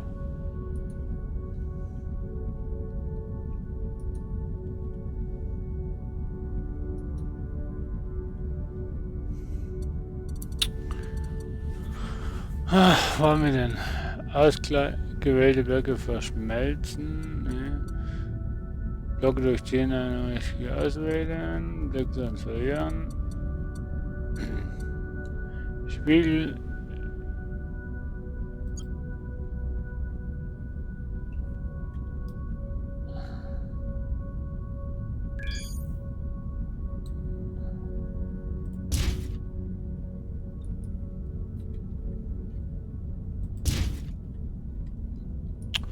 Oh Mann.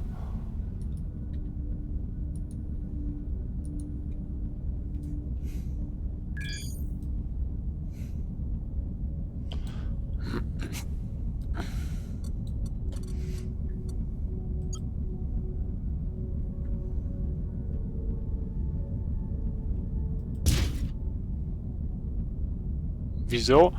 Wie geht denn das mit den Spiegeln?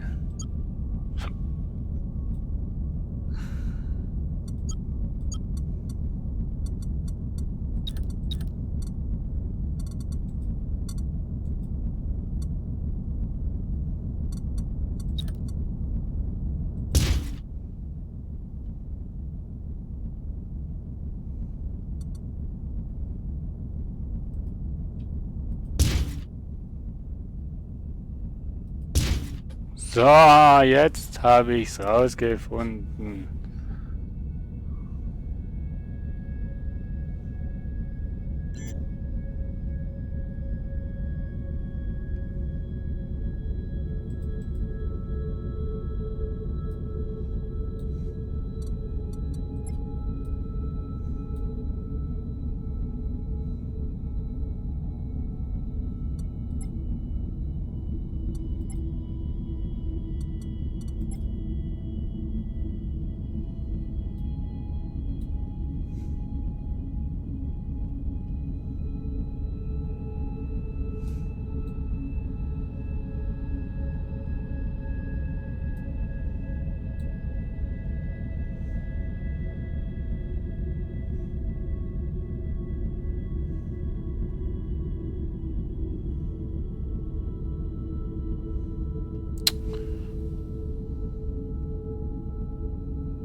Ja, das klingt doch nicht schlecht.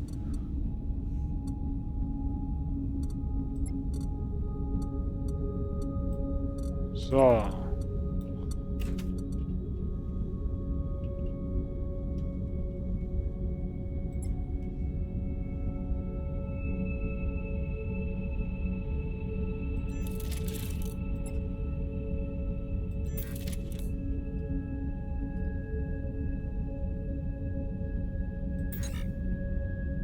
Das Schiff unterstützt nicht noch mehr. Okay.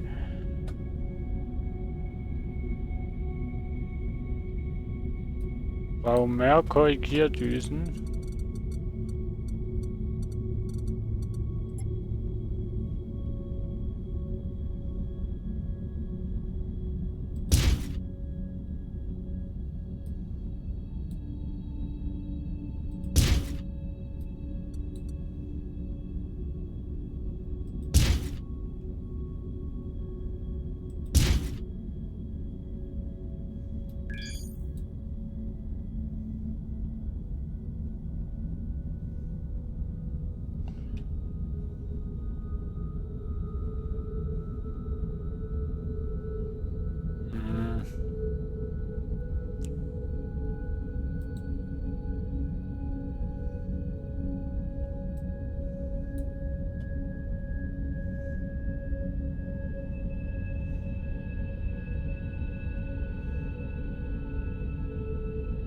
So.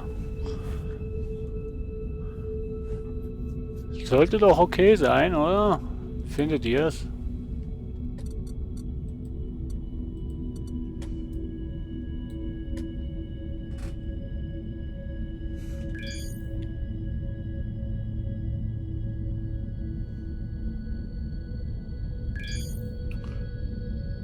So, das sind...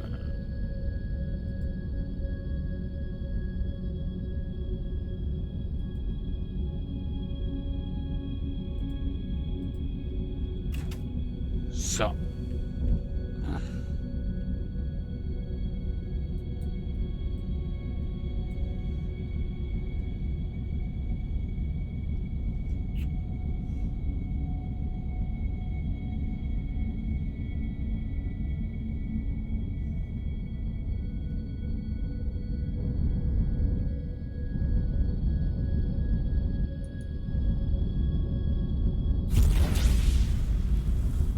Wow, was für ein Koloss.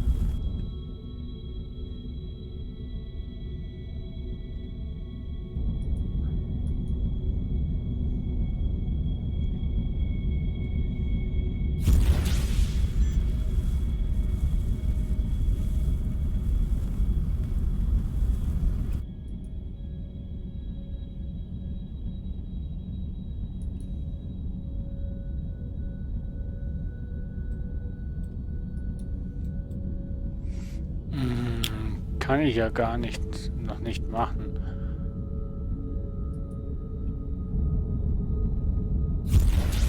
Weil mir das Personal einfach momentan noch fehlt.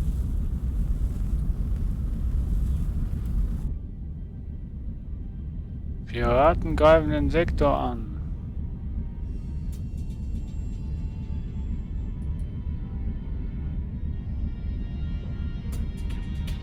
Tor.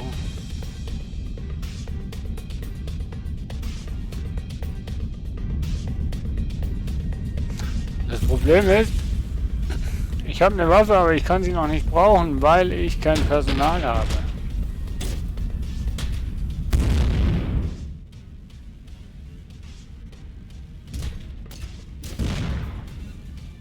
Nein.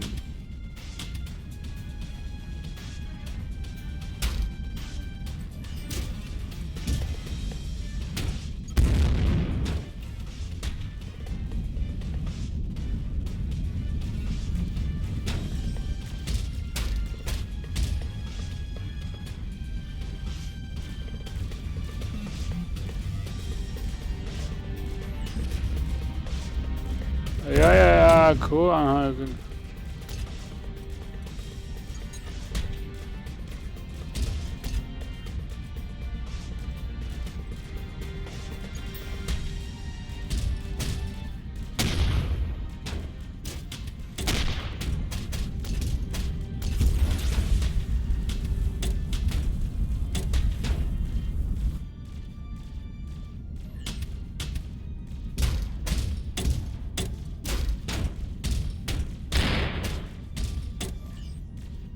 Crew anheuern.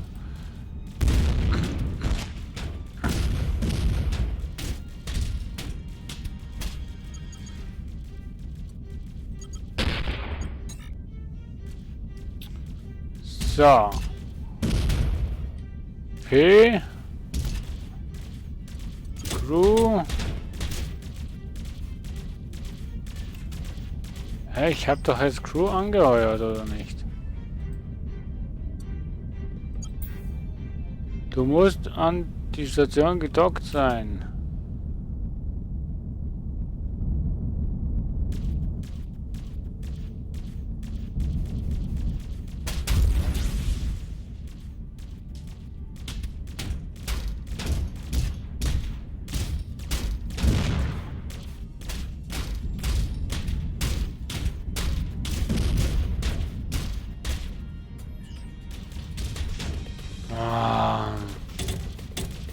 Crew anheuern. Anheuern. Und Reparatur. So, P.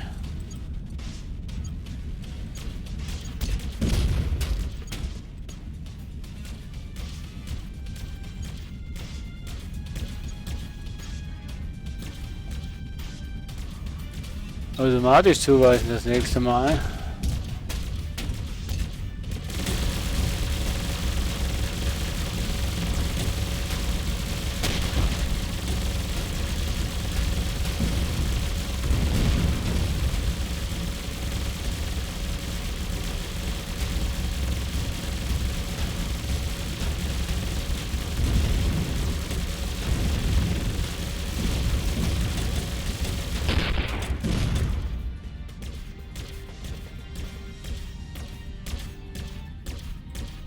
Mann.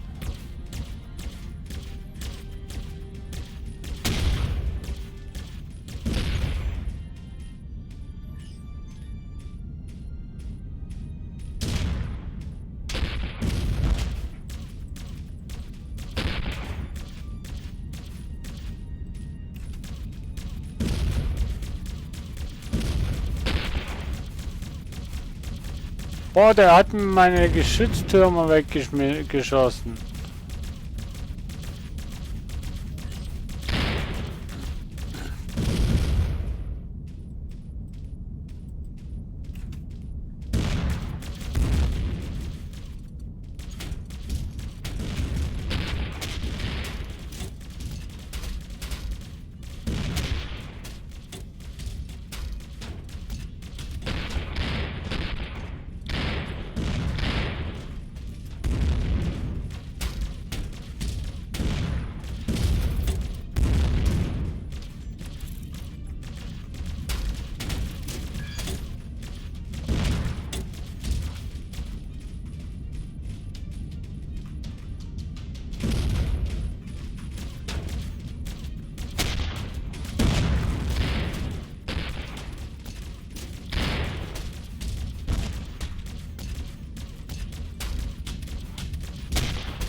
Oh Mann, oh, das Spiel ist ja extrem schwer, was die Kämpfe angehen.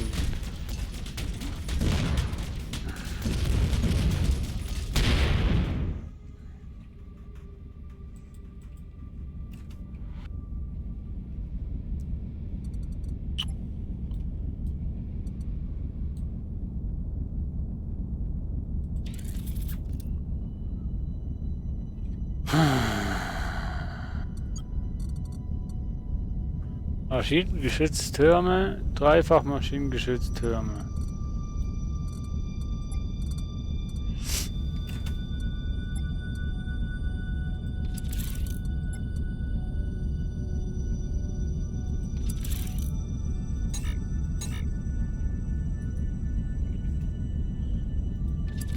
Machen wir das mal so.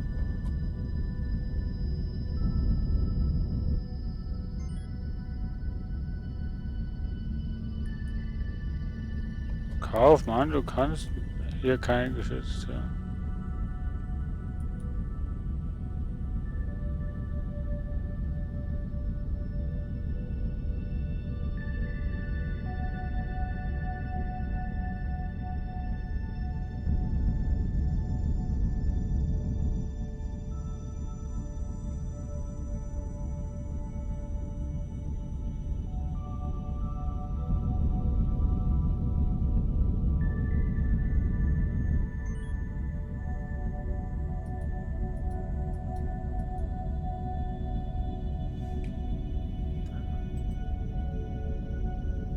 So, Bergbau und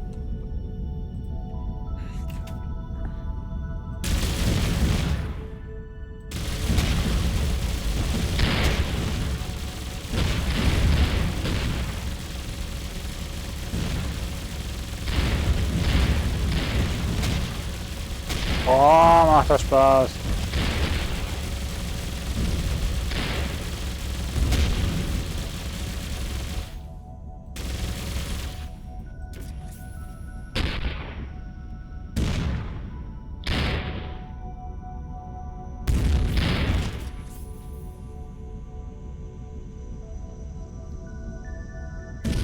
Mit dem Abbauwerk, der kannst du auch kaputt machen, ne? Lol. Aber ist nicht so effektiv.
Ah.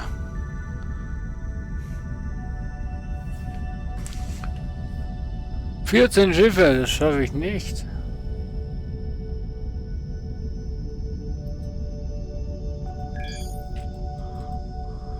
So.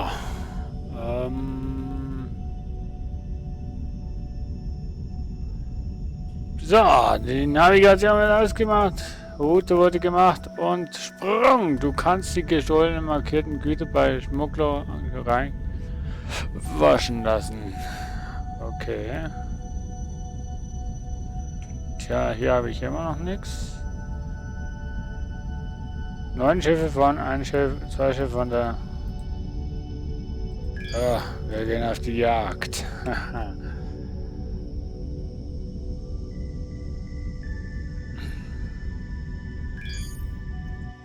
So, Sprung.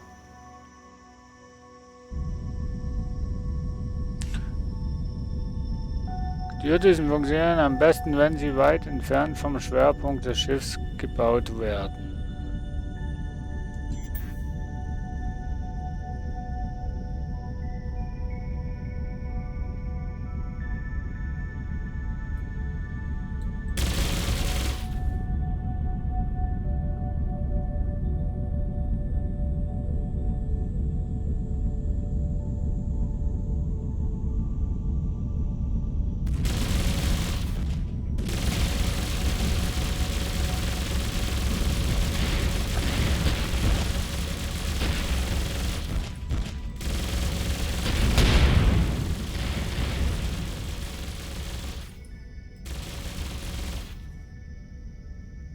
Die wahren Geschichten.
Wow, was habe ich jetzt?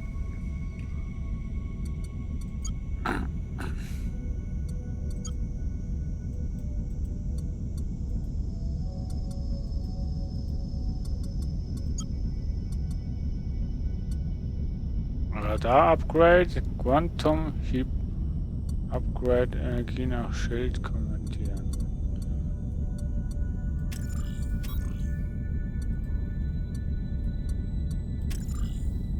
So.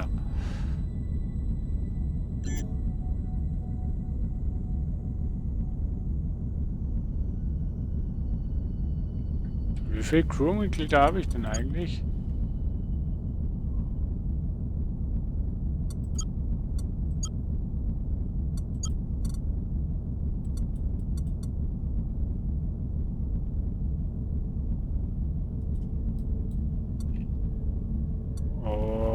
Okay.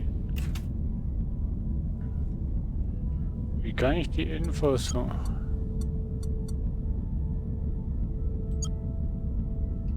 Benötigte produzierte Energie.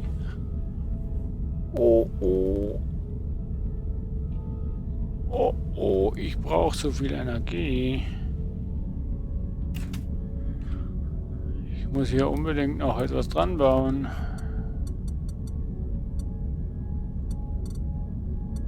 Stein, Frachtraum.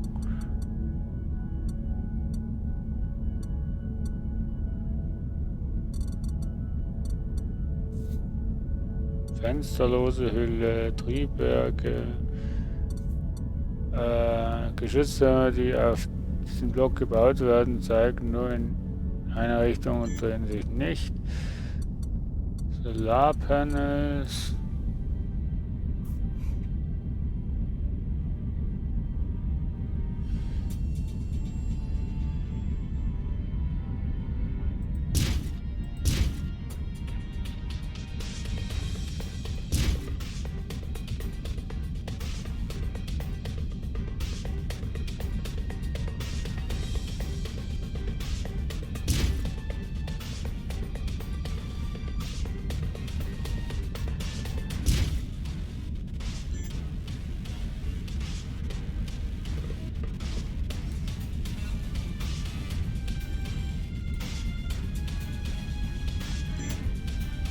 Kann ich das jetzt machen, dass ich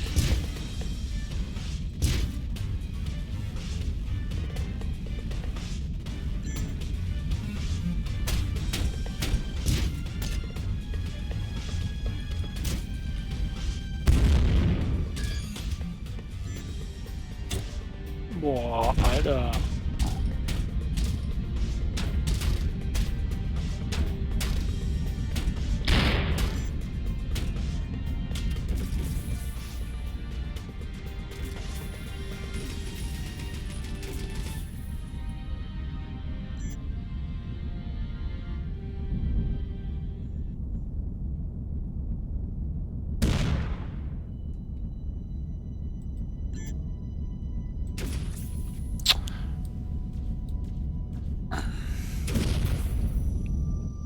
Hallo. Eine Besatzung ist wegen unzufriedener Leben gestorben. Ja, wieso kann ich jetzt mein Schiff nicht mehr drehen?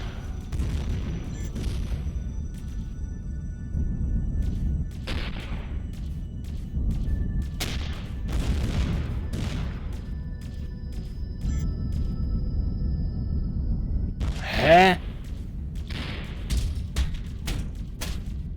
Hallo.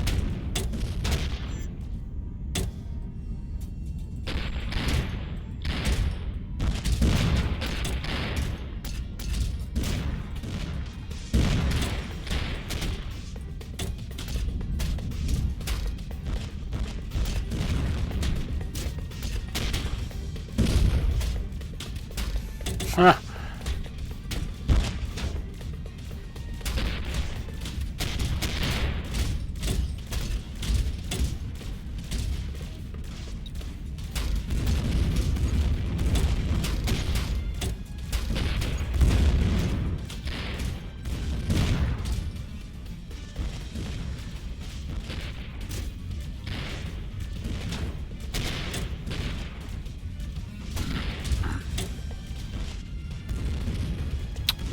Wieso kann ich nicht mehr fliegen?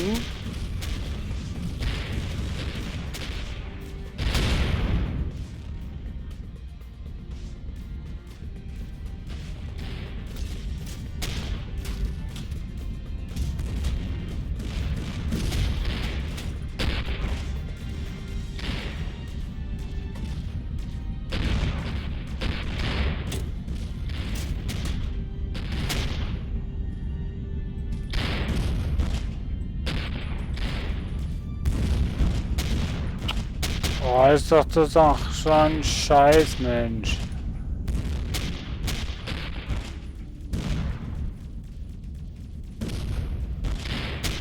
Ich kann nirgendwo mehr hinfliegen.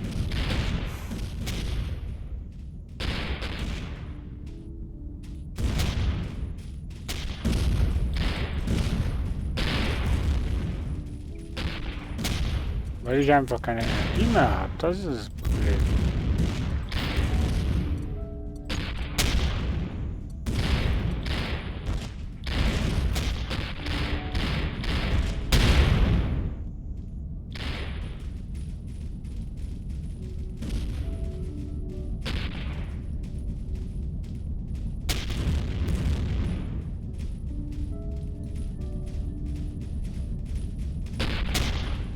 Ach, ist ja schön, wenn eine Unterstützung kommt.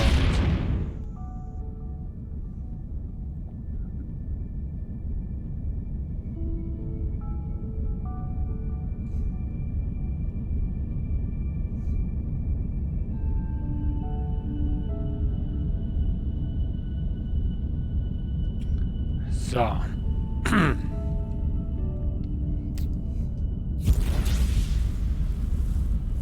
Irgendwie schaffen wir das schon auch, dass wir das Schiff reparieren können.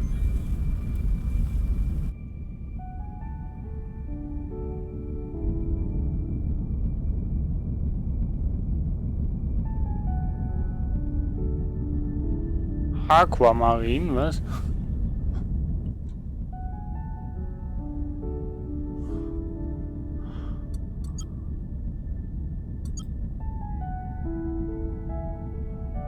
Inventar, Flotte.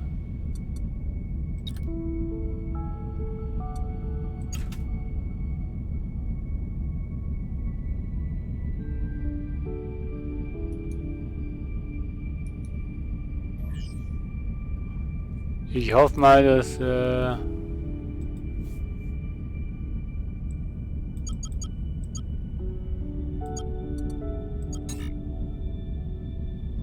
muss an die Station gedockt sein. Bin ich denn nicht?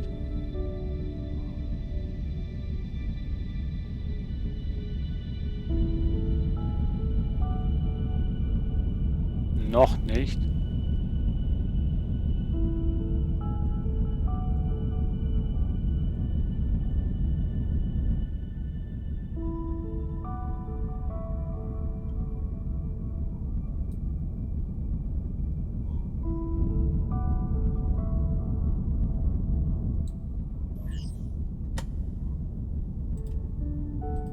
So. Gut.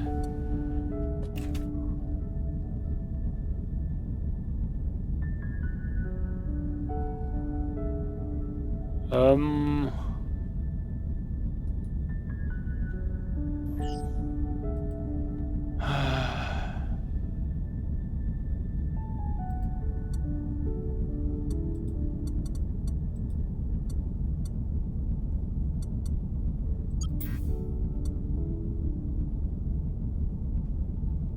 Du brauchst mehr Laserkompress. Ach, das ist eine Waffenfabrik. So, darum. So.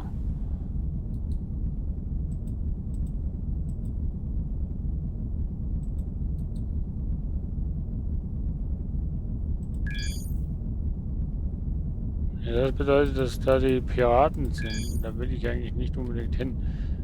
Ich will eigentlich wieder zurück, damit ich mich reparieren kann. So, Sprung.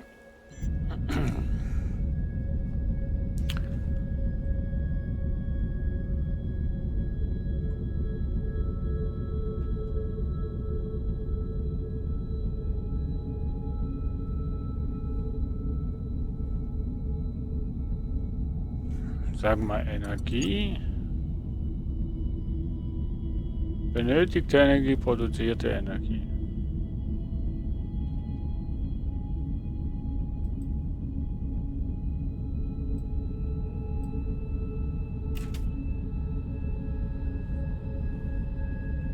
So, und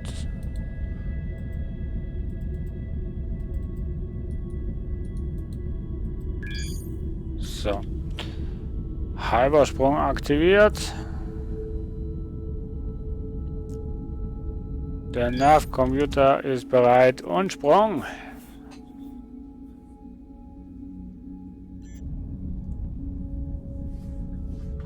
So.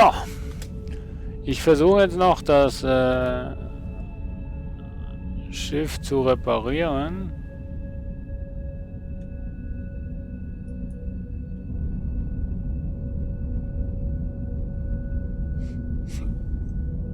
Aber das Spiel ist echt cool gemacht, muss ich sagen.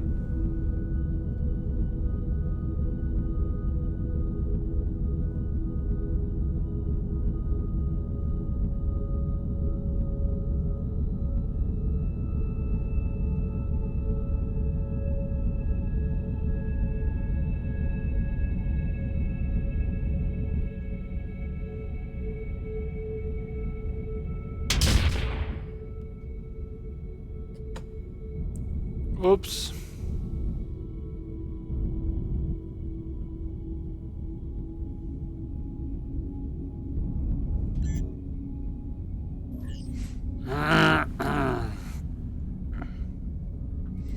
Reparatur.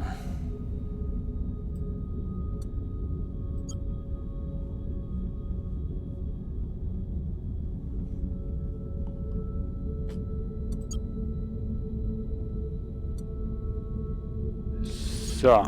Okay, ich habe alles noch wieder.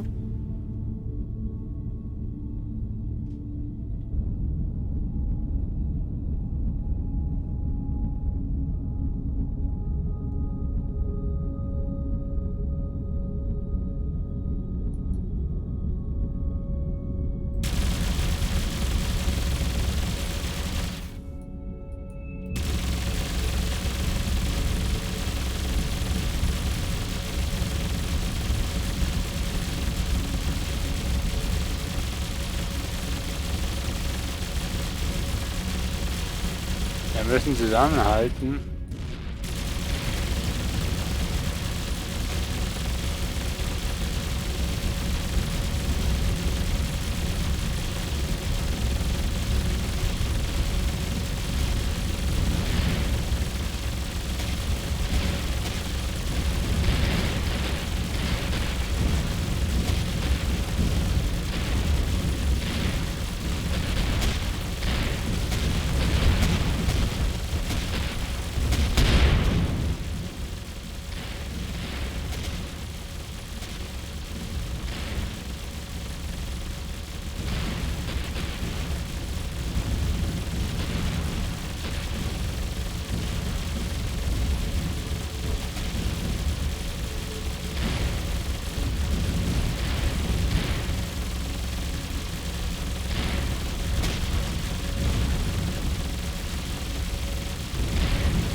So, gleich ist er hinüber.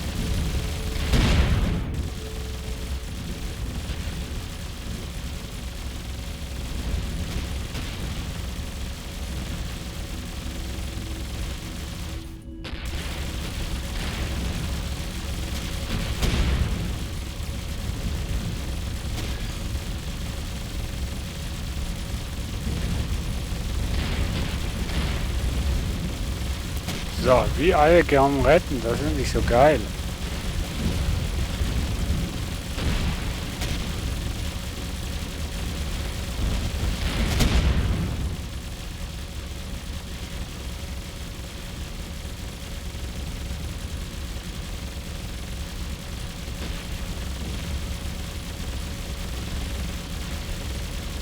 Das finde ich so geil, wie alle kommen retten oder helfen, wenn jemand angegriffen wird.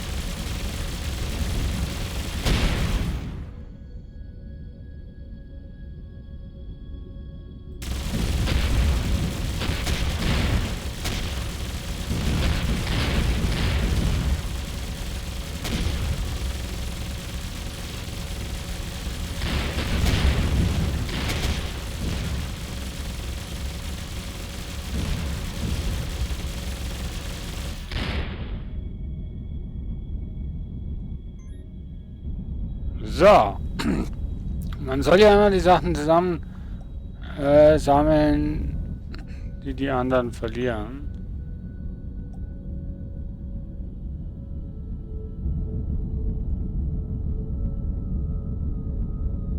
Nur so kann man sich verbessern.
So, geht das Ding einmal hin? Nicht wirklich, ja?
Boah, die Explosionen sind einfach so genial.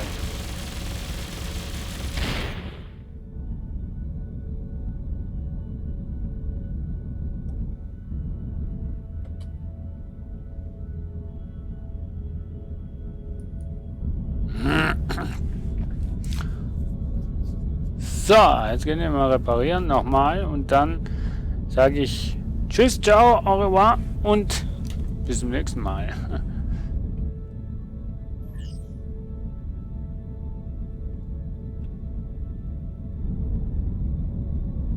So, um zu reparieren müssen wir näher als 1 Kilometer sein.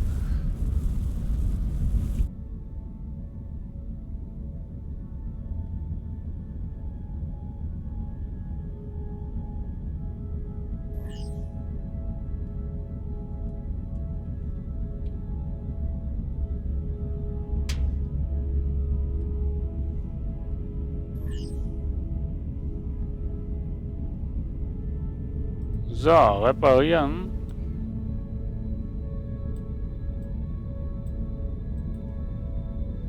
Angel ist nicht beschädigt. Oh, cool.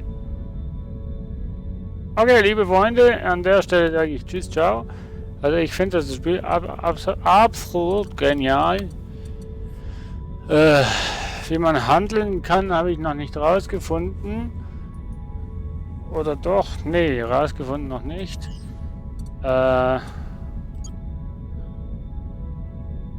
Berechtigungen.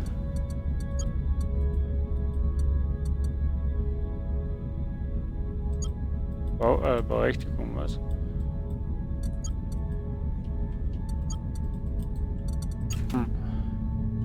Naja, das ist das Drohnensymbol. Spielermenü. Inventar.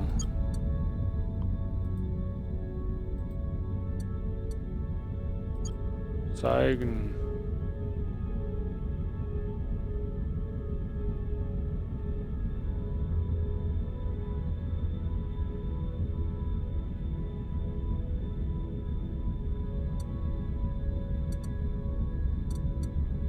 Missionen. Du hast einen Notruf von einer unbekannten Quelle erhalten. Ihre letzte bekannte Position war 15. Stimmt, hier gibt es ja auch Quests. Und das war hier. Wir müssen hier hin.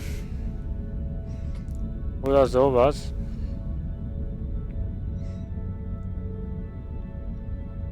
Ja, wir haben schon einiges erreicht und es macht wirklich Laune, hier mitzumischen. Aber jetzt sage ich Tschüss, ciao. Die Galaxie ist voller wertvoller Objekte, die geheime, versteckte oder für Schiffswracks machen. Diese Wracks können sogar wieder... So, Einspieler. Streamworld, ach wunderbar. Mehrspieler online an. Spiel hosten. Dedizierter Server, online beitreten. Server direkt per IP betreten.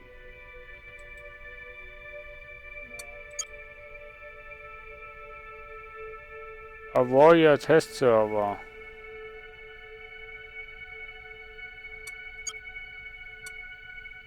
Hast nur einen.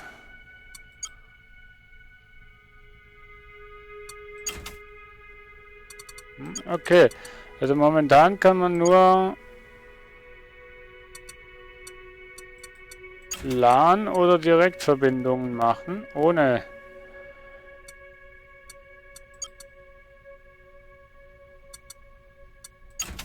Das wäre so cool, wenn wir einen eigenen Server könnten machen.